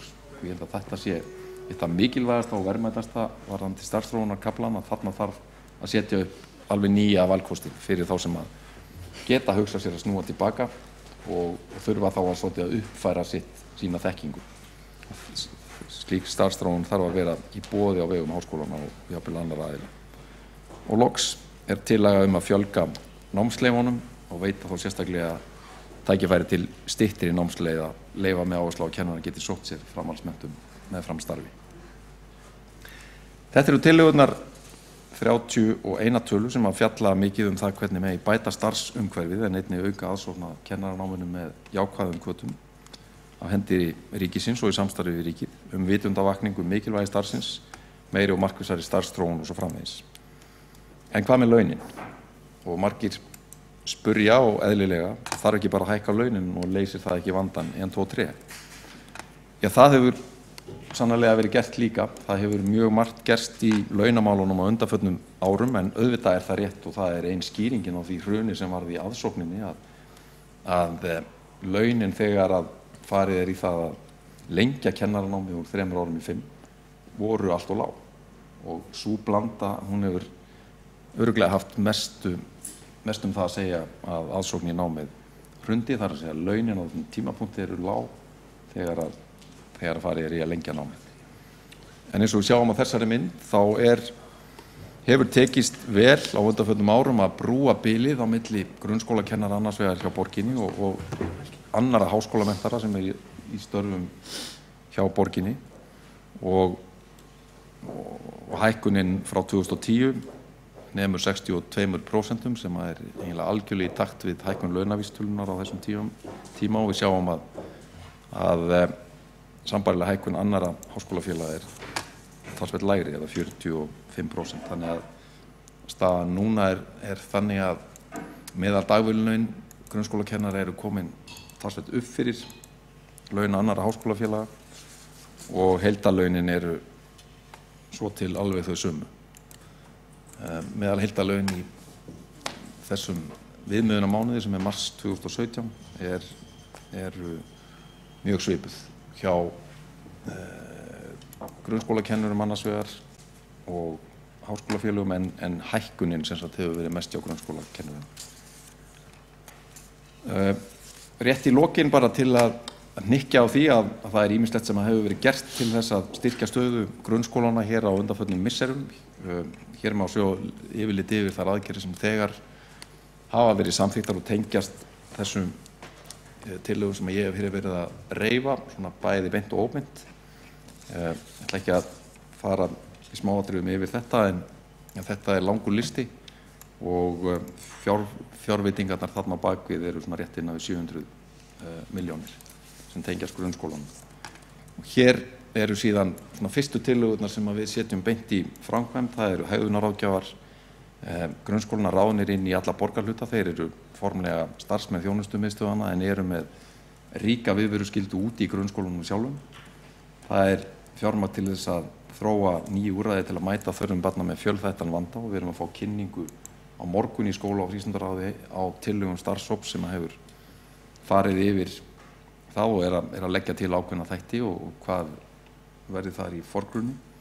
Og ég veit til þess að þar fókusinn settur á þetta sé úrræði sem að nýtast þá inn í skólunum sjálfum, inn í bekkjarstofunum við hlið þess sem að kennararnir að gera í sínum daglega starfi. Bættur tölvukostur í grunnskólum, allir kennarar og annað fagfólk grunnskólanum munu fá eigin tölvu til afnota í starfinu. Það eru ráðnir kennsluráðgjafar í upplýsingatækni og sömuleiðis í fjármagn til að ráða talmeinafræðinga og allar þjónustumiðstöðvar. Auki fjármagn vegna stjórnunar í grunnskólum þarna sömuleiðis og veigamikill þáttur auki fjármagn til viðhald skólabygginga upp á tæpar 300 milljónir á þessu ári. Þróunarsjóðurinn hann að tvöfaldast að umfangi og síðast en ekki síst erum við að leggja lokahönd á mótun menntastefnu borgarinnar til 2030 og þar verða tengingarnar við þessa vinnu, við starfsumhverfis bæturnar mjög skýrar. Nánar samstarf skóla og skólaþjónustunnar síðan verkefni sem komið vel á rekspöl og í mjög góðu, jákvæðu samstarfi á milli skóla- og frístundasviðs og velferðarsviðs þar sem alveg skýr vilji á báðum stöðum til þess að styrkja þetta og tryggja að þessi mikilvæga starfsemi að hún sé samþætt á milli þess að tveggja sviða inn í framtíðin. Nú í hnotskurn hér hafa fulltrúar kennara, skólastjóra, foreldra, samband sveitarfélaga, borgarstjórnar og skóla- og frístundasviðs lagst á eitt við að móta sameiginlega tillögur aðgerðir til þess að mæta þessum kennaraskorti sem fyrirsjáanlegur ef ekkert verður aðgert. Við höfum þegar hrint fyrstu tillögunum í framkvæmd, samþykkt fjárveitingar sem á þessu ári nema vel á 700 milljóna og hugur okkar stendur til þess að við munum í framhaldinu forgangsraða og tryggja innleiðingu á viðbótartillögum sem að eftirstanda í skilgreindum áföngum á komandi árum. Verkefni risastórt og það engin patentlausn sem að leysir kennaraskortinn en við þurfum að eiga mjög gott samtal og samstarf þar við ríkið og margar af tillögunum sem ég hef farið þér yfir tengjast ríkinu og þeirra forræði.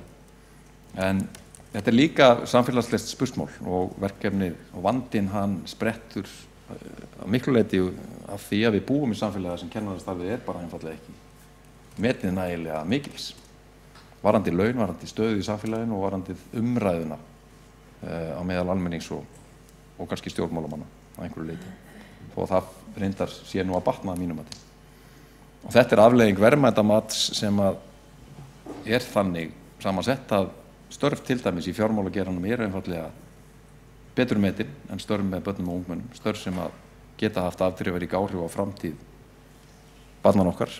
Og það eitt stærsta viðfangsefni samfélagsins að breyta þessu verðmætamati þó að það sé ekki neitt áhlaupsverk, skora á hólm, úreltan launastruktúr sem að skipar til dæmis fjölmennum kvennastéttum lægra heldur en stéttum þar sem að kallar í miklu meiri hluta. Það gott að margt hefur áunnist hjá borginni í því að útrýma launamun kynjanna en það miðar hægar hjá ríkinu. En það eins og víðar þurfa ríkið og sveitarfélögin að stilla saman strengi, vinna þétt saman og við væntum mikils af samstarfi við nýjan ráðherra á mennta- og menningarmála í því efni.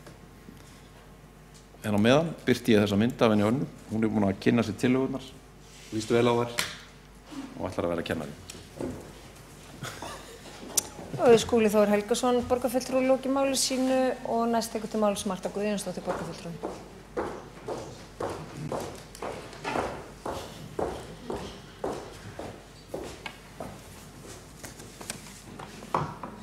Forseti, góðir borgarfulltrúar, já, Anna ætlar að verða kennari. Við skulum vona að það verði fleiri en Anna sem vilji verða kennarar því að vandamálið risavaxið. Það ljóst að það stefnir í yfirvofandi kennaraskort ef að ekkert verður við brugðist og spár tölfræðideildar skóla- og frístundasviðs Reykjavíkurborgar gefa til kynna að fjölga þurfi nýjum kennurum 700 á næstu 12 árum til að mæta nýliðunarþörf grunnskólana. Í rannsókn Stefáns Hrafns Jónssonar og Helga Eyjólfssonar sem birt var 2016 kemur fram að 5.000 manns hefðu aflað sér kennsluréttinda en skiluðu sér ekki í kennslu. Þá kemur fram í skýrslu Ríkisendurskoðunar frá því í fyrra að frá árinu 2009 þegar kennaranám var lengt úr 3 árum í 5 hafi orðið töluverð fækkun nemenda í kennaranámi og að háskólarnir nái ekki að brautskrá nægilega marga kennara til að viðhalda nauðsynlegri nýliðun í stéttinni. Það segir sína sögu að árið 2009 skráðu 261 nemandi sig í kennaranám við HÍ en ekki nema 103 árið 2017. Talið að 10.000 manns séu með réttindi til að kenna á grunnskólastigi en ekki nema helmingur þeirra kjósa að fara í kennslu og starfa sem kennarar. Mikilvægt að gera sér grein fyrir stöðunni og greina hvaða ástæður eru fyrir minni áhuga á kennaranámi og brottfalli úr starfi. Getur verið að það sé vegna þess að námið sé of langt, of mikið álag, sleppt vinnuumhverfi eða launakjörin. Þetta var einmitt eitt af megin markmiðum starfshópsins að kanna og koma með tillögur til að vinna gegn fyrirsjáanlegum kennaraskorti. Í vor var farið í viðamikla rýni á starfsaðstæðum kennara í kjölfar bókunar í kjarasamningi Félags grunnskólakennara og Sambands íslenskra sveitarfélaga. Þar komu fram skýrar og að mörgu leyti sláandi niðurstöður starfsaðstæður kennara. Þar kemur fram að álag á kennara hefur aukist mikið og að kennurum finnist vanta aukinn stuðning og úrræði til að leysa vanda nemenda og telja þeir að aukið aðgengi að sérfræðingum og aukið aðgengi að sérúrræðum geti stuðlað að því að draga úr álagi. Kennarar nefna einnig að langir biðlistar eftir greiningum valdi álagi og gera þurfi sérfræðiþjónustuna skilvirkari. Við sjálfstæðismenn í skóla- og frístundaráði höfum reyndar margoft bent á og flutt tillögur að færa þurfi sérfræðiaðstöðuna inn í skólana og stytta þurfi biðlista eftir greiningum. Þá kemur fram að kennarar telja miðstýringu vera að aukast og sjálfstæði starfi vera að minnka. Þeir vilja fá að vera skapandi og sjálfstæðri starfi og að þeim sé treyst. Þeir vilja einnig sveigjanlegri vinnutíma en þeir telja að það hafi verið einn af kostunum við kennarastarfið áður. Við sjálfstæðismenn höfum ítrekað bent á að gera þurfi skólana sjálfstæðari og gera þurfi vinnutíma kennarana aftur sveigjanlegri, en gjarnan talað fyrir tómum meirum. Niðurstöður rýnihópanna hvað varðar vinnuaðstöðu og tækjabúnað voru verulega sláandi líka. Þar kemur fram að í 4 skólum af 36 eru kennarar ánægðir með vinnuaðstöðu sína. Ekki voru það margir skólar. Námsgögn og tæki vantar til kennslu bæði í bóklegum greinum og sérgreinum ábótavant. Flesta skólana vantar tölvur eða þær eru orðnar of gamlar og úr sér gengnar. Og þá eru spjaldtölvur víðast og fáar og ekki allstaðar þráðlaust net, sem afskaplega slæmt vegna þess að nú erum við farin að láta nemendur taka samræmdu prófin á tölvu og þá þarf þráðlaust net að vera til staðar í skólunum. Þennan þátt höfum við sjálfstæðismenn einnig flutt tillögur til úrbóta en hægt hefur miðað hingað til. Þá nefna kennara líka að húsbúnaður og stólar séu lélegir og í sumum tilfellum hafa kennarar keypt sér skrifborðsstólana sjálfir. Það reyndar ekki boðlegt. Reykvískir kennarar eiga ekki þurfa að kaupa sér skrifborðsstólana sjálfir. Síðast en ekki síst nefna kennara langvarandi viðhaldsleysi á skólabyggingum og í nokkrum skólum talað leka og myglu. Þetta höfum við sjálfstæðismenn margoft bent á og flutt tillögur að fara verði í nauðsynlegt viðhald og ekki sé boðlegt að bjóða nemendum eða starfsfólki upp á heilsuspillandi aðstæður. Því miður hefur verið látið reka á reiðanum í allt of langan tíma hvað varðar starfsumhverfi kennara, hvort heldur sem snýr að faglegum þáttum eða vinnuaðstöðu þeirra almennt. Augljóst að bregðast hefði þurft við miklu fyrr áður en í óefni komið. Hitt þó annað mál að það verður þó að teljast jákvætt að meirihlutinn hefur kippt við sér árið fyrir kosningar til að reyna að draga úr yfirvofandi kennaraskorti og bæta starfsumhverfi. Þær tillögur sem hér eru lagðar fram eru margar til bóta og munu að einhverju leyti koma til móts við vandann og vonandi skila tilætluðum árangri. Við verðum að gæta þess í framtíðinni að sofna ekki að verðinum og gera ráðstafanir í tíma svo vandamál sem hér hafa verið nefnd komi ekki upp. Mér langar svona í lokin til þess að þakka fyrir gott samstarf í vinnuhópnum, í starfshópnum. Þetta var krefjandi starf og áskoranirnar miklar og þetta var lærdómsríkt starf fyrir okkur öll og ég vona að það verði til góðs og skili betri starfsaðstöðum í grunnskólunum þannig að við löðum kennara til starfa hjá reykvískum grunnskólum og ég vona líka að borgarstjórn sameinist það að þegar það koma góðar tillögur frá minnihlutunum, við Sjálfstæðismenn höfum flutt fjölmargar góðar tillögur á þessu kjörtímabili, að það sé tekið undir þær og menn skoðu þær á faglegan hátt og fari ekki pólitískar skotgrafir þegar það eru tillögur sem snúa að betri líðan eða betri starfsaðstæðum fyrir kennara í grunnskólum borgarinnar. Ég held að við hljótum að geta borið þroska til þess. Og eins og ég sagði áðan, þá ætla ég bara að árétta það að við verðum að gæta þess að í framtíðina sofna ekki verðinum eins og hér hefur verið gert, því að ég er sannfærð það. Ef við hefum brugðist við upp á kjörtímabilsins, þá værum við komið svolítið lengra í því að bæta þessar aðstæður. Marta Guðjónsdóttir borgarfulltrúi loki máli sínu og næst tekur til máls Heiða Björg Hilmisdóttir borgarfulltrúi.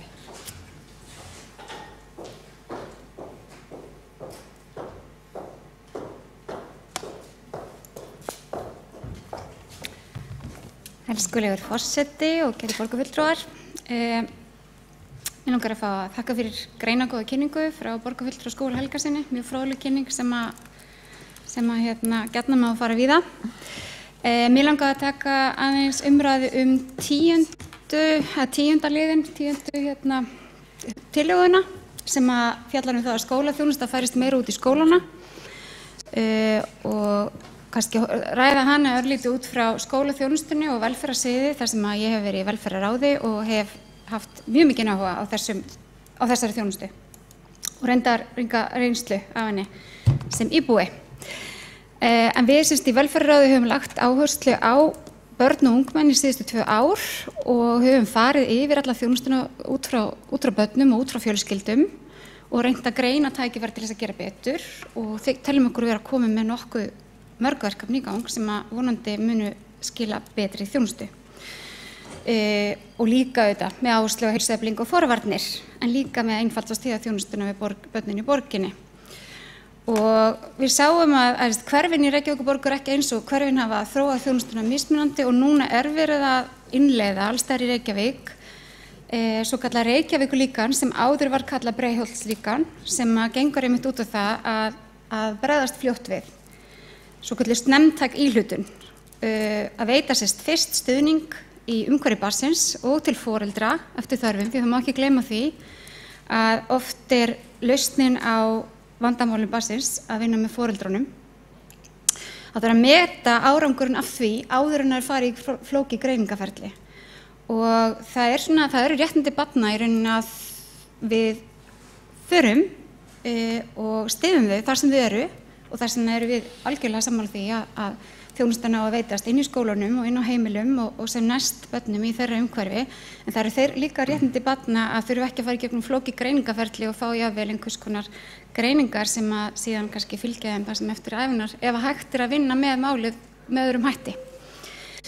Og þar hugsanlega mætti skoða einhver kostnaðarmódel á skóla- og frístundasviði sem að okkur skilst að einhvern hátt kalli á greiningar. Til þess að skólarnir fái fé, til þess að sinna börnunum að þá þurfi að vera einhverja greiningar fyrir hendi. En það þekki ég reyndar ekki það vel að þar sem ég er ekki í því ráði. En við erum byrjuð, þar er búið að hefja innleiðing á þessu alla borg og það er líka verið að skoða hvernig skráningum er háttað. Það hefur verið þannig að það er byrjað að vinna í máli og stiga barnið, en leið hefur barnið verið á biðlista og það hefur okkur kannski ekki endilega fundist eðlilegt af því þú ert ekki endilega á biðlista þegar það er verið að vinna í málinu þínu, þó svo að það eigi kannski eftir að gera eitthvað fleira með þér. Þannig að það er verið að laga þetta og biðlistar hafa sannlega styrst eins og við tölum hérna þegar við fórum yfir fjárhagsáætlun í desember.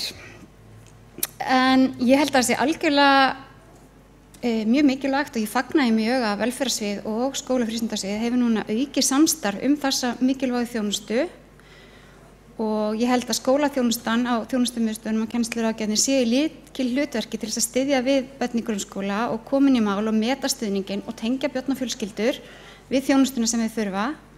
Og mér finnst mjög mikilvægt að þessi þjónusta sé þverfagleg og faglega á milli sviða og stofnana þannig að hagur barnsins sé alltaf í öndvegi. Og eftir að ég hef kynnst kannski starfsemi þjónustumiðstöðvunnar betur á síðustu árum, þá finnst mér mjög mikilvægt að þjónustan sé þar, hún sé út í hverfunum, sé út í skólunum, frístundamiðstöðunum, hún sé allstaðar þar sem að fólk í þeirra daglega nærumhverfi og að fólk svona þverfalið teymi í nærumhverfinu setjast niður og ræði hvaða úrræði eru líklegast til þess að bæta hag barns eða fjölskyldu. Þannig ég myndi heldur vilja sjá að við værum að færa meiri þjónustu út í hverfin og efla þjónustumiðstöðurnar, jafnvel að meiri stærri hluti á skóla- og frístundasviði bara færðist þangað og við værum með stærri svona hverfisvin í hverfunum okkar. Og það hefur meira sagt, og það sem að styður þetta eru ýmsar rannsóknir, meðal annars rannsókn sem að kom út hér fátækt, þar sem var verið að svona skoða hvaða leiðir við gætum farið til þess að minnka líkur á að fjölskyldur lendi í fátækt. Og þar var talað um það væri einhver aðili sem hefði heildarsýn yfir þjónustuna sem að fjölskyldan væri að fá. Því að það oft þannig að hegðun barns eða líðan kannski skýrist af einhverju allt öðru sem að mamma og pabbi eru að díla við, sem að skólinn hefur ekki endilega yfirsýn yfir. Þannig að ég held að þarna séu við með mjög spennandi tækifæri.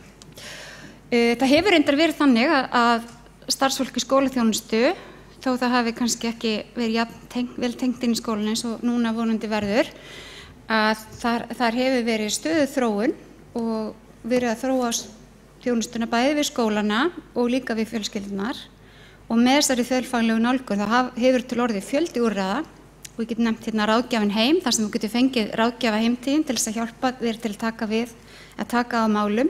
Morgunhani þar sem þú fara heim til fólks og vekja börn sem eiga erfitt með að vakna til þess að fara í skólan og svo auðvitað liðveisla og sértæk námskeið eins og PMT og kvíðanámskeið og HAM fyrir börn sem eru með kvíða, klóki krakkar, tilfinningar, mér líður eins og ég hugsa, alls konar þannig. Tilraunaverkefni Tinna auðvitað líka sem þróað í Breiðholti eins og þetta Reykjavíkur líkan sem við erum núna að innleiða alla borg. Það þróað þarna í samráði velferðarráðuneytið og gengur út að vinna með fjölskyldunar heildrænt, fjölskyldur sem hafa glímt við félagslegan vanda og fátækt lengi. Og þar þjónustumiðstöðin í Breiðholti að vinna mjög öflugt brautryðjendastarf og þetta mun verða og í rauninni þegar orðið fyrirmynd að þjónustu í fleiri þjónustumiðstöðum. Við höfum verið að setja aukið fé í foreldrafærni námskeið og eftirfylgni með þeim, þessi námskeið kallast PMTO og hafa þessi sessi og sýnt fram á að foreldrum finnst þau mun betur í stakk búin til að taka á vandamálum. Og þetta svona hjálp til sjálfshjálpar og snemmtaka íhlutun hjá fjölskyldum sem eiga vanda. Þannig að ég held að þetta sé allt saman mjög mikilvægt og þarna geta skóli- og frístundasvið og velferðarsvið unnið mjög öflugt saman. Eins með þau börn sem við erum að taka á móti sem eru að koma hérna og að sækja alþjóðlega vernd og flóttafólk, þar mjög mikilvægt að velferðarþjónustan og skólaþjónustan komi saminuð að þjónustunni. Mér finnst líka mikilvægt að við tengjumst aðeins meira inn í heilbrigðiskerfið og inn í heilsugæsluna í hverfunum. Það svolítið mjög mismunandi á milli heilsugæslustöðva hvernig þjónustan hvernig þessi skólaþjónusta sem að lögin kveða þó á að eiga að koma inn í skólana. Og við sjáum það þegar þessi mál eru skoðuð að það þörf á meiri og öflugri geðheilbrigðisþjónustu fyrir börn og ungmenni, meiri en kannski félagsþjónustan á að veita. Og það líka mikilvægt að við höldum því á lofti og fáum heilsugæsluna inn meira, bæði í heilsueflingarstarfi en líka í það að hjálpa þeim sem að þurfa heilbrigðisþjónustu. Svo langaði maður að nefna að velferðarsvið skimaði fyrir kvíða og þunglyndi í 9. bekk. Öll börn fengu spurningalista þar sem var skimað fyrir tilfinningavanda. Þetta var stoppað af persónuvernd einhver hluta vegna, en það sem við í rauninni gerðum var að það var skimað öll þessi börn svöruðu spurningalista og þau börn sem þóttu eiga við einhver tilfinningavalda stríða fengu boð námskeið. Og við erum að vonast til þess að persónuvernd muni leyfa okkur að gera þetta aftur, af því þarna akkúrat verið að koma inn og reyna að fyrirbyggja það að vandinn verði óyfirstíganlegur. Þannig að mér fannst þetta akkúrat svona, ég bíð alltaf eftir að fá að vita hvort að við fáum ekki örugglega að gera þetta aftur. Því þetta svona ekta forvarnastarf. En annars bara, börnunum okkar líður almennt vel, eru heilsuhraust, við viljum auðvitað alltaf gera betur, við viljum að öll börn fái raunverulega jöfn tækifæri í lífinu. Þá Heiða Björg Hilmisdóttir borgarfulltrúi lokið máli sínu og næst tekur til máli Skúli Þór Helgason borgarfulltrúi. Ekki ég.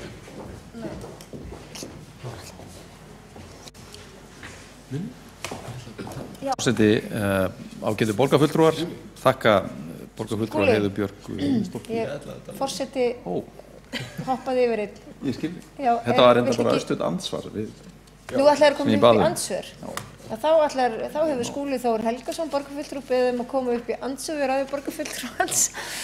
Sem auðvitað ekki alveg rétt, því þetta eiginlega svona einhvers konar meðflutningur frekar en ansvar. En ég vildi þakka Heiðu Björgu Hilmisdóttur borgarfulltrúa fyrir hennar innlegg sem var mjög mikilvægt og undirstrikar þetta sem er nauðsynlegt til þess að við náum þéttara neti í þjónustunni við börnin að einmitt þessi tvö mikilvægu svið séu að tala vel saman og toga í sömu átt. Og ég held að við erum bara alveg heiðarleg, þá hefur kannski ekki verið átök eða deilur á milli, en það hefur vantað meira samstarf, meira samtal og meiri kannski skilning á mismunandi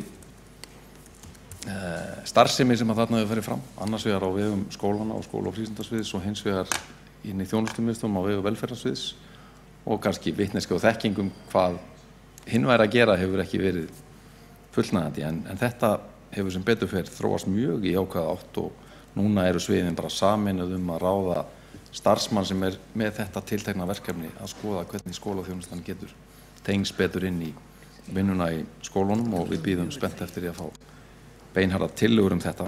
Og það svo sem ýmislegt að fæðast í því efni. Ég nefndi áðan þennan starfshóp sem er að koma og kynna á morgun tillögur úrræði vegna barna með fjölþættan vanda.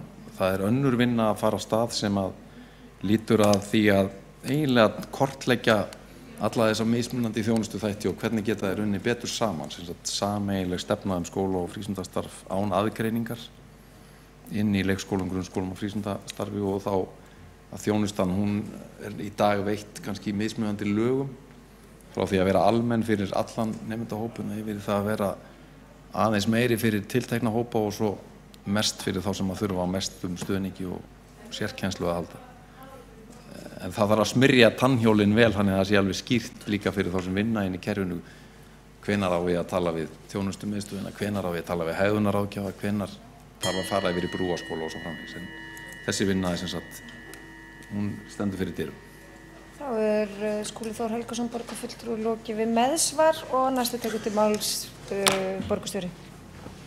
Forseti, ágæta borgarstjórn, ég vil aðeins taka þátt í þessu umræðu fyrst og fremst til þess að þakka fyrir þá ítarlegu og góðu vinnu sem hefur farið fram á grundvelli bókunar í kjarasamningum, en auðvitað líka sem mjög mikilvægt innlegg í bæði svona okkar innri vinnu, þar að segja undirbúning fjárhagsáætlunar fyrir þetta ár sem sást auðvitað á áætluninni, en síðan líka fyrir menntastefnuvinnuna. Ég sé þetta í raun allt sem svona samþætt, þar að segja djúpgreiningu á fjármálunum, þessa ítarlegu kortlagningu á röddum kennara, en líka í tengslu við þetta og stefnumótunina, í menntastefnuna, raddir foreldra og nemenda, og ég held að við höfum aldrei haft betri grunn til þess að horfa til framtíðar og forgangsraða verkefnum, því að auðvitað að gríðarlega mörg að taka þegar skólamálin eru annars vegar.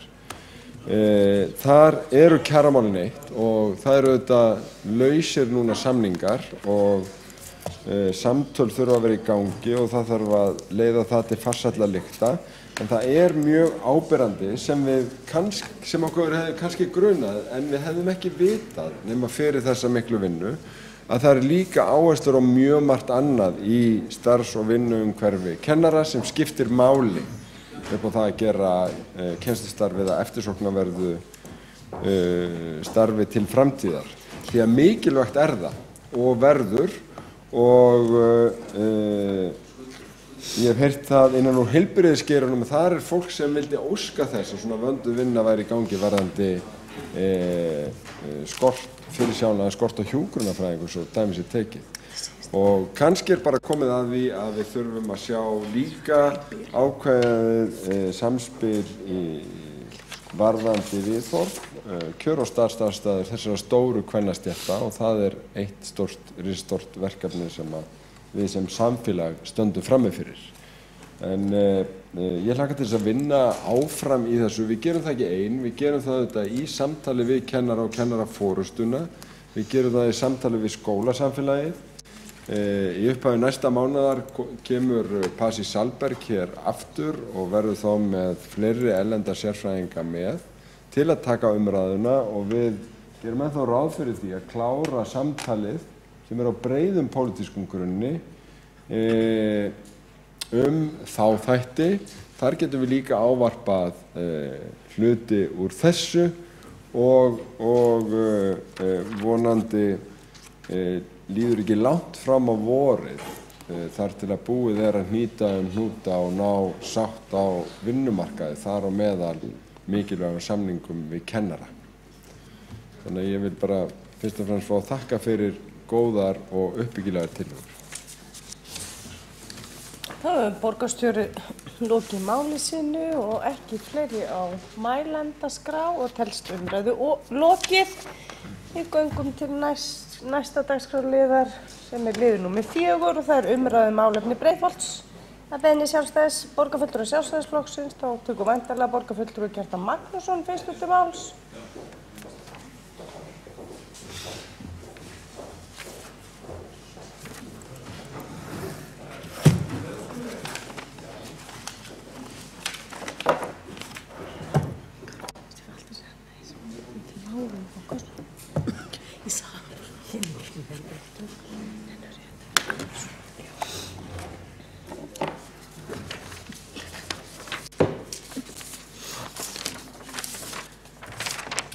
Forseti, góðir borgarfulltrúar, við hefjum nú umræðu málefni Breiðholt sem fer hér fram að beiðni borgarfulltrúa Sjálfstæðisflokksins.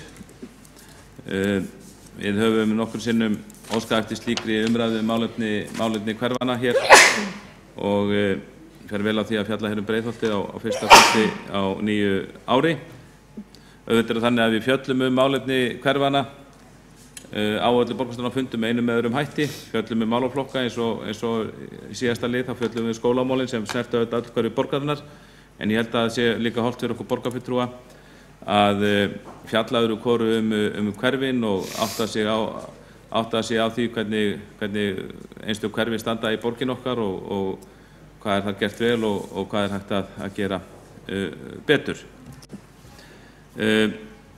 Breiðholtið auðvitað frábært hverfi að mörgu leyti. Þetta fjölmennasta hverfi landsins með 21.000 íbúa. Greinist síðan hefur oft verið greint í nokkur smærri hverfi. Það hefur verið talað Efra Breiðholt og Neðra Breiðholt og svo Selja hverfi. Hverfi dregur auðvitað nafn sitt af Breiðholtsbænum sem við það má ennþá sjá rústir hans við Skógarsel hérna í Breiðholti og hverfið er sögulegt í mörgum skilningi. Ég held að jörðin sé nú ekki landnámsjörð en var snemma byggð og þarna var mannrétt í Breiðholti biskupssetur hríð að einhverju leyti og svo auðvitað kemur þetta inn í nútíma söguna með frægum kjarasamningum sem voru gerðir á 7. áratugnum þegar að það var þörf á, eiginlega alveg eins og núna, átaki í húsnæðismálum hér á höfuðborgarsvæðinu, hér í Reykjavík, vegna þess að það vantaði húsnæði fyrir þúsundir Reykvíkinga og fólk sem kom utan landi sótti í stríðum straumum til höfuðborgarinnar og þetta var gert, það voru gerðir samningar fyrir tilverknað ríkisstjórnarinnar og verkalýðshreyfingarinnar og þá skoruðust borgaryfirvöld alls ekki undan að taka á sig þá ábyrgð sem því fylgdi og þá var skipulagt í nokkrum flýti. Fyrsti hlutinn af Breiðholti og menn vildu byggja hratt því það var húsnæðisskortur og einmitt á þessum tíma var verið meðal annars að rýma og rífa síðustu braggahverfin í Reykjavík og þá þurfti að byggja hana. Þetta er svona sagan, en svo hefur náttúrulega verið byggt upp þarna myndarlega upp, bæði einstaklingar og félög og verktakar byggt þarna upp, þannig að þetta er náttúrulega mjög fjölbreytilegt hverfi eins og gefur að skilja. Og þetta hverfi er sérstakt, það er stundum, það eru ákveðnar félagslegar aðstæður sem við fáumst við í hluta hverfisins að minnstakosti.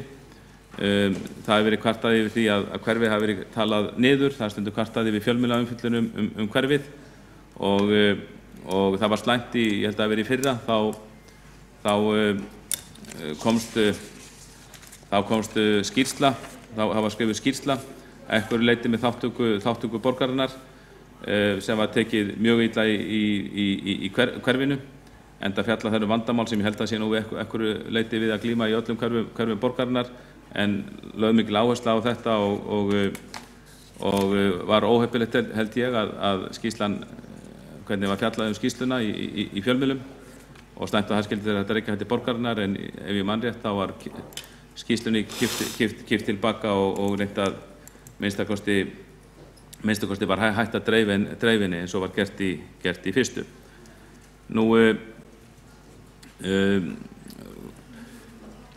þegar maður fjallar einstaka málaflokki í hverfinu, ef maður tekur skólamálin fyrst, þá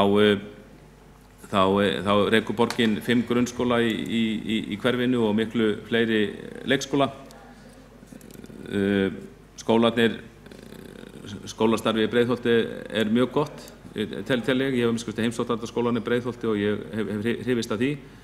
Hins vegar fer ekki hjá því að það eru vandræði til dæmis í viðhaldi. Þarna þegar maður fer hverfi og hefur til samanburðar önnur hverfi borgarinnar, þá sér maður að sú litla áhersla sem hefur verið lögð á viðhald á undanförnum árum, hún virðist hafa komist einna helst niður á skólum í Breiðholti og þá ekki síst leikskólum. Og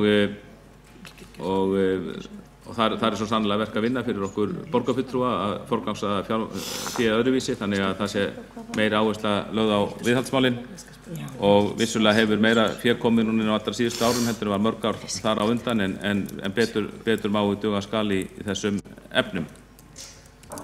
Nú og það má fjalla tónlistarmálurnar líka, ef maður ber saman til dæmis bara tónlistarmál í Reykjavík, þá hefur verið bent á það sem ég hygg að sé rétt að það fer hlutfallslega frekar lítið fé til tónlistarkennslu og til tónlistarskóla í Breiðholti í samanburði við önnur hverfi borgarinnar. Það er hins vegar starfrækt mjög öflug skólahljómsveit og Breiðholts og Árbæjar og kemur eitthvað lítið á mót, en ég hygg að, og við höfum fjallað það í skólafrístundaráði, að það þarf að skoða þessi skiptingu betur varðandi útdeilingu fjármagns til tónlistarkennslu í borginni, ekki síst út frá tónlistarskólum sem eru starfandi í öllum hverfum borgarinnar. Nú, íþróttamálin hafa verið mjög umrædd á síðustu árum. Það er útlit fyrir uppbyggingu í íþróttamálum í Breiðholti og það mál á sér sjálfur sér langan aðdraganda. Sú leið var farin í þessu hverfi að byggja íþróttahús við skólana og láta íþróttafélögin nota þá, og það kerfi hefur að mörguldi gefist vel, en þessi íþróttahús hafa hins vegar ekki dugað til og langt skeið hefur það legið fyrir að IR bráðvantar íþróttahús eða íþróttahöll. Það hefur verið langt að fara á æfingu í Egilshöll eða Laugardalshöll eins og dæmi hafa verið með börn, lítið börnanna, og vonandi verður nú leyst úr því. Við borgarfulltrúar Sjálfstæðisflokksins fluttum árið 2005 tillögu að IR fengi íþróttahús inn á sitt svæði sem þörf er á, og árið 2008 þá var gengið frá samningi þar að lútandi, og síðan kom kreppa og þá var öllum framkvæmdum slegið á frest í góðu samkomulagi við IR, bara samkomulagi frist. síðan er langur tími þangað til að borgaryfirvöld gerðu sig svona líklega til þess að efna það að einhverju leyti og það var síðast held ég núna bara í haust sem fór að stefna í það síðasta haust en þá því miður kannski það var ákveðin flýtir í því máli hvernig það var gengið frá því vegna þess að það var ekki hægt að neita því að það var eitthvað lítið tengslum við lóðaúthlutun til bílafyrirtækis bifreiðaumboðs í syðri Mjódd en áður þá höfðu Íringar lagt mikla áherslu á að stór hluti syðri Mjóddar yrði tekin frá til framtíðarþróunar félagsins og fannst mér slæmt í sjálfu sér að það skyldi þurfa að vera áhugi að það sem kom málinu eiginlega stað og gerði það verkum að var gengjur á samningi við IR.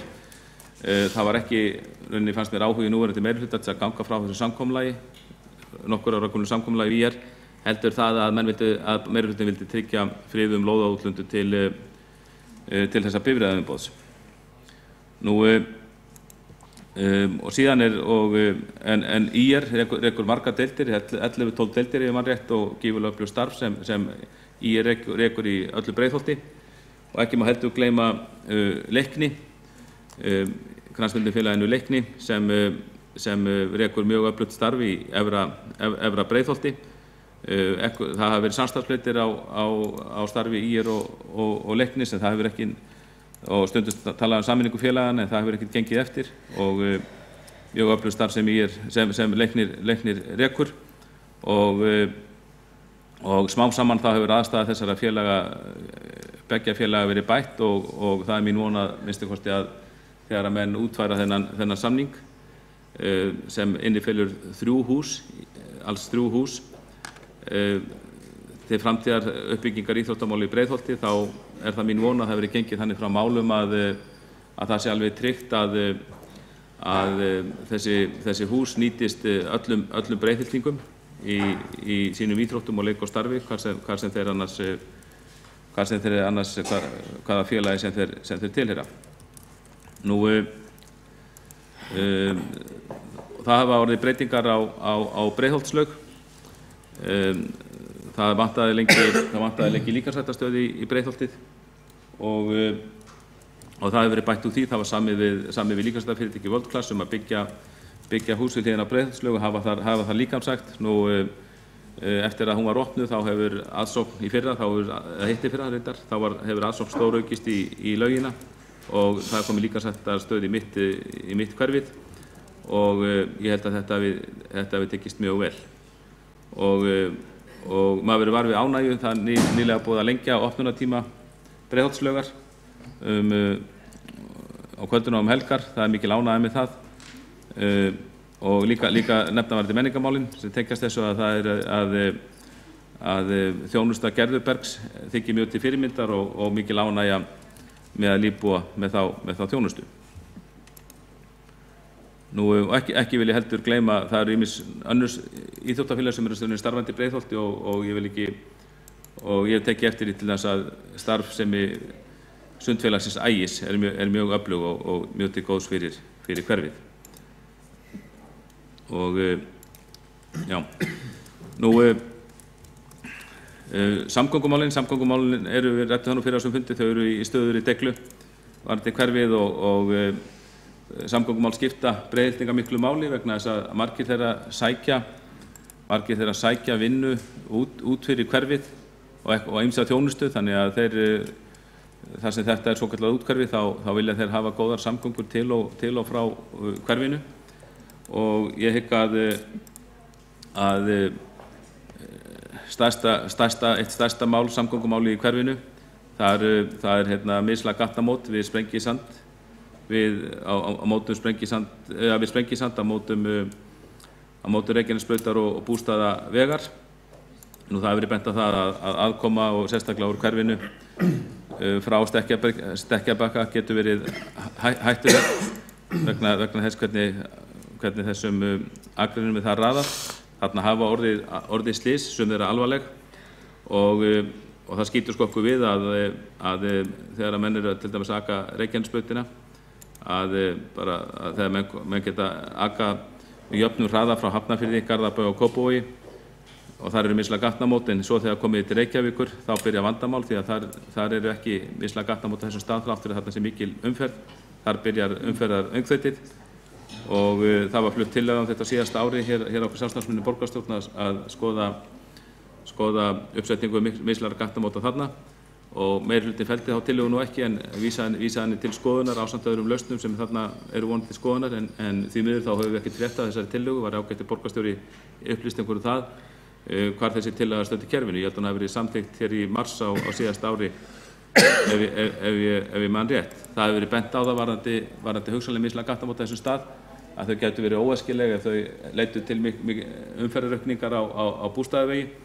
En eins og sérfræðingar hafa bent á þá mjög auðvelt að hanna mislæga gatnamótin þannig að þau leiði ekki til umferðaraukningar á bústaðavegi. Þau myndu aðalega þjóna Reykjanesbrautinni og tryggja sem sagt draga úr slysahættu þar og draga úr mengun og tryggja greiða umferð. Nú það þráttur að nokkuð hafi verið gert í að lagfæra götur sem voru orðnar ansi nokkuð hollóttar hér í borginni, þá töluvert kvartað ennþá yfir hollóttum götum í Breiðholti, ekki síst við hraðahindranir, til dæmis í Skógarsel og Jafnasel. Nú það líka kvartað töluvert yfir bílastæðaskorti í hverfinu. Ýmsar minni háttar aðgerðir á vegakerfinu í hverfinu hafa orðið til þess að bílastæðum hefur fækkað og nefna má að til dæmis í Kríuhóla þar var stórbílastæði og þar var tekið úr umferð eftir áskorunni frá íbúum og mér skilst að það sé ekkert núna en íbúar það hefur verið nefnt með íbúa að það sé æskilegt að fá þetta aftur sem bílastæði, ekki sem stórbílastæði, heldur þá bílastæði bara svona almennt bílastæði fyrir hverfið og það kvartað undir svipuðum hlutum við Seljabraut og kvartað undan og líka í Seljahverfi við Fífusel að það séu einfaldlega of fá bílastæði í hverfinu og á nóttunni þá fari lögreglan þarna og sekti íbúa sem eru þó bara að leggja nálægt heimili sínu og þarna verið hægt að bæta úr kannski án mikillar fyrirhafnar, bæta við einhverjum stæðum til þess að bæta úr þessu ástandi. Nú það hefur ýmislegt verið gert gott í umferðarmálunum í hverfinu en ýmislegt þó eftir. Hverfisbúar bíða spenntir eftir göngubrú yfir Breiðholtsbraut við Norðurfell. Meirihlutin hefur ekki tekið vel í ýmsar hugmyndir göngubrýr sem hér hafa komið fram í borgarstjórn en þó var samþykkt að smíða þarna brú yfir Breiðholtsbraut við Norðurfell eða hjá skyndiverslun Skeljungs og það beðið eftir þessi brú en ég held að það sé að frétta af henni að gerð henni hafi verið boðin út en það hefði ekkert ef ég man rétt, það barst ekki tilboð hana þannig að vonandi verður bara sem fyrst þessi framkvæmd boðin út að nýju og einhver nefndi við mig að útboðsgögnin hefur verið svolítið flókin vonandi ef það rétt þá bara vonandi verður þau lagfærð og þannig að sem fyrst hægt að ganga í þetta mál. Nú almenningssamgöngur strætisvagnar eru töluvert notaðar af breytiltingum og það skiptir miklu máli að þær séu sem henti sem best íbúum hverfisins. Nú þó hefur verið nefnt að það mætti hafa betri strætóferðir milli hverfisins og miðbæjarins, til dæmis mætti vera betri strætisvagnarleiðir milli Efra-Breiðholts og miðbæjar Reykjavíkur. Nú mér sagt að það taki upp undir 1 klukkustund að fara þessa leið á venjulegri strætóleið og fólk saknar þess að það skuli ekki vera hraðvagn eins og var fyrir einhverjum árum, 10-15 eða í því kerfi sem strætisvagnakerfið þá var hraðvagn sem fór beint úr Efra-Breiðholti niður í bæ og fólk saknar þess að það skuli ekki vera lengur og alveg ástæða held ég fyrir okkur að skoða það í staðinn fyrir háleitar hugmyndir og skýjaborginu og borgarlínu þá held ég að væri hægt að gera svo margt í okkar strætisvagnakerfi, laga án mikils kostnaðar, án mikilla fyrirhafnar og kostnaðurinn er þetta bara brot af því sem miðað við þann kostnað sem hefur verið nefndur vegna þessara borgarlínu. Nú almenn það sem er ábyrgandi varðandi þær ábendingar sem fær úr hverfinu. Það eru aðfinnstur vegna þrifs og umhirðu. Athyglisvert miðað við þá umræðu sem var hér áðan þar sem það var fullyrt að þrif og umhirða væri með besta móti, eða mjög góðu móti í borginni. Þá fær maður fjölm og það eru það atriði sem nefndir oftast.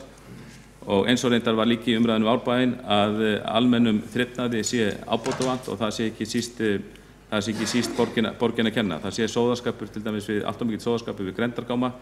Þeir fyllist og ekki hirt vel ekki nógu oft í kringum þá.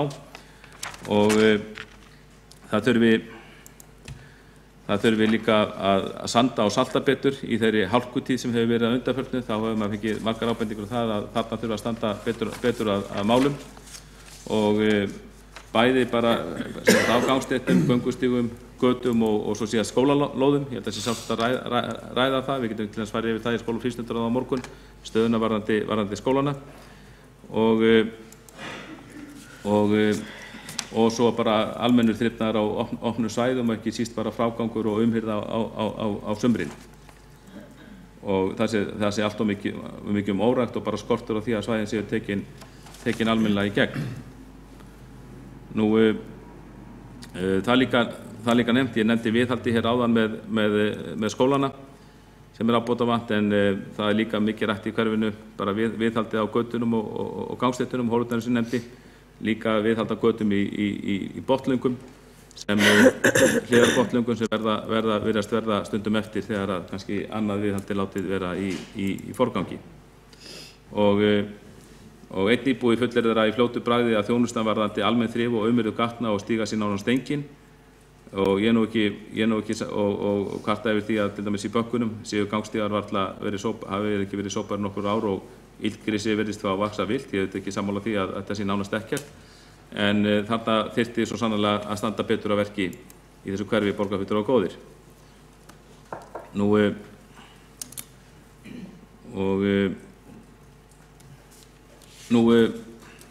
En íbúar nefna líka ýmislegt sem bara er mjög gott í hverfinu. Fólk talar akstursþjónustu strætó fyrir fatlaða og aldraða og henni er hrósað. Það hefur ekki alltaf verið þannig, en mér heyrist að þessi þjónusta hafi farið mjög batnandi og það tala hún sé síbatnandi og ýmsir eru mjög þakklátir fyrir það að fá akstur upp að dyrum fyrir aldraða og fatlaða, ekki síst í Árskógum, Gerðubergi og Seljahlíð, og aldraðir geti farið þarna á milli. Það er þessi aldraðir sem búa í Seljahlíð eru rosalega ánægðir að geta við ákveðin tækifæri fengi akstursþjónustu í Gerðubergi, Árskóg ef þar er eitthvað að vera. Þetta var ekki hægt áður en er hægt núna og er auðvitað mjög gott og er í boði á daginn og er mjög nærandi fyrir aldraða íbúa þessara staða sem þarna eru. Og það er mikil ánægja með hvað eru margir fallegir staðir og það var nú nefnt af einum íbúunum að það er leiðilegt með hvað eru margir fallegir staðir í Breiðholtinu. Þá sé leiðilegt að það sé oft ekki myndir af þeim þegar það er fjallað málefni hverfisins. Við erum að tala hérna til dæmis Elliárdalinn, við erum að tala Andapollinn í Seljahverfi og fleiri staði á nefni sem eru til mikla príði og lyfta hverfinu mjög mikið upp. En svo að tala ákveðna staði sem þyrfti auðvitað bara að fara í, bara skipulega og gera við þá. Þetta er ekki alltaf vegum borgarna, þetta er vegum einkaaðila sem kannski borgin getur ítt á. Það er til dæmis talað gömlu bónusverslunin í Seljahverfi. Það sé komið vekjagrót og brotnar rúður og annað. Þarna geti borgin væntanlega skikkað húseigendur til þess að gera við og þrífa. Nú það er talað lögreglustöð í Breiðholtinu eins og menn muna. Þá var hverfislögreglustöð starfrækt í Breiðholtinu margra ára skeið. Ef ég man rétt þá lagði borgin til húsnæði og lögreglan sá síðan starfsemina og þarna tókst að þróa mjög jákvæða starfsemi lögreglunar í tengslum við íbúa Breiðholts og Breiðholts þessi stöð hafði mikið forvarnargildi.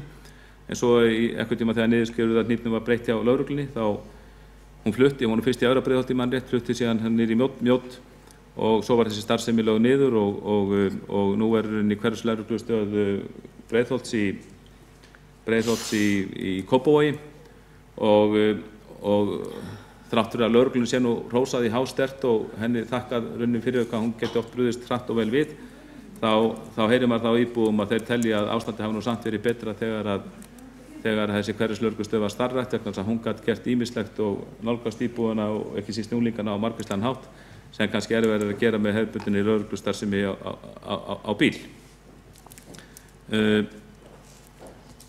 Ég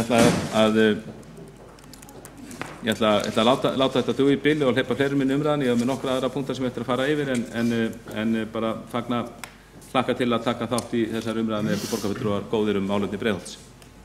Það var borgarfulltrúi Kjartan Magnússon lokið máli sínu og Marta Guðjónsdóttir borgarfulltrúi næst á mælendaskrá.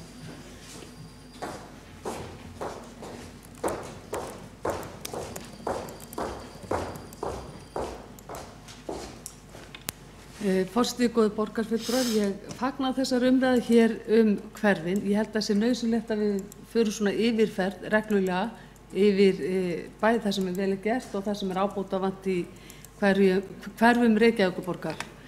Breiðholtið fjölskylduvænt hverfi sem stendur við eina mestu náttúruperlu borgarinnar, Elliðaárdalinn og Elliðaárnar.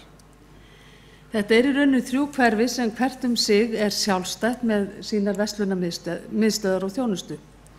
Skipulagið í Efra Breiðholti, það alveg sérstakt og það eiginlega til fyrirmyndar vegna þess að þar öll þjónustan í miðju hverfisins.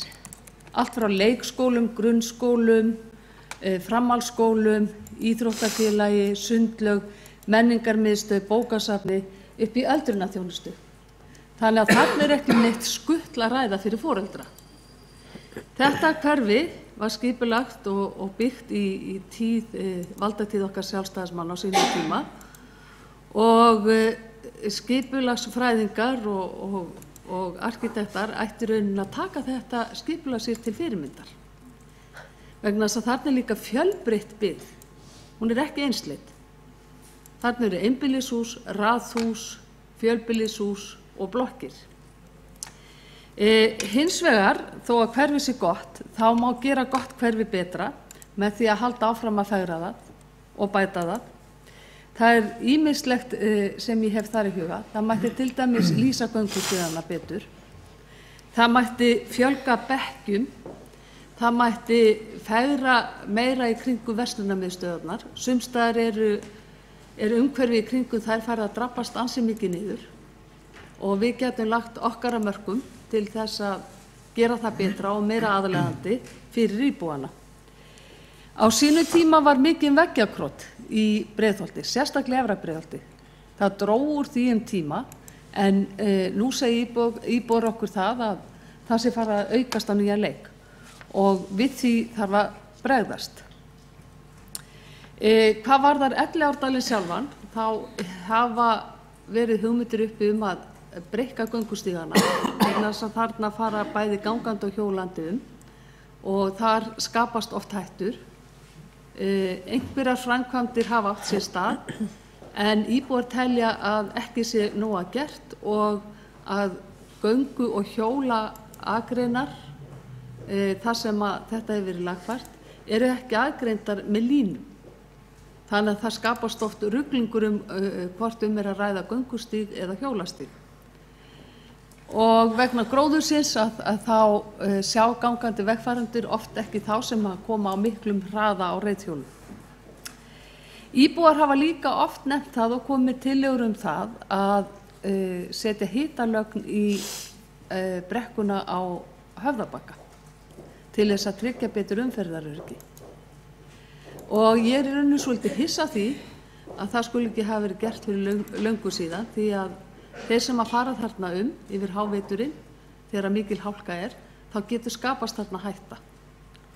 Þannig að ég hvet borgaryfirvöld til að skoða það hvort að það sé raunverulegu möguleiki að koma fyrir hitalögn þarna.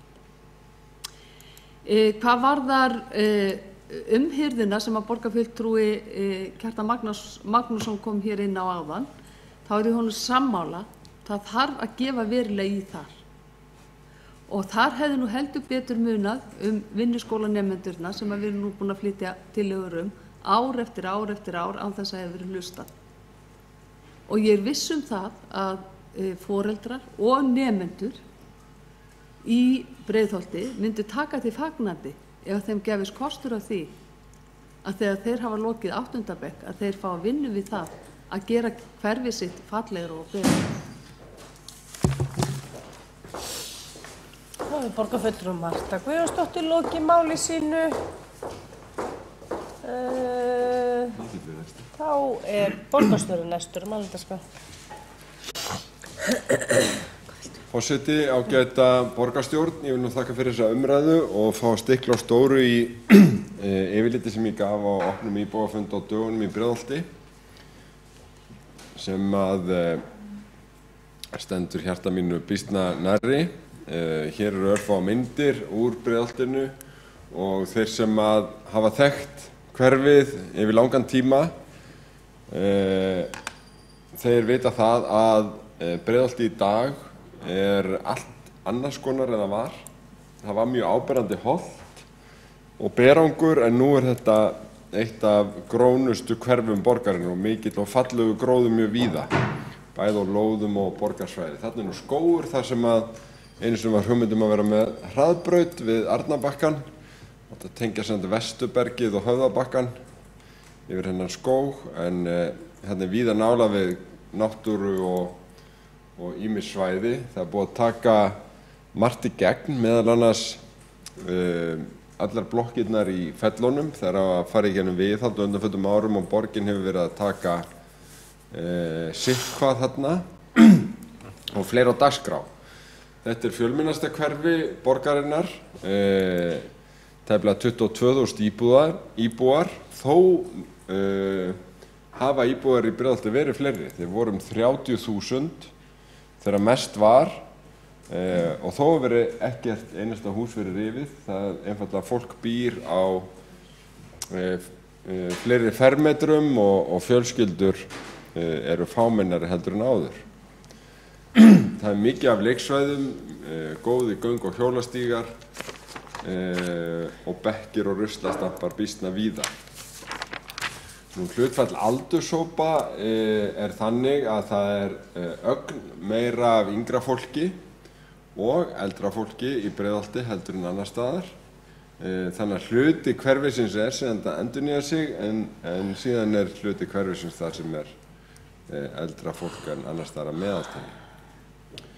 Það má eiginlega segja þetta séu 3 hverfishlutar, frekar en 1 hverfi, efra og neðra Breiðholt og síðan Seljakverfi, en það er þó margt sem sameinar íbúa hverfisins, eins og Mjóddin, eins og Sundlaugin, eins og Gerðuberg og auðvitað útivistarsvæðin í Grænd. Skóla- og frístundastarf öflugt, það framsækið og fjölmenningilegt skólastarf sem að ná miklum árangri með krakkana í Breiðholti. 11 leikskólar með tæplega 1000 börnum, þar að verið 350 af erlendum uppruna og þeir eru dreifðir þessa 3 hverfishluta. Leikskólanum eru 2350 og því spáð að hann verið nokkuð stöðugur á næstu árum. Það í raun svolítið athyglisvert að rifja upp þegar maður sér tölurnar til dæmis yfir nemendur í Fellaskóla sem mig minnir að séu tæplega 300 núna, að þar voru þeirra mest var yfir 1400 nemendur. Og þá voru skólarnir oft þrísetnir og kennt á laugardögum og ég veit ekki hvað. En það kemur ekki óvart að það áhersla á fjölmenningu í Fellaskóla. Þar eru töluð 26 tungumál og 70% nemenda tala móðurmál annað en íslensku. Þarna við náðust verulega góð árangur í framförum í læsi og fjölmörgu öðru á undanförnum árum, meðal annars vegna sérstaklega verkefna sem hafa verið sett þarna upp. Það eru þróunarverkefni í öllum skólunum í Breiðholti af ýmsu tagi og áberandi mikil samvinna á milli stofnana. Þess má þetta að eina mestu framfari í lestri barna í borginni í Breiðholti samkvæmt könnunum og það má væntanlega meðal annars rekja til Okkar máls sem samstarfsverkefni leikskólanna og Fellaskóla og þjónustumiðstöðvarinnar. Miðberg stýrir frístundastarfi sem yfirgripsmikið og öflugt. Félagsmiðstöðvar eru með opið hús og fjölmörg verkefni. Frístundaheimilin auðvitað í tengslu við skólana og ýmis auka verkefni. Breiðholtið var í fyrsta forgangi þegar kom að endurnýjun skólalóða á sínu tíma og eru skólalóðina þar allar hinnar glæsilegustu. Svo höfum við verið að taka skólana til endurnýjunar hvern af öðrum en í áfangum eins og gefur að skilja og leikskólalóðirnar hafa sumar fengið andlitslyftingu. Skólahljómsveit Árborg og Breiðholts var í smá lægð fyrir nokkrum árum en hefur verið í gríðarlegri sókn undanfarin ár. Mikil aðsókn og okkur hefur tekist að stækka hljómsveitirnar. Núna eru 135 nemendur í 3 sveitum og sveitin að vinna með symfóníun og í alls konar verkefnum. Mjög gaman að koma á tónleika á þeim sem ég mæli með fyrir þá sem ekki hafi gert það. Ungmennaráð Breiðholts öflugt og rödd ungmenna í Breiðholti, hefur áheyrnarfulltrúa í hverfisráði og 2 fulltrúa í Reykjavíkurráði ungmenna sem við munum hitta hér í Borgarstjórnarsalnum á næstunni. Það eru grenndarstöðvar í Breiðholtinu, einar 12 og það eru komin glersöfnun á 3 stöðum en verður komið á alla staði 2020. Og nær allir íbúar ef ekki allir hafa grenndarstöði innan við 500 metra fjarlægð. Svo býr auðvitað Breiðholtið að endurvinnslustöð í Jafnaseli sem auðvitað mikilvæg þjónusta. Þjónustumiðstöð Breiðholts mjög öflug og vinnur í öllu hverfinu þverfaglega og með mjög yfirgripsmikla þjónustu við fjölmarga íbúa eins og aðrar þjónustumiðstöðvar. Eitt af nýju verkefnunum heitir TUF. Það hefur það markmið að ná til þeirra sem eru ekki beinir þátttakendur í íþróttu eða æskulýðsstarfi og eru á unglingsárum og að fara í gang núna. Þetta alþjóðlegt verkefni sem meðal annars hefur verið keyrt í Bretlandi og Brussel og við erum að prófa okkur áfram með núna undir forystu þjónustumiðstöðvarinnar. Það mætti nefna mörg önnur verkefni eins og Tinnu sem verkefni til þess að auka lífsgæði foreldra og barna. Þarna að ræða einstæða foreldra, einstæða mæður reyndar í öllum tilvikum, minnst hvort í upphafi og næsta ári verður árangur verkefnisins tekin út en þeir sem fylgdust með umræðunum Breiðholtið hafa væntanlega heyrt af þessu verkefni og raddir þeirra sem hafa verið í því. Þetta gengur út á það að einstæðar atvinnulausar mæður komist í vinnu og virkni og mjög mikilvægt að ná árangri með. Gerðuberg hefur blómstrað, við höfum verið að gera umbætur í Gerðubergi sem hefur gert rýmin opnari og mörguleiti skemmtilegri. En það hefur auðvitað lengi verið mjög vinsælt að koma í Gerðuberg og mjög mikið notað til alls konar starfsemi og menningarlífs. Það eru yfir 150.000 heimsóknir í Gerðuberg á hverju ári og fjöldi viðburða fyrir unga sem aldna. Það bókasafni sem mjög vinsælt en félagsstað aldraðra líka mjög vinsælt og síðan alls konar starfsemi með afdrep í húsinu sem mjög skemmtilegt.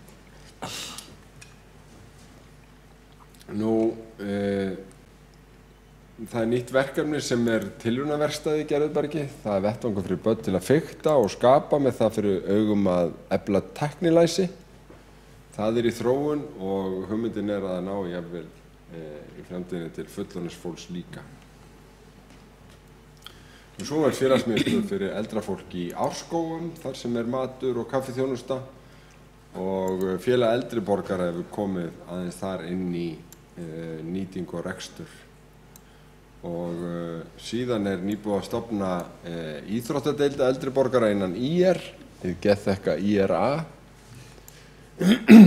En dalurinn sem hér hefur verið nefndur, þar ýmislegt í deiglunni. Orkuveitan að skipuleggja hugmyndasamkeppni eiginlega gamla safnareitin eða þar sem að gamla rafstöðin og það verður spennandi að sjá hvað kemur út úr því. Það er hægt að sjá fyrir sér aukið samstarf Árbæjarsafns og þessa orkuminjasafns sem kúrir þarna í dalnum. En svo erum við að vinna úr hugmyndum sem komu inn úr hugmyndaleik varðandi toppstöðina. Það er spennandi að sjá hvað kemur út úr því að toppstöðin eiginlega geymstöð þarna á þessum magnaða stað sem að geti verið spennandi að sjá breytta nýtingu á. Elliðaárnar eru auðvitað perla og lifandi laxveiða á í miðri á í miðri borg sem við munum standa vörð til framtíðar. Við höfum verið að aðskilja hjólandi og gangandi í Elliðaárdal. Það kemur eiginlega til að vinsældum dalsins og veitir ekkert af að aðskilja þetta. Leiknissvæðið í Efra-Breiðholti og mikið notað af iðkendum þar. En við höfum líka verið að gera ýmsar endurbætur. Hérna nú gervigrasvöllur sem komið við Blöndubakka sem var kosið í íbúakosningunum hverfið mitt. Við erum líka búin að endurnýja gervigrasi hjá Leikni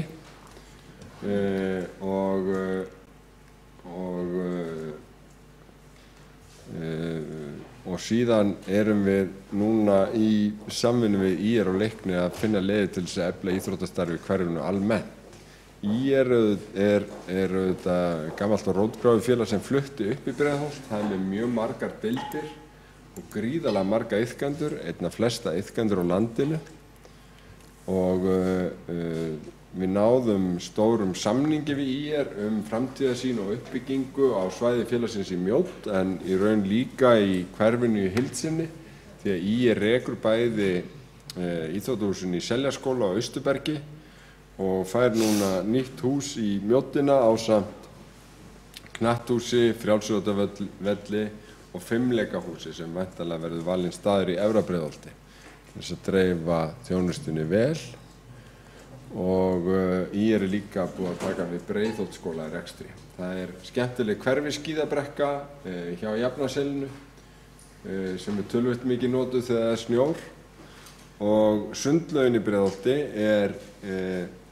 eina perlum hverfisins. Þar auðvitað skólasund og sundæfingar og vatnsleikfimi en aðsóknin hefur aukist alveg gríðarlega eftir tilkomu World Class líkamsræktarstöðvarinnar þarna og svo erum við að fara í svolítið átak við að gera launin til góða. Það 100 milljónir á áætlun þessa árs í að bæta aðstöðu fyrir börn og endurnýja vatnsrennibrautina. En hérna sjáum við hvernig aðsóknin í laugina hefur aukist með líkamsrækt og það munar, það eiginlega tvöfalt meiri aðsókn milli ára. Hér yfirlit yfir þessar framkvæmdir sem verða við laugina í ár, endurnýjun á rennibrautum, vaðli og útiklöfum, þá að laga aðgengi fyrir fatlaða og klára sérklefa fyrir fatlað fólk og þar fram eftir götunum. Aðeins auglýsa landsmót hestamanna sem verður í sumar í Víðidalnum og síðan förum við yfir það sem svona á döfinni í byggingaframkvæmdum og þróun. Þar Mjóddin stærsta svæðið. Þar félag eldri borgara að byggja og búsett að fara af stað. Þarna koma íþróttahús, knatthús og frjálsíþróttavöllur sem að komast mynd á. Þetta mynd af blokkum félags eldri borgara sem þarna að rísa og svo búsetti vonandi að fara af stað sem fyrst. Það í bígerð hugmyndaleit fyrir norður Mjóddina. Þar búið að leggja ákveðna forsendur fyrir umhverfis- og skipulagsráð sem verið að vinna úr. Það líka verið að huga deiliskipulagi fyrir Stekkjabakkann. Það var töluvert að götu malbikað á síðasta ári og verður áfram á því næsta. Það algjört met í malbikun í borginni þessi árin. En það líka verið að lýsa stíga og gera endurbætur þar. það eru viðhalds- og átaksverkefni í fasteignum framundan og það hefur þó nokkuð verið gert á síðasta ári og verður áfram.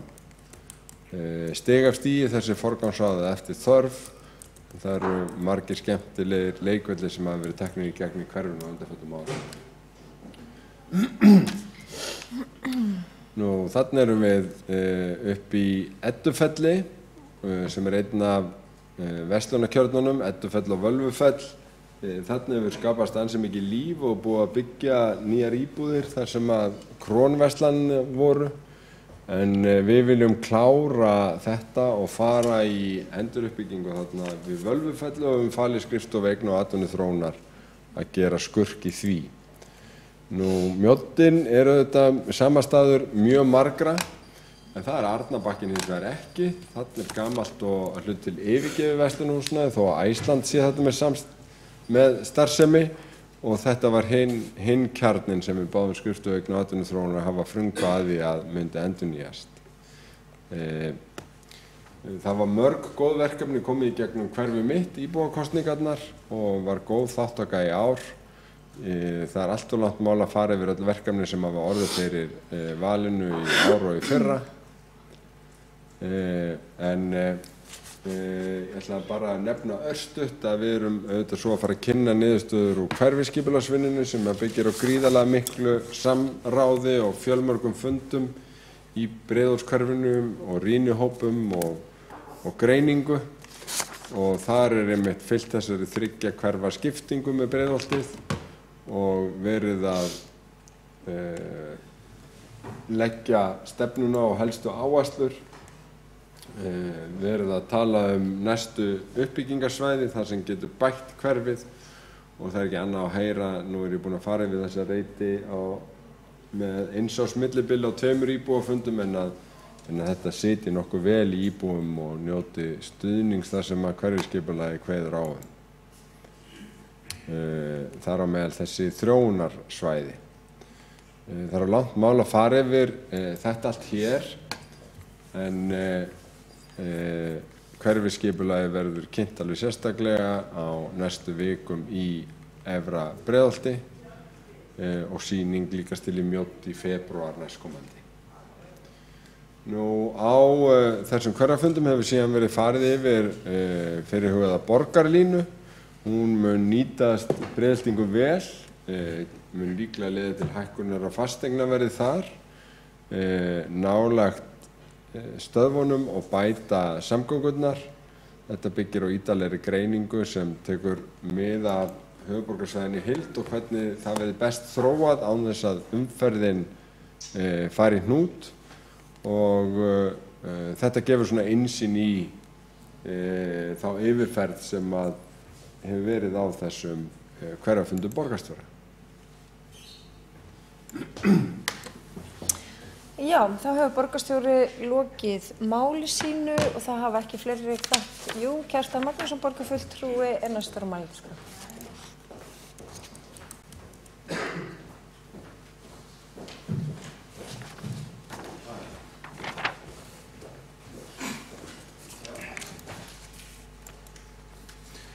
Forseti, góðir borgarfulltrúar, ég þakka borgarstjóra fyrir þessa yfirferð málefni Breiðholts eins og við horfum við honum og hann kom inn á marga hluti sem mér gafst ekki tóm til að fjalla og það sá vel að það er unnið að mörgum góðum hlutum í Breiðholtinu og ég kom inn á ýmsa hluti áðan sem hægt er að gera betur og ég held að ég hafi það sem ég skildi við þarna áðan, þá var ég að fjalla lögreglustöðina sem mér langar til að ítreka að bara maður heyrir ennþá hvað var mikil ánægja með hverfislögreglustöðina þarna á sínum tíma hvað það starfar gott og fólk saknar hennar. Eitt atriði sem langar til að koma inn á sem ég held að sé rétt að við skoðum kannski á vettvangi íþrótta- og tómstundaráðs, það er hvernig er búið að einstökum íþróttagreinum í Breiðholti og mér barst ábending á það að ÍR sem væri að byggja upp fimleikadeild sem er þetta mjög virðingarvert starf og það er mikil ánægja með það og mikil þáttaka. En það hefur verið bent á það að annar gjaldið, sem sagt gjald per önn, sé töluvert hærra þar heldur en hjá öðrum fimleikadeildum í borginni og höfuðborgarsvæðinu sem Írningar miða sig við og það eru alls konar skýringar á þessu en kannski það stærstar að það sem deildin er að byggja sig upp þá fylgir því margvíslegur kostnaður og meðal annars þá hefur félagið ekki haft yfir áhöldum að ráða þannig að það hefur verið að kaupa áhöld og þau eru dýr og sérhæfð og þess vegna eru æfingagjöld fimleikabarnaðins í Breiðholti hærri en margra annarra vegna þess að 20% af æfingagjöldinu fara í áhaldakaup og þetta held ég sem við ættum að skoða betur því ég veit ekki betur en að hjá minnst einhverjum öðrum fimleikadeildum í borginni þar hafi borgin tekið þennan lið á sig sem eru áhaldakaupin þetta er í rauninni svona einskiptiskostnaður ætti að vera og skýtur sjálfsögur skökku við ef það er þannig að sum íþróttafélög fái annarkoð styrk frá borginni eða þá að þetta sé bara tekið inn í innri leigu. Mér skilst að nú er þetta gert þannig að það byggt fimleikahús þá sé leið og gengið frá húsinu þá bara húsið græðað með áhöldum og það sé tekið inn í innri leigu, þess frægu innri leigu okkar inn í viðkomandi húsi. Þarna held ég að við þurfum að skoða aðeins hvernig fyrirkomulag er og taka á því sér til þess að þarna verið gert jafnræðis því að það getur auðvitað ekki verið eðlilegt að það sé tuga þúsunda króna munur á æfingagjöld með fimleikum eftir hverfum. Og fleiri ástæður eru líka lemdar sem hægt er að skoða og sjá hvort það sé ekki að lækka þessi fimleikagjöld í Breiðholti.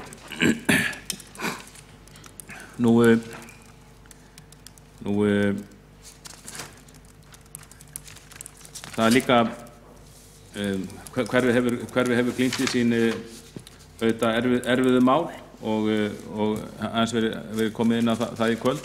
Auðvitað er þannig að þegar erfið mál koma upp til dæmis í skólum, það eru til að stæmið það að það geta komið upp erfið mál í skólum í Breiðholti, geta varðað nemendur, geta varðað bara starfsandi eða eitthvað annað, þá er eitt að taka þeim þegar mál fari ákveðið ferli sem er unnið að og það skiptir auðvitað miklu máli fyrir okkur borgarfulltrúa að auðvitað er þannig að við skiptum okkur mjög takmarkað af málum á vettvangi, eigum ekki að gera það af því við í okkar störfum við höfum ekki boðvald, það er borgarstjórinn eini borgarfulltrúinn sem hefur boðvald, svo má segja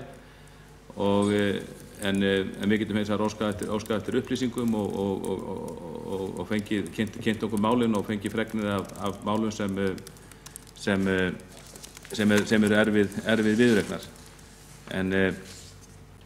Og ég nefndi þetta því að stundum hafa slík mál komið upp í Breiðholti og eins og öðrum hverfum og það skiptir miklu máli að allir leggja sig fram að leysa þau.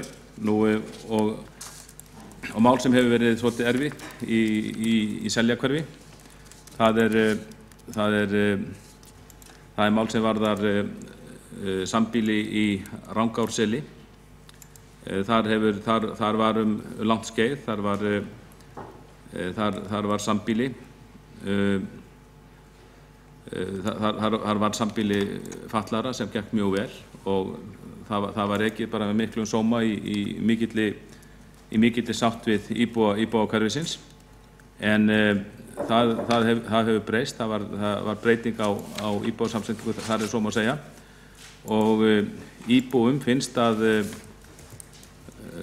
íbúar hafa kvartað við okkur, við höfum fjallað málum í borgarráði og íbúar hafa sumir þá tilfinningu að þarna hafi nánast verið laumað inn öryggisgæslufangelsi inn í miðja íbúa byggð. Þetta er gífurlega erfitt mál og ég get fullyrt það að sem borgarfulltrúi sem fylgjast með svona málum, þetta er bara eitt allra erfiðasta málið sem hefur komið til okkar og þarna held ég að borgarkerfið þurfa að vanda sig ennþá betur. Það hafa verið haldnir fundir með íbúum, þeir hafa margir hverjir óskað eftir upplýsingum þeir hafa mörguleiti verið ósáttir við þær upplýsingar eða skortu upplýsingu sem hefur verið og þeir kvarta líka yfir því að þeir hafi fengið ákveðin loforð á ákveðnum fundum en það hefur ekki orðið neitt nefndir og ef eitthvað er bara takmarkar upplýsingar komið inn heldur en áður. Og þarna held ég að þurfa að gera betur, þarna held ég að borgarstjórinn ætti að setja sig inn í málið. Það er meðal annars kvartað yfir því að íbúar fá ekki fund með honum.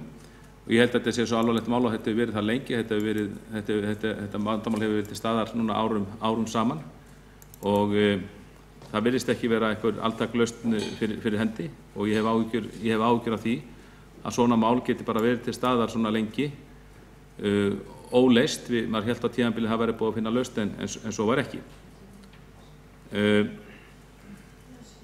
En þó vil ég taka fram, ég vil nú alls ekki nefna nein nöfn í þessu, ég er ekki nefna nein nöfn í þessu, en þó vil ég taka fram að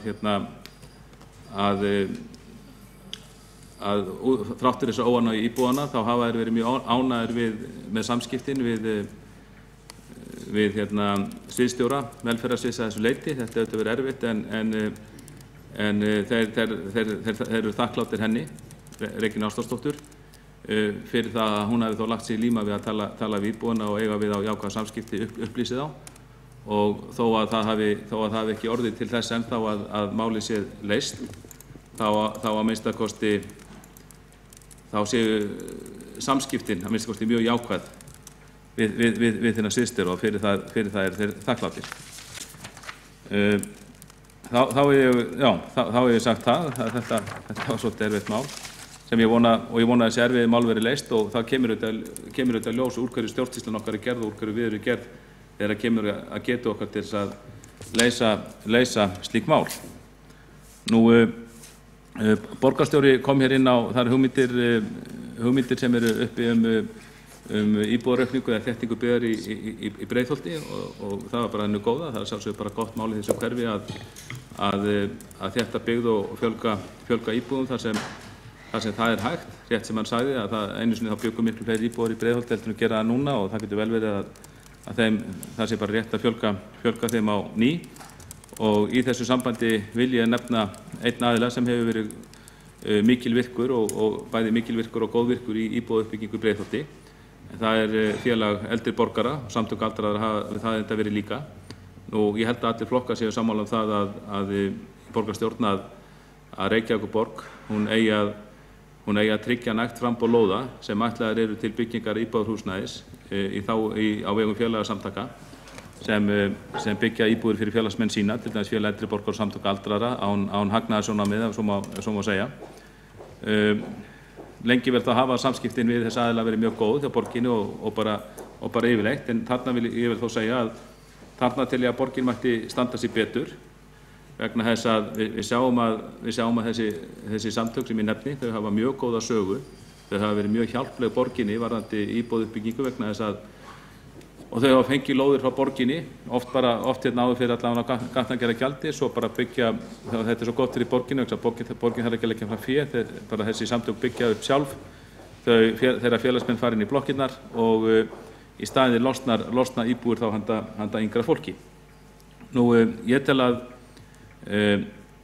það þurfi að halda þessum úthlutunum áfram, það með auka þar og við gagnrýndum það sjálfstæðismenn á síðasta kjörtímabili þegar það var úthlutað lóðum í Syðri Mjódd að það voru 2 lóðir og félag eldri borgara sóttast eftir báðum en fékk bara aðra. Það er mikið að gerast hjá þeim, það er mikil eftirspurn eftir íbúðum hjá þeim og ég tel og við lögðum til sjálfstæðismenn að þeir fengi báða lóðir, að þeir fengu aðra og það er búið og gert og það er annað byggingafélag, mjög gott búsetti sem fékk hina lóðina og ég held að við þurfum að huga þessu og við fluttum það tillögu með sjálfstæðismenn að það verið skoðað hvort það sé hægt að bæta við íbúðablokk fyrir félag eldri borgara í Syðri Mjódd. Ég held að sé rými fyrir hana, grannt er skoðað og ég held að sé sjálfsagt að reyna að koma til móts við á betur en gert hefur verið. Og þá kannski ekki, var ykkur lagi að spyrja eitthvað sem það veit, borgarstjóri er ekki í salnum, það er kannski formaður skipulagsnefndar veit það, Hjálmar Sveinsson. mér langar að spyrja bara hver staða nýs deiliskipulags fyrir Mjóddina og þá sérstaklega syðri Mjódd og hvenær eigum við að vona að það deiliskipulag verði tilbúið og einnig þá væri gaman að heyra sko ef menn hafa á taktinum hvort að í tengslu við það skipulag og í tengslu við þá byggð sem þarna á rísa hvort að hvernig umferð Árskóga og tenginga við nærliggjandi götur verður háttað. Þetta er ákveðið mál sem þessi búa þarna hafa áhuga á og þá væri gaman að heyra hvort þessi komin lausn á því. Annars vil ég bara þakka fyrir góða umræðu um málefni Breiðholts þó að hafi ekki margir tekið þátt í henni. Þá treysti ég því að borgarfulltrúar hafi hlustað. Hérna var komið inn á málefni sem snerta öll ráð borgarinnar eða flest ráð sem borgarfulltrúar sitja í og þannig að ég treysti þeim að þeir hafi grætt eitthvað á þessari umræðu og kannski geta þá tekið með sér veganesti inn í sína ráð og nefndir og komið þar mörgum góðum málum til leiðar. Þá hefur Kjartan Magnússon borgarfulltrúi lokið máli sínu og einn borgarfulltrúi hefur óskað eftir því að koma upp í andsvör við ræðu borgarfulltrúans og það er Heiða B. Hilmisdóttir borgarfulltrúi. Forseti, kæru borgarfulltrúar, mér langaði bara rétt að svara þeim spurningum sem voru beindar hérna fram Rangárssel sem búsettukjarni í Breiðholtinu. Þar hefur mjög lengi verið búsettukjarni, árum saman Reykjavik og Öryrkjabandalaginu. Reykjavíkurborg keypti húsnæði 2014 og það gengur býsna vel að halda utan þá starfsemi og hún í þó nokkuð mikilli sátt og eiginlega bara mikilli sátt við íbúa í nágrenninu. Ég heimsótti búsettukjarna á síðasta ári og skoðaði aðstæðurnar, þar mætti vissulega vera betri en einhvað síður. Þá bara mikið unnið þarna með hverfinu og góð samskipti þar á milli. Hins vegar var opnuð öryggisvistun í fyrra þar sem einn aðili hefur verið vistaður og það var svona kurr í íbúðum út af því. En það auðvitað tímabundin ráðstöfun og við höfum verið að reyna að finna aðra leiðir til þess að vinna að því. Og meðal annars höfum við farið til Akureyrar og skoðað hvernig staðið að slíkri vistunum þar sem hefur gengið mjög vel í sátt við íbúa bæði upp á Brekku Akureyri og eins bara niður í Hafnarstræti og það hefur gengið ljómandi vel þannig ég trúi ekki öðru en okkur geti tekist það líka að opna öryggisvistan einhvers staðar í Reykjavík. Svo bara fyrst ég kom upp þá ætla ég að segja að því að borgarfulltrúi Kjartan Magnússon ræddi líka hraðvagna og verið hrifinn af því. Það borgarlínan okkar, það verða hraðvagnar úr Breiðholtinu og ég bara hlakka til. Nú Heiða Björg Hilmisdóttir lokið við að veita andsvar við ræðu borgarfulltrúans og andsvarinu telst lokið og næst tekur til máls Sigur Sveinbjörn Birna Sveinbjörnsdóttir, borgarfulltrúi.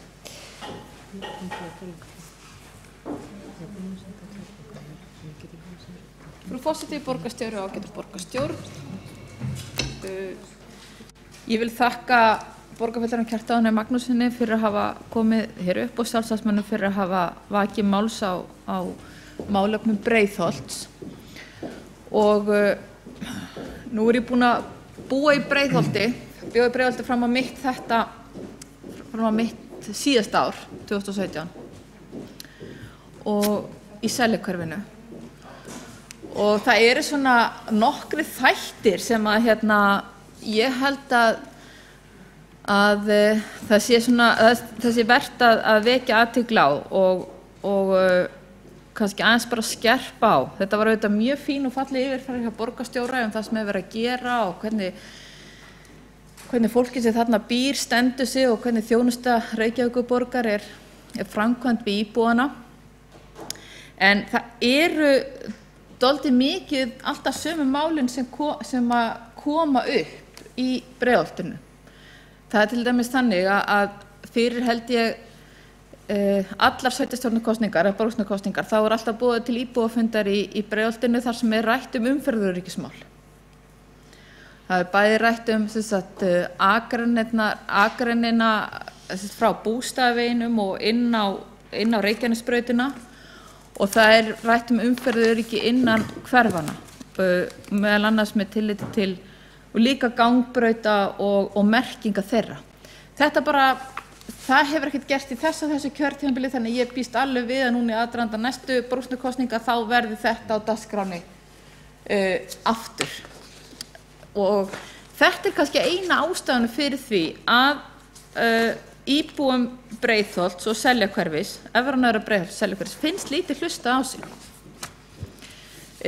Annars stað viðkvæmt málefni sem að borgarfulltrúi Kjartan Magnússon nefndi hér og ég bara hrósa honum fyrir að hugrekki að nefna sem að Rangárseldsmálið. Því að það hvílir mjög þungt á íbúum Seljahlíðar.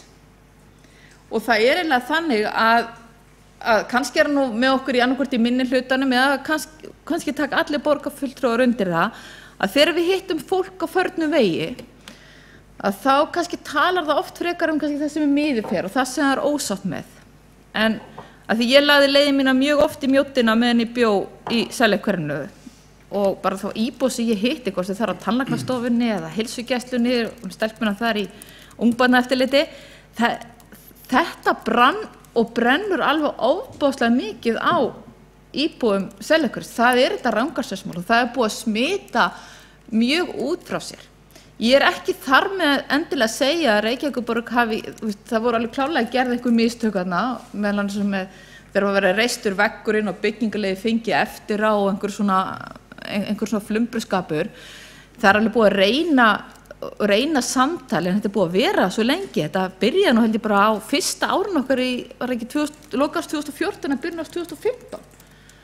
Þannig að þetta hefur smitt út frá sér og þetta íbúar Seljahlíðar mjög ósáttir með.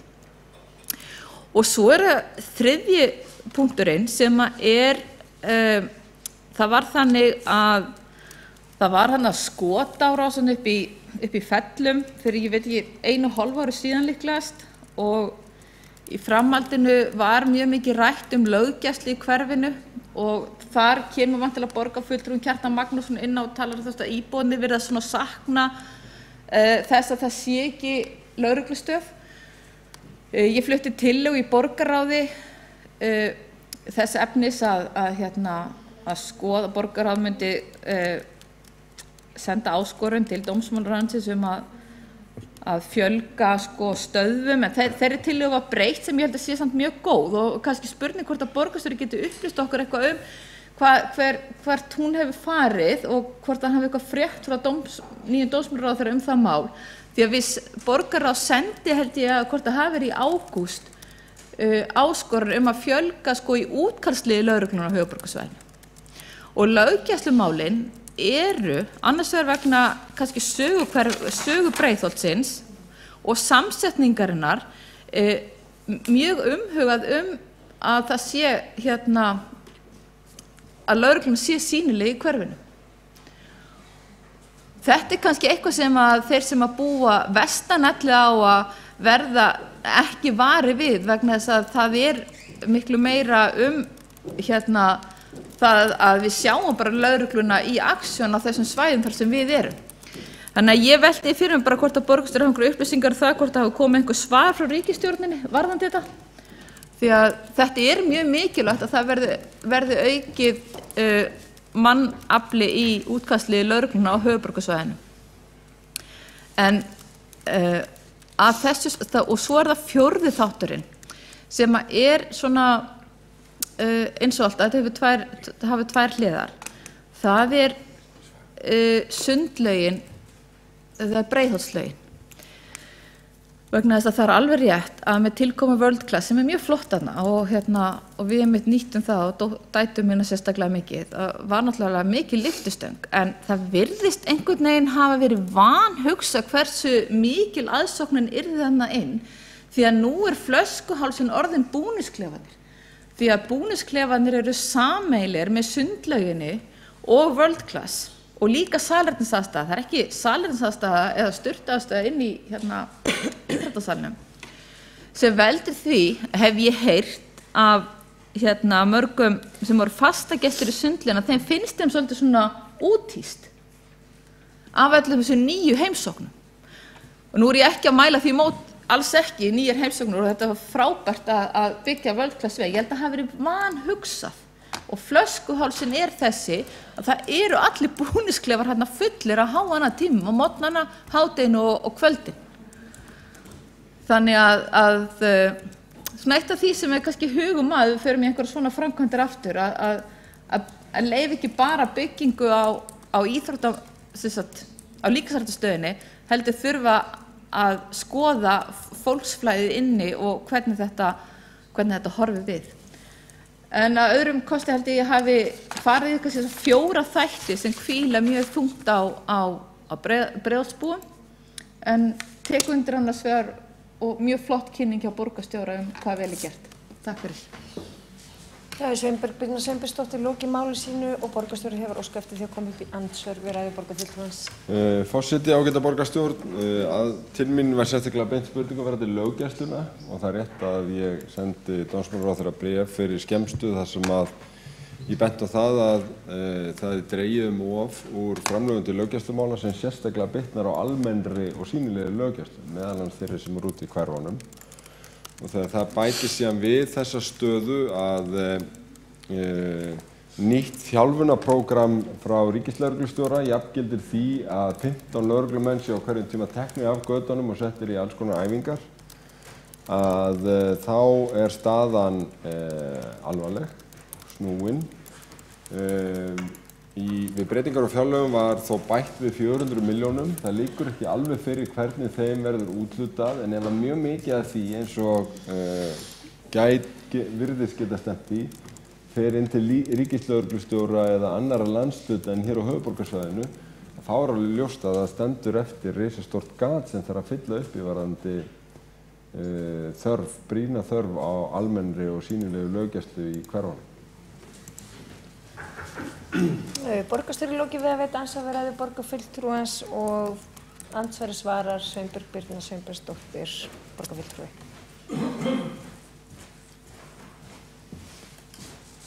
Frú forseti, borgarstjóri, ágæta borgarstjórn, ég þakka borgarstjóra fyrir að koma og útskýra þetta og ég vil bara einmitt benda á að ég held að það sé bara mikilvægt að borgarstjórn, borgarráð sammælist enn aðra áskorun til ríkisvalds í þessum efnum, vegna þess að við getum bara séð þennan eldsvoða sem varð í gær, það sem annars vegar verður reyndar upp í Mosfellsdal og hins vegar upp í Grafavogi.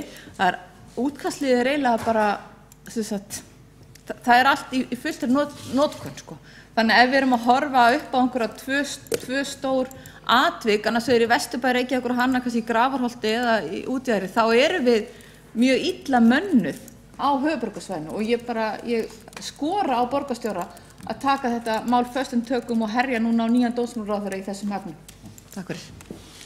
Þá er Sveinbjörg Birna Sveinbjörnsdóttir lokið við að svara andsvari og andsvörum telst lokið og næstu tekur til máls Skúli Þór Helgason, borgarfulltrúi.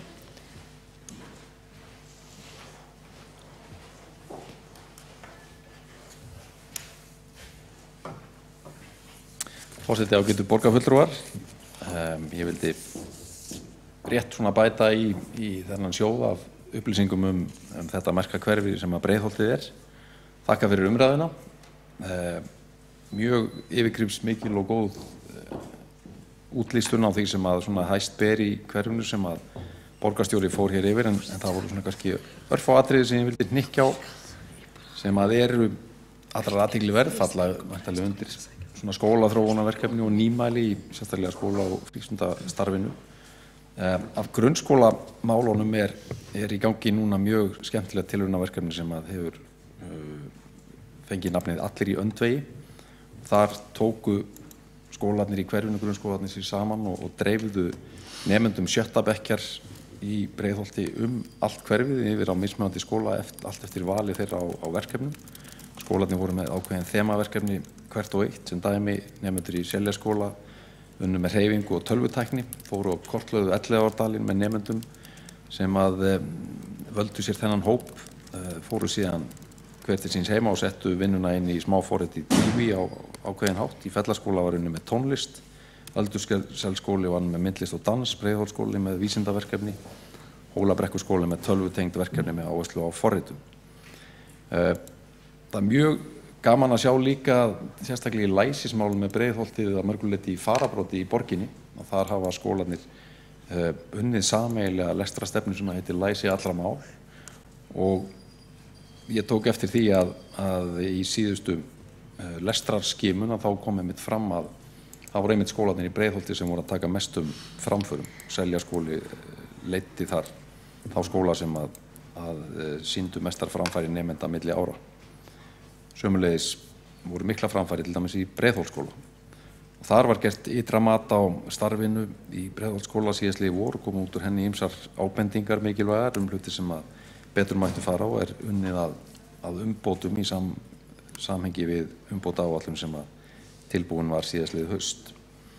Í Fellaskóla hefur verið haldið út í verkefninu 1-2 á Fellaskóli eins og borgarstjóri kom inn á með áherslu á málörun og stuðning við málþroska og þar dæmið skóla þar sem að aðstæðurnar eru margt einstakar, milli 70–80% nemenda af erlendum uppruna með annað móðumál en íslensku og það einmitt svið þar sem að samstarfið á milli skólana hefur verið mjög mikið, ekki síst reyndar á leikskólasviðinu. Þar hafa leikskólarnir Hólaborg, Holt, Ösp unnið vel og þétt saman í fjölmenningamálum en þetta hlutfall, háa hlutfall barna á erlendum uppruna, já, í kringum 80% hefur til dæmis verið einkennandi í Ösp nokkurt skeið. Það gott að sjá það líka að það gengur vel og betur í starfsmannamálum á leikskólasviðinu, 11 leikskólar í Breiðholtinu eins og framkom í máli borgarstjóra og langflesti þeirra 9 talsins fullmannaðir og mjög spennandi þróunarverkefni þar í þessum skólum sem að halda út í mjög öflugu starfi. Af frístundastarfinu það að frétta, þar eru spennandi nýmæli, sérstaklega vil ég nefna söngkópa sem hafa verið settir á fóti í fyrsta og öðrum bekk í frístundaheimilum þar sem tónlistarmenntaðir kennarar mæta 2 sinnum í viku og halda upp í söngstarfi ásamt starfsmönnum frístundaheimilanna. Þetta hefur gengið mjög vel og vakið mikla lukku og sömuleiðis hefur verið lögð áhersla á að auka samstarf og virkni foreldra í frístundastarfinu og þar nýmæli sem kallað Frístund Plus og beinist að börnum sem þurfa sérstakan stuðning meðal annars vegna félagslegra aðstæðna, felur meðal annars í sér viðbótarstuðning við lestur og heimanám, styrkingu sjálfsmyndar, vinnu með hegðunarmál og svo framvegis. Þetta verkefni núna í boði í öllum frístundaheimilum Breiðholts og stendur til boða fyrir börnin í upphafi hvers skóladags áður en börnin fara inn í almenna frístundastarfið. Og að lokum skemmtilegt að af unglingastarfinu það meðan þess að frétta að ungmennaráð Breiðholts að halda ungmennaþing núna á vorönn í fyrsta skipti. Nokkuð dæmi þar sem vel gert og spennandi í Breiðholti en ég eins og aðrir þakka fyrir þessa ágætu umræðu málefni hverjusins. Þá hefur Skúli Þór Helgason, borgarfulltrúi, lokið máli sínu og umræða málefni Breiðholt sem 4. liður á dagskrá, henni lokið. Ég þarf að taka mál kosningu í hverfisráðs Breiðholts. Ég þarf að taka það hér inn með afbrigðum og þeir borgarfulltrúar sem að leyfa það gefumerki. Já. Ég þarf að taka inn, já, það vantar borgarfulltrúa inn í salinn svo við getum klárað kosningu í hverfisráðs Breiðholts. Og ég endurtek, við þurfum að taka inn mál með afbrigðum og það kosningu í hverfisráð Breiðholts, þeir borgarfulltrúa sem að samþykkja það gefumerki. Það samþykkt samhliða. Þá lagt til að Guðrún Eiríksdóttir verði kosin í hverfisráð Breiðholts í staðinn Nicole Mosti og verði jafnframt formaður ráðsins. Þau sem að samþykja það gefumerki. Má ég sjá, hendur á lofti. Það samþykkt með 14 greiddum atkvæðum og Sveinbjörg Birna Sveinbjörnsdóttir situr hjá. Það ekki rétt? Þá förum við í lið 5 á útsendri dagskrá. Það fundargerð borgarráðs frá 21. desember og fundargerð borgarráðs frá 22. desember. Þar undir liður, annar liður sem við þurfum að samþykkja sem að varðar Gufunes, sala fasteignar. Ég ber það þá upp til samþykktar. Þeir borgarfulltrúar sem að samþykkja þann lið gefumerki. Gufunes ábyrgðarverksmiðja sala fasteignar. Einhverju sem á móti kunna vera. Það samþykkt með 9 greiddum atkvæðum og 6 greidd atkvæði gegn öðrum lið. Þá fyrir við 7. lið sem fundargerð forsætisnefndar frá 5. janúar. Hér áskilja sér allir rétt til bókana. Fundargerð menningar og ferðamálaráðs frá 18. desember, fundargerð stjórnkerfis og lýðræðisráðs frá 18. desember og fundargerð velferðarráðs frá 14. desember. Það hefur enginn hvatt sér hljóðs undir þessum lið. Þá er ekkert eftir annað en að lesa upp bókanir og má ég bjóða Framsókn á flugvallavinum að byrja. Það eru 2 bókanir, mér vitanlega.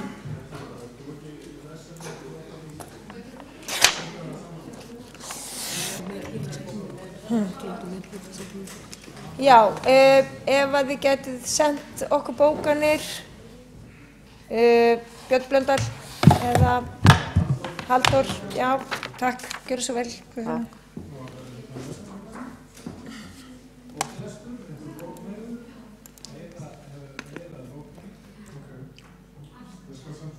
Það eru bókanir Framsókn á flugvallavinnu undir lið 1 og 2, liður 1. Framsókn á flugvallavinnu samþykkja tillöguna endurinn í samræmi við tillögu okkar sem lögð var fram í borgarráði 20. ágúst 2015 sem var grunnurinn að því að samþykkt var að endurskoða deiliskipulag Úlfarsárdals og fjölga þar íbúðum. Þó meirihlutinn hafi tekið skorki út á lóðum síðustu mánuðina hefur reynsla sýnt að skipulagsvinna tekur tíma og það þarf að vera búið að skipuleggja íbúðabyggð tímalega svo ekki komi upp sá skortur sem verið hefur síðustu árin í borginni þar sem lóðúthlutanir fyrir fjölbýlishús fyrir fleiri en 5 íbúðir voru allt of fáar fyrstu 3 ár kjörtímabilsins. Liður 2.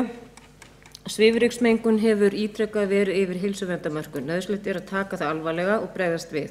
Vöktun á loftgæðum er mikilvæg sem að þrífa á götum.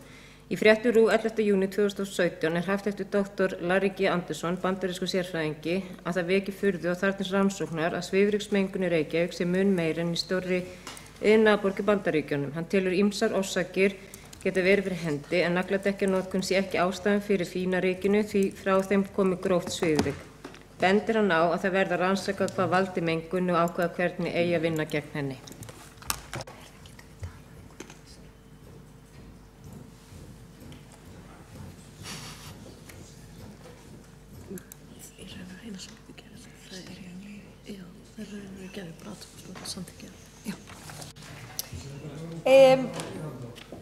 Augnablik.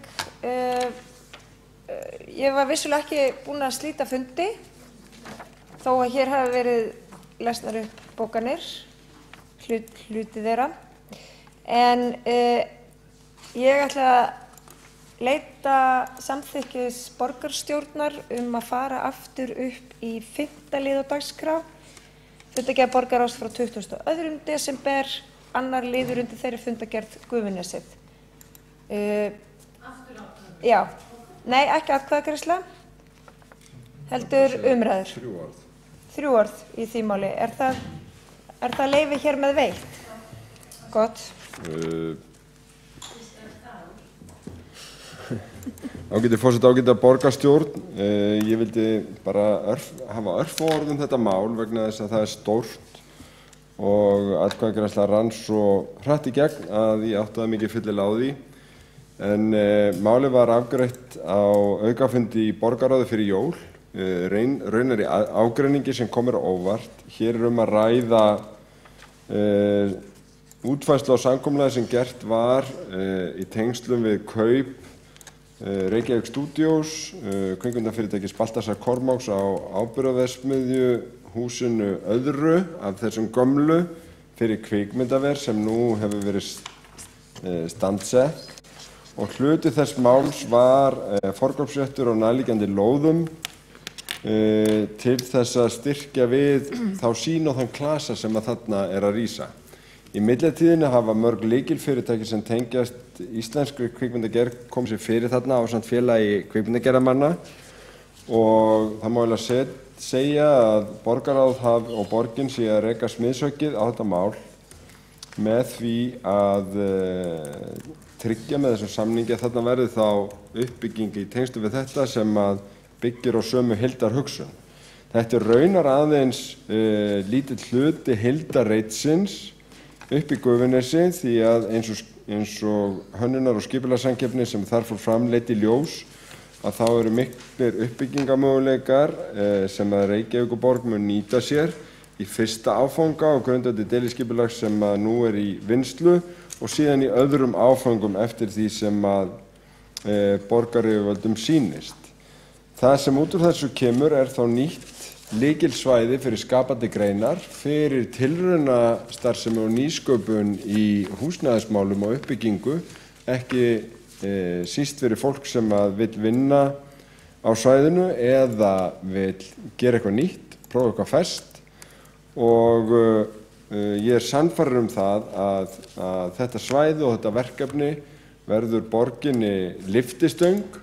Það á að vera okkur sérstakt keppikefli að skapa aðstæður fyrir fyrirtæki og fólk sem að vinna að skapandi hlutum. Við erum að gera svipaða hluti með þekkingarstarfsemi út í Vatnsmýri, með hafntengdastarfsemi í gömlu höfninni og þannig mætti áfram telja.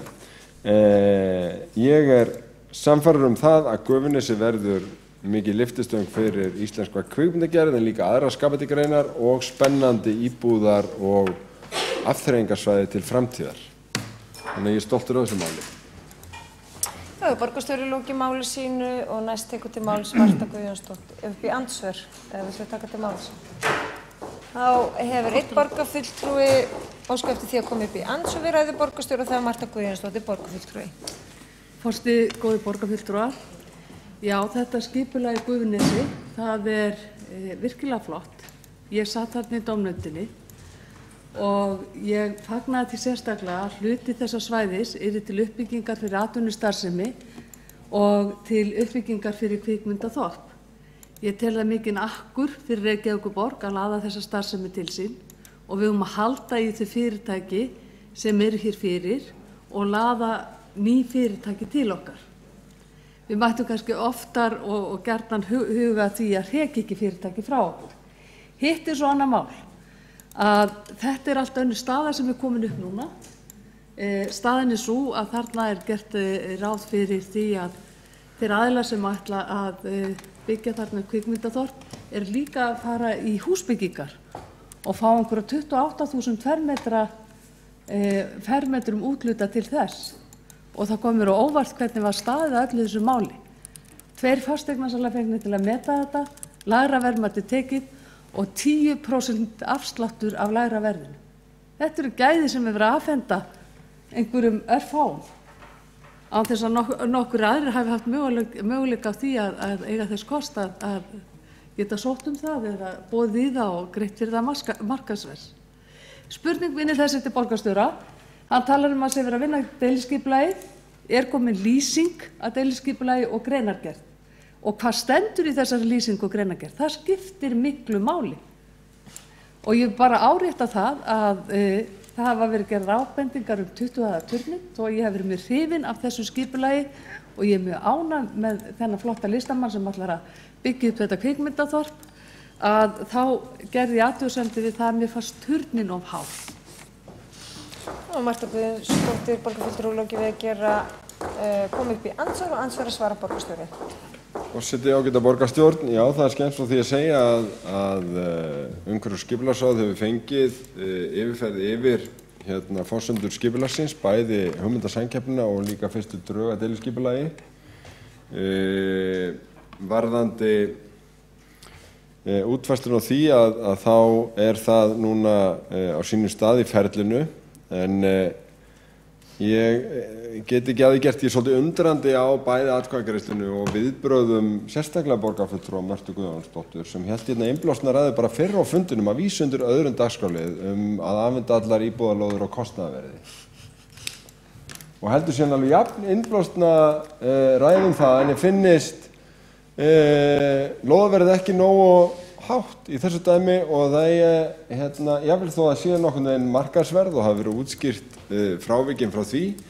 Þannig að ég held að þessi innri glíma, hvort það vera kostnaðarverð eða markaðsverð, hvort það vera eins ódýrar lóðir eða eins dýrar lóðir, ég held að henni fara að linna vegna þess að manni líður eins og maður sé að horfa á heimsmeistarakeppni í borðtennis.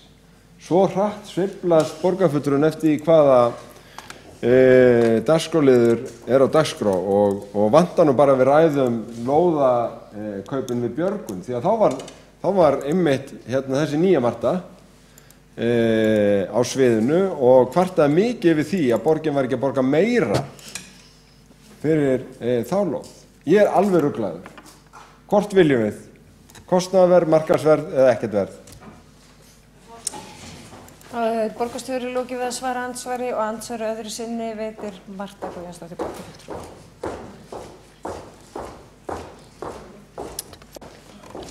Forseti, góði borgarfulltrúar, þetta fer að verða hálf hjákátlegt og fyndið hvernig borgarstjórinn reynir að mistúlka orð mín og reynir að gera það vísvitandi til þess að láta fólk halda það að ég sé að sveiflast þetta í skoðunum, en málið snýst fyrst og síðast það að við erum að tala kostnaðarverð á lóðum á nýbyggingasvæðum eins og í Geldinganesi, eins og í Úlfarsárdal, þar sem Reykjavíkurborg á lóðirnar og hefur öll tök á því að selja þar á kostnaðarverði þannig að íbúðirnar verði ódýrari. Það snýst málið. Við vitum það vel að á þéttingarreitum í Reykjavík þær ekki ódýrar.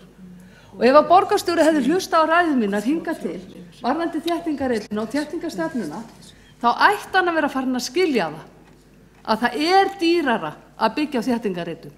Og ég hef alla tíð talað fyrir því að Reykjavíkurborg eigi að hefja uppbyggingu á nýjum hverfum í Geldinganesi, í Úlfarsárdal, á Kjalarnesi jafnvel, til þess að geta selt lóðirnar þar á kostnaðarverði eins og gert var í Grafarvoginum á sínum tíma með góðum árangri. Þá hefur Marta Guðjónsdóttir borgarfulltrúi lokið við að veita andsvar öðru sinni og þá svarar andsvari borgarstjórn. Forseti, ágæta borgarstjórn, ég var nú eiginlega bara ennþá ruglaðri eftir þessa ræðu vegna þess að borgarfulltrúin talar að kostnaðarverðshugsunin gildi bara á nýbyggingasvæðum sem heita þá Geldinganes og Úlfarsárdalur, en Gufunesið svo augljóslega nýbyggingasvæði. Það bara örlítið eyði sem skilur Gufunes og Geldinganes og meiri sé að bæði svæði byrja á G. Þannig að þau eiga eiginlega bara allt sameiginlegt. Þau eru á sömu breiddargráðu og háttar nákvæmlega eins. Það standa engin hús nema að mjög litlu svæði á þeim reit sem við erum þarna að selja. Þannig að þversögnin verður svo bersýnileg. Við höfum farið þá leið að nálgast markaðsverð, við gáum hann smá afslátt og bara lágum mig hver sem vill að ég bara algjörlega hættur að skilja Sjálfstæðisflokkinn í sínum málflutningi. Gott og vel, það klofningur í ýmsum lykilmálum, hvernig við þróum borgina, hvernig samgöngur verða til framtíðar, hvort það verði borgarlína eða þétting byggðar eða hvað nú en þegar það er klofningur í einum og sama borgarfulltrúanum, þá staðan orðið mjög alvarleg. Þá hefur borgarstjóri lokið við að veita andsvar öðru sinni og stutta athugasemd gerir Marta Guðjónsdóttir borgarfulltrúi.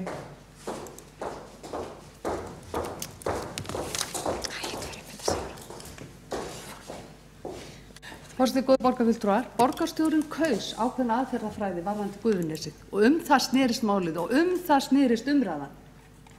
Helst hefði ég kosið það að borgarstjórinn hefði farið sömu leið og ég var að nefna með Geldinganesið og með Úlfarsárdalinn. En úr því að það var ekki gert og það var ákveðið að afhenda einum aðila þessi gæði sem Reykvíkingar eiga, þá átti að leita eftir hæsta markaðsverði.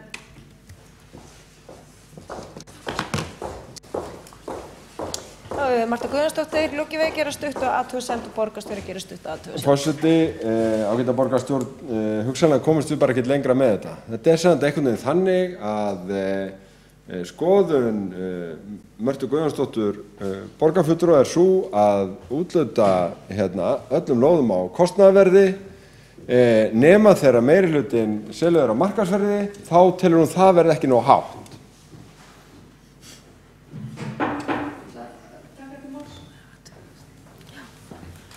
Þá andsvörum og athugasemdum lokið og næst tekur til máls Sveinbjörg Birna Sveinbjörnsdóttir borgarfulltrúi.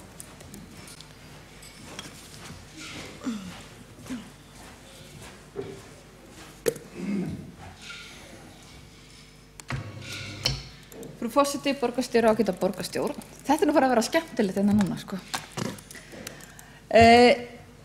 Það var áhugavert að hlusta á orðaskipti sem áttu stað með núna milli borgarstjóra og borgarfulltrúans Mörtu Guðjónsdóttur einmitt þetta verð.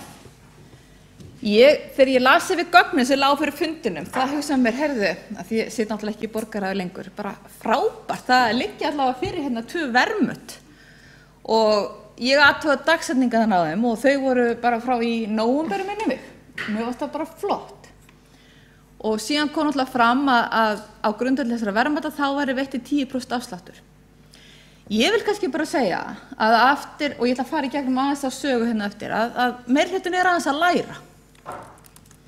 Vegna þess að, og nú ég ekki að fara að tala að úthluta lóðum og kostnaðar við Úlfarsárdal eða annað slíkt, heldur í byrjun þessa kjörtímabils þá tókustu hérna á til dæmis sölu Laugaveggs, nú fyrir að gleyma númerinu þessu, hvað ekki, 4 og 6 og skólastíg 2A, þar sem við vorum með, yfir 1 árs gömul verðmött. Ég hefði alveg vilja að þá hefði verið sagt, vorum með ný verðmött og við ætlum að veita 10, 20 og 30% afslátt á þeim. En það gerðum við ekki, heldur bara að þrjóskast í gegn með þá ákvörðun.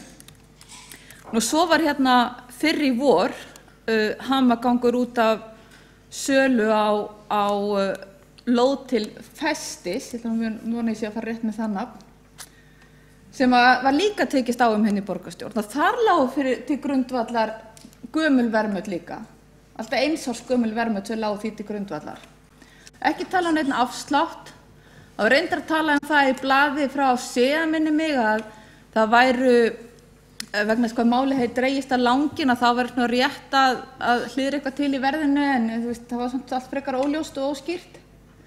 Þannig að ég skil alveg hvert borgarfulltrúinn Marta Guðjónsdóttir að fara þegar hún að tala miðað við markaðsverð, þó svo að við séum að tala kannski íbúðarhúsalóðir á kostnaðarverði. En ég ætla að líta svo á að eftir 3 okkar minnihlutans hérna í borgarstjórastóli núna að verða 4 ár, að það hafi þetta meist að kosti skila sér. Því það upp á borðunum nýtt verðmætt og borgarstjóri bara ber full ábyrgð því sem bara veitum bara þennan afslátt. Við það situr. Þó svo við hefum ekki samþykkt þessa atkvæðagreiðslu borgarstjóri og hefum kannski ekki veitt afsláttin, en þá verður allavega að hrósa því sem vel gert og þetta lærist með tímanum. Þannig ég ætla að vona að framvegis að þá verði ný verðmætt sem liggi til grundvallar eins og í þessu máli og ef það veittur afsláttur þá sé það bara talað hann en ekki falið okkur á baku eitthvað gamalt. Takk fyrir. Það Sveinbjörg Birna Sveinbjörnsdóttir borgarfulltrúi lokið máls og næst tekur til máls Marta Guðjónsdóttir borgarfulltrúi.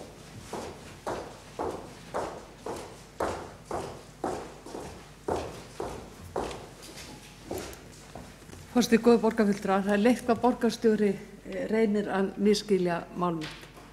Gufunesi var ekki selt á markaðsverði. Það var það ekki, borgarstjóri. Ég get ekki skilið það hvernig hann kemst að þeirri niðurstöðu. Það 2 fasteignasalar fengnir til að verðmeta þetta land. Það tekið lægra verðmatinu og gefin afsláttur. Það markaðsverð? Var látið á það reyna að fá markaðsverð fyrir þetta land? Ég lít ekki svo á ef það einungis 2 fasteignasalar sem að verðmeta þetta. Ef við hefum viljað fá markaðsverð á þetta land, þá hefum við boðið það út. Ég velti líka fyrir mér, hver var ástæðan fyrir því að lægra verðmætinu var tekið? Og hver var svo ástæðan fyrir því að gefa 10% afslátt af því? Það væri fróðlegt að fá svör við því. Þá Marta Guðjónsdóttir lokið máli sínu og næst tekur til máls borgarstjóri. Forseti, ágæta borgarstjórn, eins og kom fram í ræðu minni áðan að þá var það beinlínis hluti af sölunni á áburðarverksmiðjuhúsinu til þess að breyta því í kvikmyndaver að það væri forkaupsréttur af hluta landsins í Gufunesi. Þannig að sama hver hefði verið hér borgarstjóri þá ekki hægt að breyta leikreglunum eftir og ég tala ekki þegar búið að setja 100 milljónir í að innrétta kvikmyndaverið og þykjast þá ekki kannast við forkaupsréttin heldur fólst þetta verkefni því að finna verð á þennan til þess að uppfylla þennan forkaupsrétt. Og það var fengið álit 2 fasteignasala, annar tók ekki mið af því að þarna ennþá rusl og skran og atvinnusvæði sem verður næstu árin. Hinn tók mið af því og það var miðað við það verðmat og síðan gefinn afsláttur vegna stærðarmálsins og vegna þannig að í raun kaupandinn nyti þess að nokkru en ekki að öllu að segja má að með sinni fjárfestingu og með sinni uppbyggingu hann auðvitað að hita upp allt svæði sem að borgin mun njóta góðs af við frekari sölu og bingarétti þarna. Þannig verður þetta fengið og það rétt sem framkom hjá borgarfulltrúa Sveinbjörgu Birnu Sveinbjörnsdóttur að þetta bara eiginlega stafað alveg út hvernig þetta gert í þessum plöggum og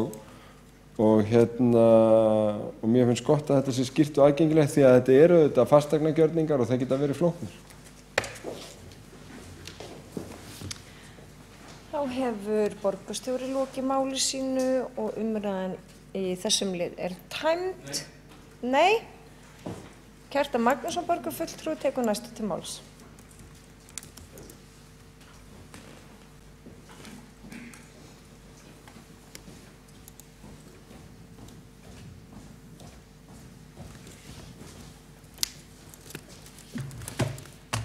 Forseti, góðir borgarfulltrúar, ég held að borgarstjóri hafi sagt hérna mjög góðan áramótabrandara þegar hann sagði að gögnin hérna í málinu og þetta mál ætti að vera skýrt og aðgengilegt. Ef það eitthvað mál sem hefur ekki verið skýrt og aðgengilegt þá það þetta mál og það ótrúlegt að fylgjast með því hvaða rangfærslum og útúrsnúningum borgarstjórinn kýs að beita þessu máli svo ekki sé minnst á dylgjurnar þegar við erum aðtóða það að hann borgarstjóri embættismaður sem á að starfa fyrir alla borgarbúa, hann á að starfa fyrir alla borgarfulltrúa, hann á að veita þeim réttar upplýsingar og hann á að gera það á að vera með dónaskap í þeirra garð. Því miður þá sá borgarstjóri sem hér situr, hann fer ekki eftir þessu og þegar borgarfulltrúi kemur hingað og bara spyr eðlilega spurninga þetta mál sem hefur margar furðulega hliðar, þá kýs borgarstjórinn einhverju hluta vegna að komi dylgjur og útúrsnúninga og leiðindi út í þennan borgarfulltrúa sem spyr bara eðlilega spurninga í málinu. Ég verð að segja að borgarstjórinn sagðist nú ekki skilja henni á þessa hluti, þá er ég að segja að ég var bara mjög bágt með að skilja margt í þessu máli og vil bara rifja þau upp að þetta mál frá maí 2016 þá var gerður samningur í tímabundnu lóðavilyrði í Gufunesi í tengslum við uppbyggingu atvinnuhúsnæðis á svæðinu og ég held að enginn sem samþykkti það verkefni þá, hann hafi gert sér grein fyrir því að það væri verið með því væri verið að samþykkja eitthvað stórt íbúðauppbyggingaverkefni. Kannski hefur það verið ætlunin hjá borgarstjóra þannig að hann hafi sagt það þá, það hefur verið bara ágætt að vita það betur en verkefni breyti síðan forsendur og það gerist síðasta haust. En hins vegar merkilegt að síðasta haust í september þá var það bókaði meirihlutinn, fulltrúar meirihlutans sem eru Samfylkingin, Björt Framtíð, Píratar og Vinstri grænir sem væntanlega vilja hafa góða stjórnsýslu heiðri, skildum að ætla, að þeir bóka þá sérstaklega að söluverð umræddra lóða yrði markaðsverð byggt á mati tveggja ótengdra og óháðra fasteignasala. Nú síðan þegar meirihlutinn leggur sölusamninginn fram til samþykktar á síðasta reglulega borgarráðsfundi ársins rétt fyrir jól. Þá var hins vegar lagt til að farið eftir yrði því verðmæti sem var mun lægra og að veittur yrði 10% afsláttur að auki. Bara rétt að nefna það, þetta lagt fram rétt fyrir jól. Þetta eins og borgarstjóri kom inn á, þetta ekki einfaldur samningur, þetta flókinn samningur, það var ýmislegt að maður vera á þessum fundi. Við borgarfulltrúar Sjálfstæðisflokksins óskum eftir því að málin yrðu flestar til næsta reglulegs fundar. Það kom ekki til greina. Það kom ekki til greina, menn voru að tala að fresta fundur minna dagsins, að endanum var það að ráði að halda hana fyrir daginn eftir. Semst okkur borgarfulltrúar Sjálfstæðisflokksins okkur var gefin og Framsóknarflokksins líka var gefin algjör lágmarksfrestur til þess að fullnægja bara lagaskyldu í því efni að við kynnum okkur gögn málsins. Og ef að svo lagaskylda á ekki við í flóknum fjármálagerningi eins og hér ræðir, þá veit ég ekki hvað svo lagaskylda á við. Það hefur verið fjallað um það undanförnu þessa lagaskyldu. Það hefur verið fjallað um svokallaða rannsóknarreglu. Það hlýtur að fela í sér að það er góð stjórnsýsla og gott stjórnvald. Það gerir þeim sem eiga að taka ákvarðanir, kleift á að taka upplýstar ákvarðanir, með því að gefa mönnum lágmarksfrest til þess að kynna sér gögnin. Og formaður borgarráðs, hann var nú á gangur salnum, sá sem kannski ber stærst ábyrgð á því að það var ekki orðið við óskum okkar um frest til næsta reglulegs fundar. Nei, það lá svo mikið á að klára þennan furðulega fjármálagjörning að menn vildu helst klára hann innan daginn, bara fresta málinu á fundinum, gefa okkur nokkra klukktíma frest, en það var ekki við það komið, þá var boðaður nýr fundur eins fljótt og hægt var daginn eftir, 22. desember. Vegna þess að einhverju hluta vegna, þá gat meiri hlutin ekki hugsa sér það að borgarfulltrúar minnihlutans fengju meira en einn sólarhring í jólaönnunum til þess að kynna sér innihald þessa samnings. Það segir sér þetta sjálft að þetta er mjög furðuleg vinnubrögð. Steininn tók þó úr þegar maður las fréttatilkynningu borgarinnar frá svokallari, er það ekki svokallu upplýsingadeild sem ber ábyrgð á honum. Maður geta á treysta því að upplýsingadeildin hún miðli upplýsingun en ekki rangfærslum. Nú það stendur í fréttatilkynningu frá borginni, orðrétt, með leyfi forseta, Reykjavíkurborg og Eitir GN Studios 10% afsláttarverði byggingaréttar frá verðmati sem 2 fasteignasalar gerðu. Setja aftur, Reykjavíkurborg og Eitir GN Studios 10% afsláttarverði byggingaréttar frá verðmati sem 2 fasteignasalar gerðu. Þarna eru algjörar rangfærslur og þetta er ósannindi sem menn hljóta hafa áttað sig á að var ekki rétt, því þetta var einmitt tekist á fundinu. Og mér finnst það mjög alvarlegt mál, og því miður er þetta ekki fyrsta sinn sem það gerist, að það eru hrein og bein ósannindi sett á heimasíðu Reykjavíkurborgar það sem er að gerast hér í stjórnsýslunni. Og ekki bara stjórnsýslunni, heldur bara á fundum borgarráðs sem er fjölskipað stjórnvald. Virðingarmesta stofnunin hér kannski fyrir utan borgarstjórn. Og það var tekist á þetta mál og það var bókað. Þannig að mér fannst þetta ekki gott og ég óskaði sérstaklega eftir því að borgarstjóri sem ég vona að hann vilji hafa það sem sannari reynist þrátt fyrir alla hans útisnúningi í þessu máli. Ég skora á hann að sjá til þess að þessi frétt sem birtist hann rétt fyrir jól, hún verði leiðrétt þannig að þessum ósannindum verði ekki haldið áfram fram. Og ég á mjög bágt með að skilja margt í þessu máli eins og gefur að skilja en vil þó bara spyrja borgarstjóra á því hvort það séu fordæmi fyrir því við sölu lóða hjá borginni að leita sér eftir verðmati frá 2 fasteignasölum en síðan ákveðið að miða við það verðmat sem er mun lægra. Og svo vil ég líka spyrja hann að því, eru fordæmi fyrir því hjá borginni þegar slíka lóðsölu er að ræða, tala ekki lóðir sem eru kannski 230 til 260 talsins, að veita magnafslátt, að veita prósentu afslátt upp á til dæmis þessi 10%, sem er mjög skrítin aðgerð vegna það segir sig sjálft að eftir því sem maður fær fleiri lóðir á þessum góða stað hjá borginni, því meira getur maður grætt, eða þá sem þær kaupir. Og ég man ekki eftir svona fordæmi, svona lóðasölun allt í lagi, bara eru fordæmi fyrir því á borginni að slíkur magnafsláttur sé veittur af svo mörgum lóðum, 10%. Þá hefur Kjartan Magnússon borgarfulltrúi lokið máli sínu og borgarstjóri hefur óskað eftir því að koma upp í andsvöru borgarfulltrúans. Forseti ágæta borgarstjórn, það er ágætt að fara svona yfir þetta. Sú var tíð að allar lóðir voru afhentar á gatnagerðargjöldum, óháð verðmæti þeirra. Það eru fá dæmi að greitt hafi verið svona mikið fyrir íbúðalóðir í sögu Reykjavíkur. Í raun og veru. Og þá eru bæði að tala um fermetraverð byggingaréttar og heildarupphæðina að ég hygg. Og það þarna sérstaks rökstuðnings að halda því fram að svæði eins og að lítið út núna sé kjörsvæði. Það er fyrst og fremst áhugavert vegna þess að þarna er að rísa kvikmyndaver. Og þarna er að vera þetta klasi skapandi greina. Og mér finnst þetta blasa við að vera augljóst.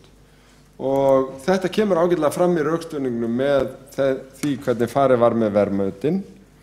Og ég held satt að segja að það blasir við í þessu máli að þetta snúist eitthvað allt annað en sannleiksást eða einhverja leit borgarfulltrúa Kjartans Magnússonar að henni einu réttu tölu í þessu. Sá sem hér að kaupa lóðirnar komst reyndar þannig í orði í fréttatíma Sjónvarps að líklega tengdist þetta upphlaup meira því að vera að koma prókjör í Sjálfstæðisflokknum og eitthvað slíkt frekar en nokkuð annað.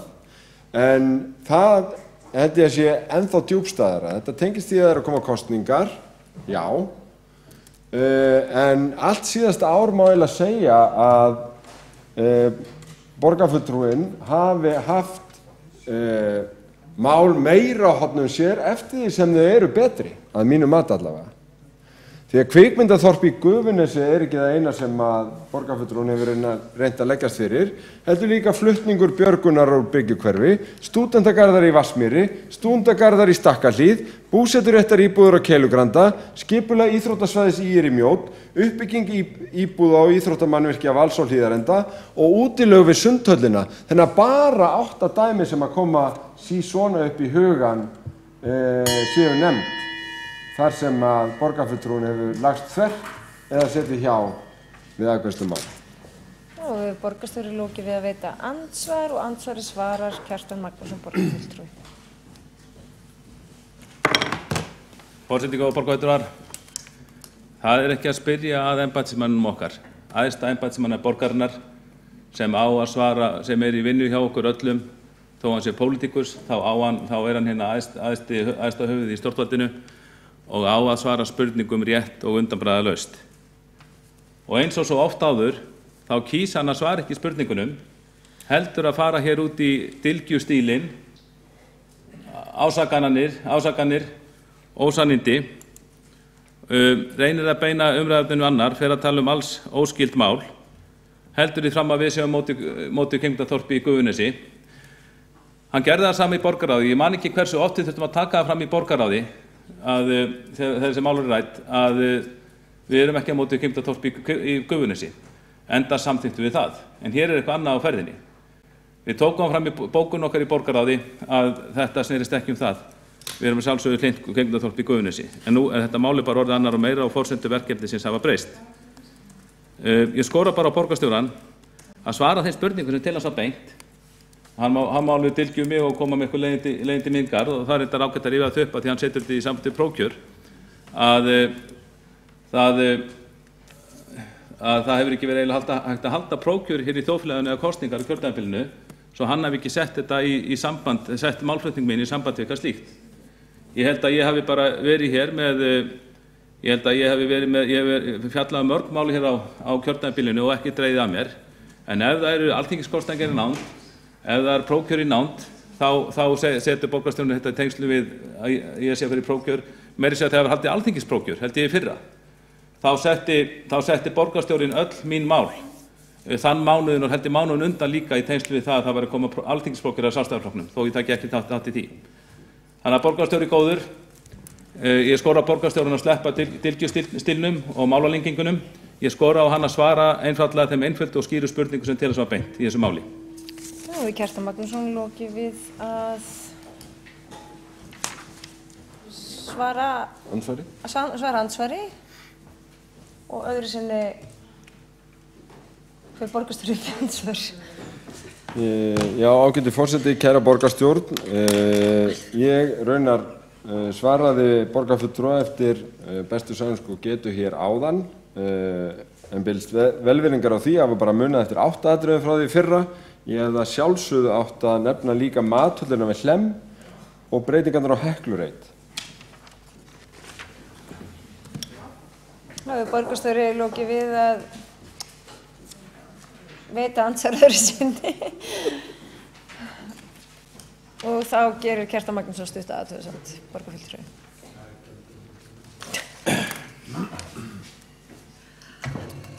Já, forseti góða borgarfulltrúar. Nú, sá embættismaður sem gegnir ekki þeirri skyldu sinni að svara þeim spurningum sem til hans beint heldur koma með dylgjur og vera mósannindi, hann getur ekki haft góðan málstað að verja. Nefna fleiri og fleiri dæmi einhver mál sem ég hef verið á móti og mörg þessara mála, ég held að ég hef ekkert verið á móti þeim. Matulli við Hlemm, bara svo maður þjónir nú þeirri Lund borgarstjóra reyna að dreipa umræðan og dreif. Ég man ekki betur en við sjálfstæðismenn höfum samþykkt þær breytingar sem gerði voru á Matullina Hlemmi. Hins vegar gerðum við athugasemdir við það seinna held ég að verkefnið var komið langt fram á áætlun og þar töldum við að borgarstjóri hefði að einhverju leyti ekki sinnt þeirri eftirlitsskyldu sinni sem hann hefði átt að hafa með umræddu verkefni. Við skulum bara fara, fyrst að borgarstjóri kýs að nefna þessi mál, það skulum bara fara yfir í rólegheitunum hvert og fætur öðru. Ég ekki viss að það komi honum vel, að það sé farið yfir þessi mál.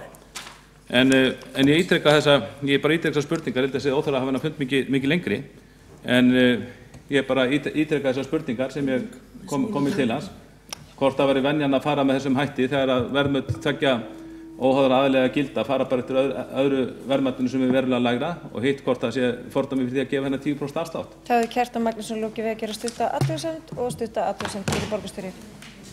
Forseti, ágæta borgarstjórn, það er matsatriði hverju sinni. Við til dæmis þegar við seldum Háreit, þá var tekið með á neðra verðmætinu. Það eru auðvitað sérstakar aðstæður upp í Gufunesi og það kom inn í myndina þegar það var veittur afslátturinn. Háreit. Þá er athugasemdum og andsvörum lokið og einnig þessari tilteknu umræðu en Áslaug María Friðriksdóttir borgarfulltrúi tekur næsta máls.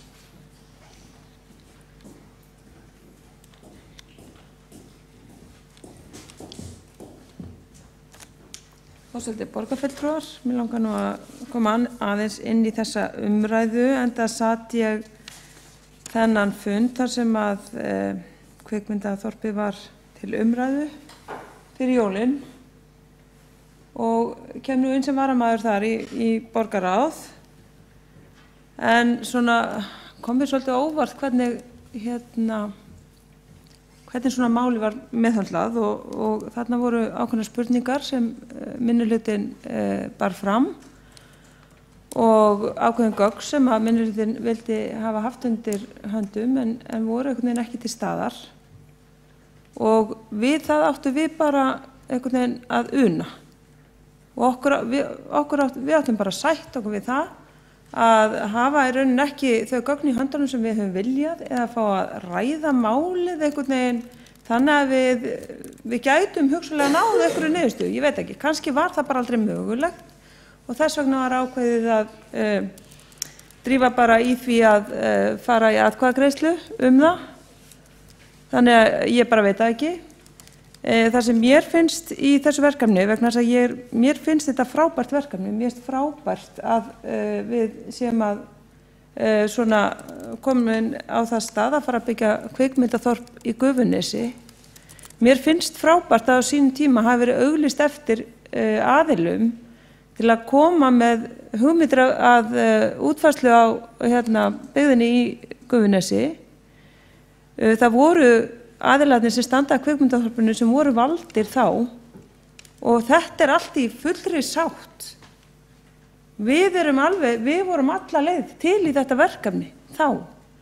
Svo gerist eitthvað á leiðinni, það fara einhverja viðræður af stað.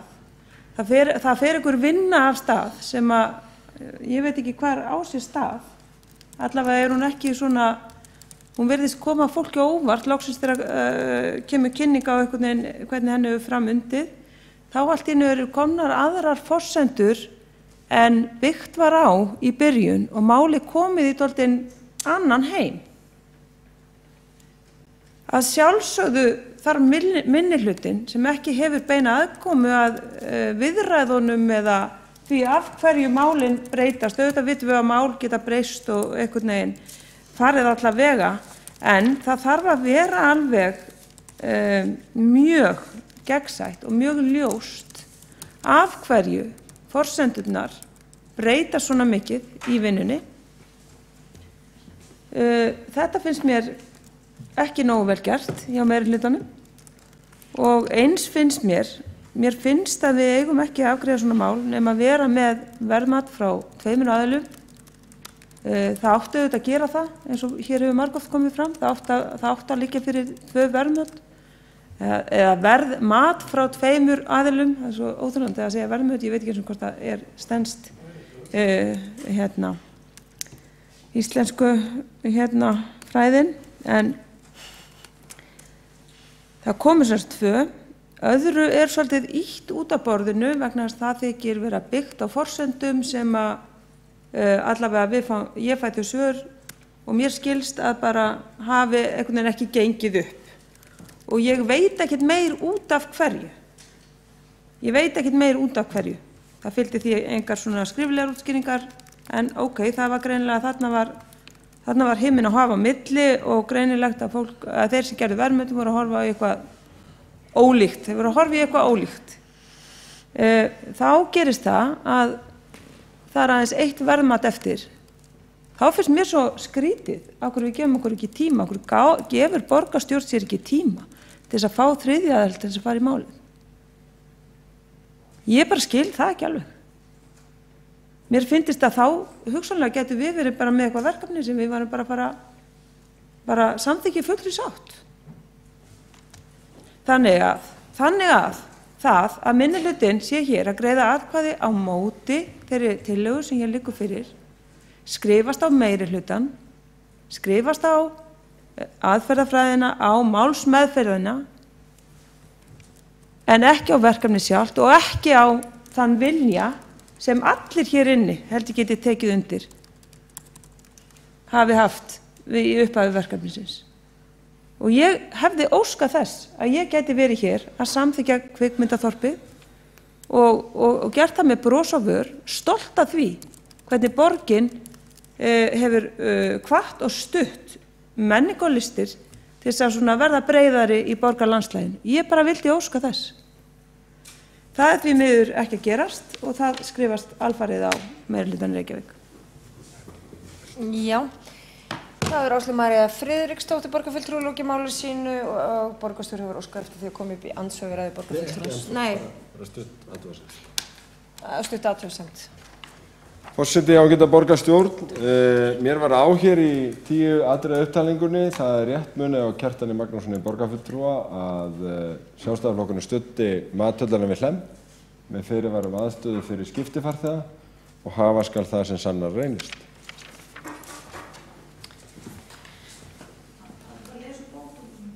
Já, augnablik, við ætlum að klára þessi umræður. Það hefur engin annar borgarfulltrúi hvatt sér hljóðs undir þessum lið. Jú, Kjartan Magnússon, borgarfulltrúi, hefur hvatt sér hljóðs. Og hann næstur mælendaskrá. Síðast. Já, ég veit. Og hvað þetta? Já.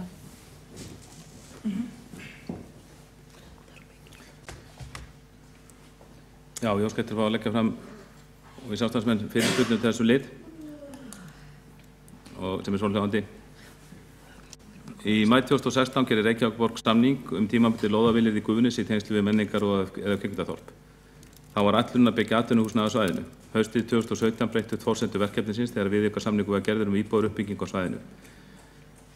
Á fundi borgarráðs 21. september bókuðu fulltrúar meirihlutans að söluverð umræddra lóða yrði markaðsverð byggt að mati tveggja ótengdra og óháðra fasteignasala. Þegar meirihlutinn lagði sölusamninginn fram til samþykktar á síðasta reglulega borgarráðsfundi ársins var hins vegar lagt til að farið yrði eftir því verðmati sem var mun lægra og að veittur yrði 10% afsláttur að auki. 1. Eru fordæmi fyrir því við sölu lóða hjá borginni að leita sér eftir verðmati frá 2 fasteignasölum en síðan ákveðið að miða við það verðmat sem mun lægra. 2. Eru fordæmi fyrir því við sölu lóða í grónum hverfum hjá borginni að veittur sér 10% magnafsláttur að verðmati. 3. Óskað eftir skýringum af því af hverju því var haldið fram í fréttatilkynningu frá Reykjavíkurborg að við umrædda sölu hafi verið miðað við verðmat tveggja fasteignasala þegar hið rétta að miðað verði við lægra verðmatið. Verður umræddur texti leiðréttur.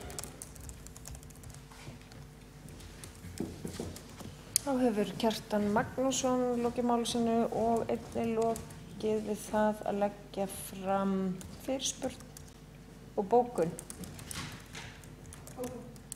Og þá ætlar Áslaug María Friðriksdóttir að lesa upp bókun Sjálfstæðisflokksins varðandi þennan lið. og mætti ég síðan bjóða Framsóknar flugvallavinum að koma á eftir og lesa upp bókun undir þessu lið og einnig meirihlutanum. Það er tilbúið með þessa bókun. Ég les hér upp bókun Sjálfstæðisflokksins og Sveinbjargar Birnu Sveinbjörnsdóttur, borgarfulltrúa. En hún hljóðar svo, með leyfi forseta. Kvikmyndaþorp í Gufunesi er spennandi hugmynd og verðugt verkefni. Fullur stuðningur var við þróun kvikmyndaþorps strax í upphafi verkefnisins enda hafði áður verið auglýst eftir samstarfsaðilum og umræddir aðilar valdir úr. Því miður er þó ekki hægt að samþykkja þau vinnubrögð sem meirihlutin í Reykjavík býður upp á í málið þessu. Á einu ári var ljóst að samningaviðræður höfðu farið þó nokkuð frá því sem upphaflega var rammað inn án nokkuð samráðs við minnihluta borgarstjórnar og án viðhlítandi skýringa meirihlutans. Mikill byggingaréttur hafði bæst við það sem fyrirhuga var í upphafi. Afar mikilvægt er að gæta þess að úthlutun gæða borgarinnar sé gerð á jafnréttisgrundvelli eða annars afar vel rökstudd og gegnsæ. Þetta gerir meirihlutin ekki og því ekki hægt að samþykkja tillöguna sem fyrir liggur. Óskiljanlegt er af hverju meirihlutin leggur það til að semja verð sem styðst aðeins við eitt verðmat en ekki fleiri eins og jafnan er gert þegar verð er ekki vitað. Enn og aftur skal tekið fram að með þessari ákvörðun er ekki verið að kasta rýrð á þá starfsemi sem tilstendur að byggja upp í kvikmyndaþorpinu og að fulltrúarnir lýsa yfir fullum stuðningi við menningarverkefni af þessu tagi.